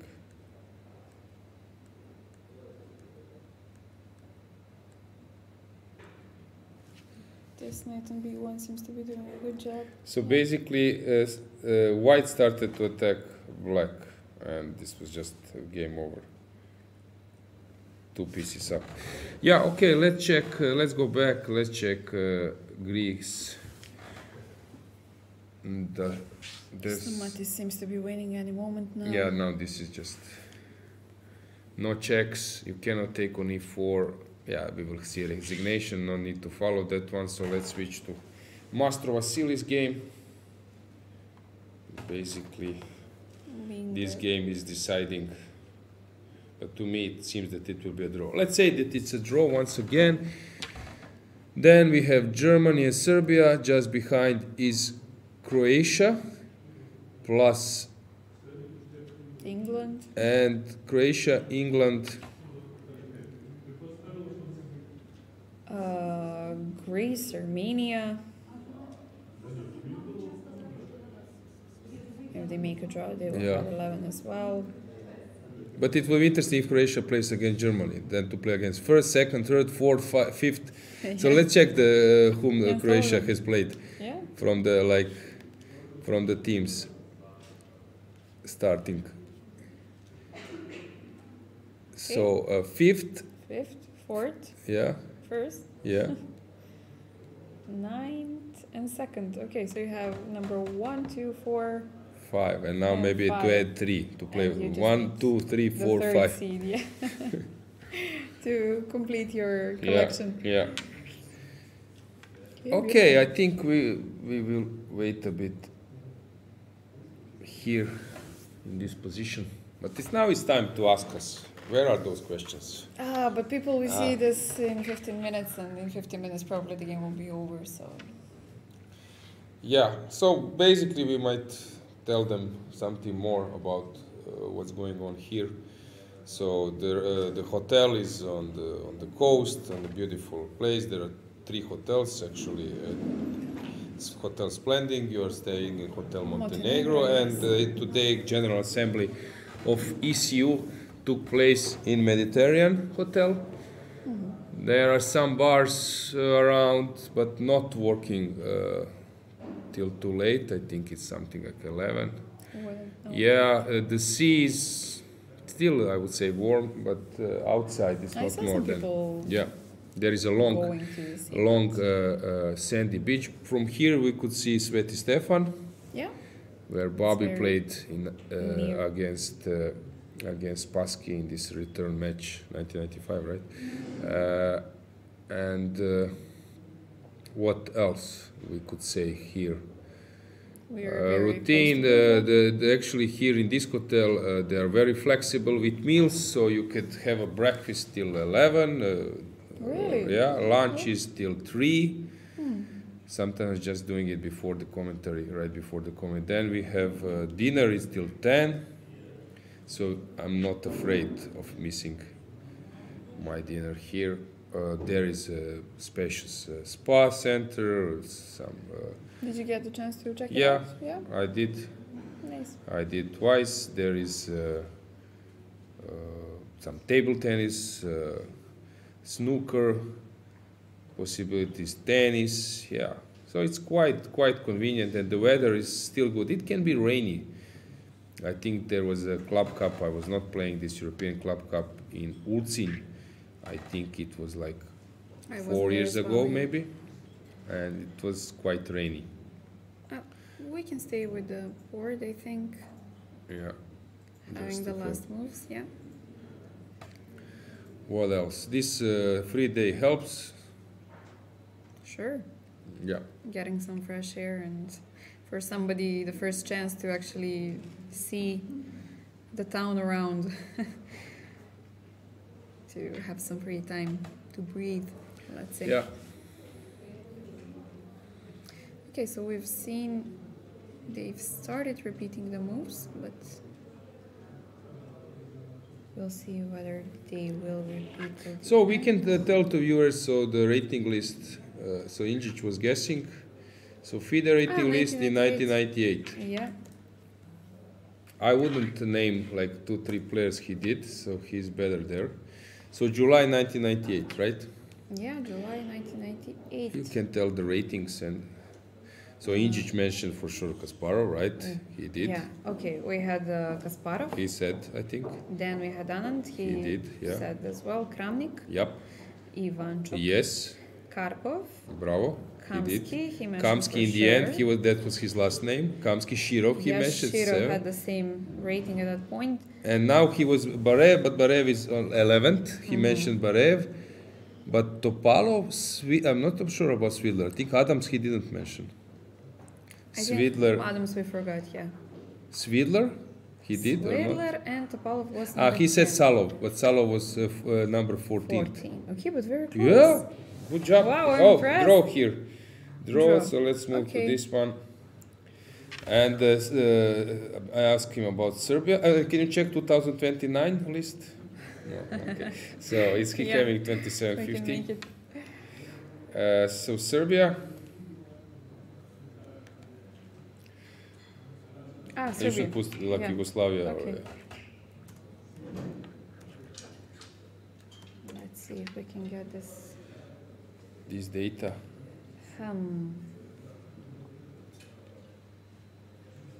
Is I'm there not any sure chance that you to can do filter it this out? this way. Maybe our viewers have. He mentioned Ljubo. Or maybe we can just see from this Uh-huh. list. Okay. Wise. Okay, Topalov, Barev, Rublevsky, Gelfand, Salov, Short, Leko, Polkar, Georgiev, No, Kirov, just throw. Sabakian. I will scroll it down. I will. I'm trying. Nikolic. So Morozic, I was not close. Morozic 26-25, so not close at Okay, all. but that was bias. Yeah. No, Nikolic was playing for Bosnia. No? Bosnia, yeah, okay. Or maybe I can do it like this so it helps our lives. But no. No, Yugoslavia just why? Yeah. Doesn't help. Okay. No, No. I don't find anything. Maybe BJ. Cheer. No, I no, no, can no, no. try, but it doesn't. Okay, try to see what we have from here.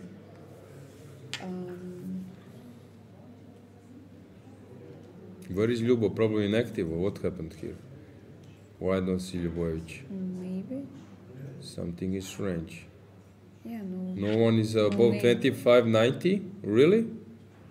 No, Maybe this we is can strange. This is strange. January list? Okay, well.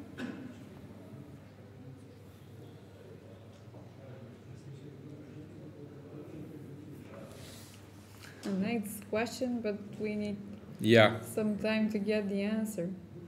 I remember the question that was in the chat a few days ago that we didn't answer, didn't have time.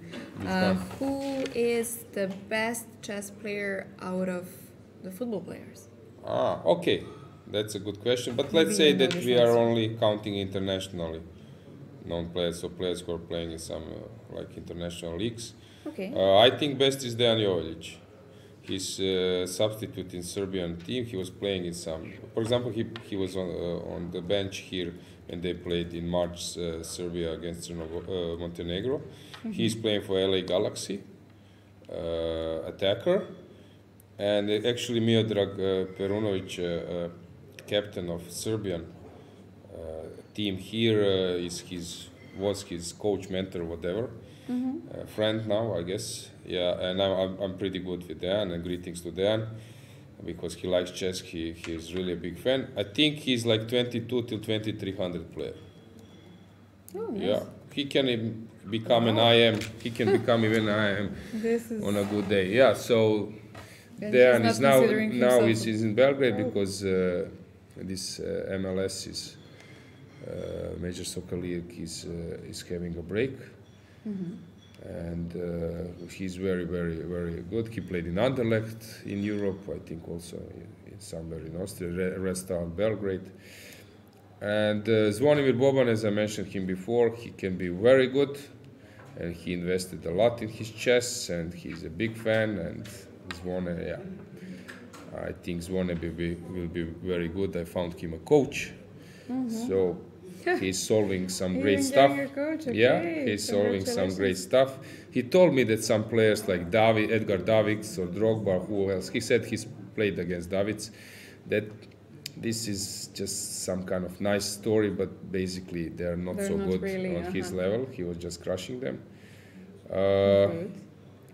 Bruno Petkovic, as I mentioned, plays very well bullet. And yeah, and blitz. There are some names for sure, even in some other clubs and leagues. These are basically I know from this part of the world, so maybe there are better. Oh, I forgot. So in fact, of course, this is easy. Oof, my bad. Agdestein, because he played for Norway Grandmaster. He was like World Junior Champion, if I'm not mistaken. So like a fantastic player, Yeah, let's fighting. not forget the Yeah, Grandmasters. no, he's out of the contest. He's Yeah. like clearly the best.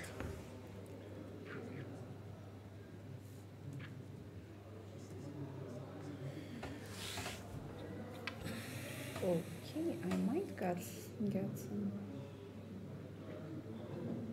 Tomorrow, Croatia might play on the first board, which happened in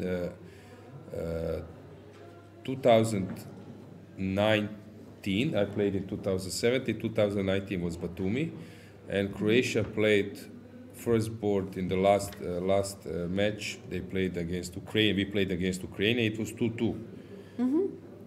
And got a Croatia was fifth. Šarić was playing against Ivanchuk, I think, on the first board.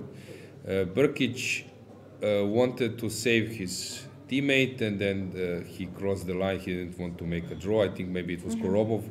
Stević, I think, played. Stević, I think, won against Korobov, something like this. Then Brkić lost on the third board against maybe Volokitin or Kuzubov or Krivoruchko or someone. So it was 2-2. So we know how to, although we are like, I think we can be proud with our achievements as some kind of. Do you miss being in the team right now since they're okay. As I said, it's over. I was not playing so well for national team only once. 2017 I was, because the thing is sometimes in a team chess people are just analyzing your individual result. Actually, I played in 2017. I was already like semi-pro. But the idea with Kozul was, he said, I need you in the team, you just balance and don't take too much risk and so on. So I made the draw against Sargsyan, made the draw against Vane, Perunovic. I lost against Berkeš because I wanted to save my teammates, because it was not good situation on the board. But people don't know because it would be an individual game. You would make a draw. Yeah. But because of team, You don't see that like kind of information. Injic did against Armenia. So, but in the final result, after 20 years, if someone will checking the result, you will check just individual story. True. But as I said, I was not on the level of the top level, so those guys are playing really good. Šarić, Brkić, I was close, but I'm happy for them. So I'm now rooting as a big fan, big supporter, and hopefully they will give me some additional job in Croatia that I need to organize some press conference or something. Yeah, I will do it. If they come with Very happily, with some medal or something. Okay, so we're probably seeing the last moments of this game. We're expecting curtains anytime now. Yeah, last trick. Checkmate is always possible to blunder. Yeah. But of course, this type of players won't do it. Now he's searching for the most elegant win. Okay, There are but I so just many. have a check on Rather, H4 Queen and F4 promoting, and Queen F1, right? Or just a check No. on H4 and promoting? To Okay, E1? there is this stuff which probably he's counting on. But King can come out probably and run anyway, but he will just play. Yes, check.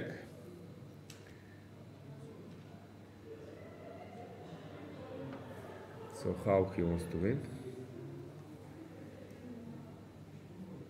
Or is he just giving a few checks? Yeah, he can. To get some he time. can win several ways.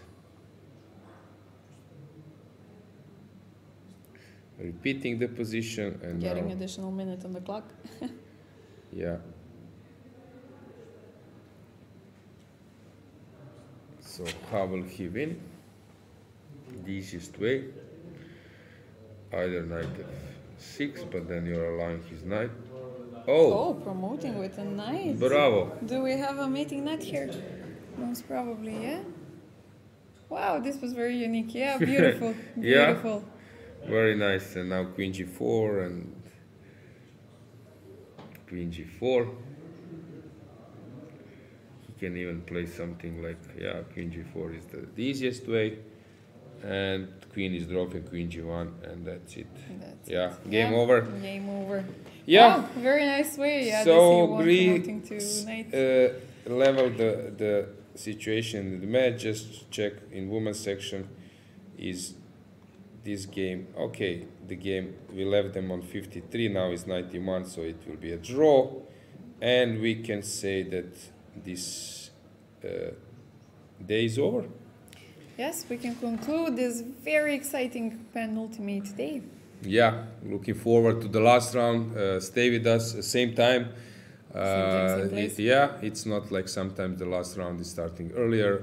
We are really looking forward to the crucial moment of this event. And yeah, stay with us tomorrow. See you guys.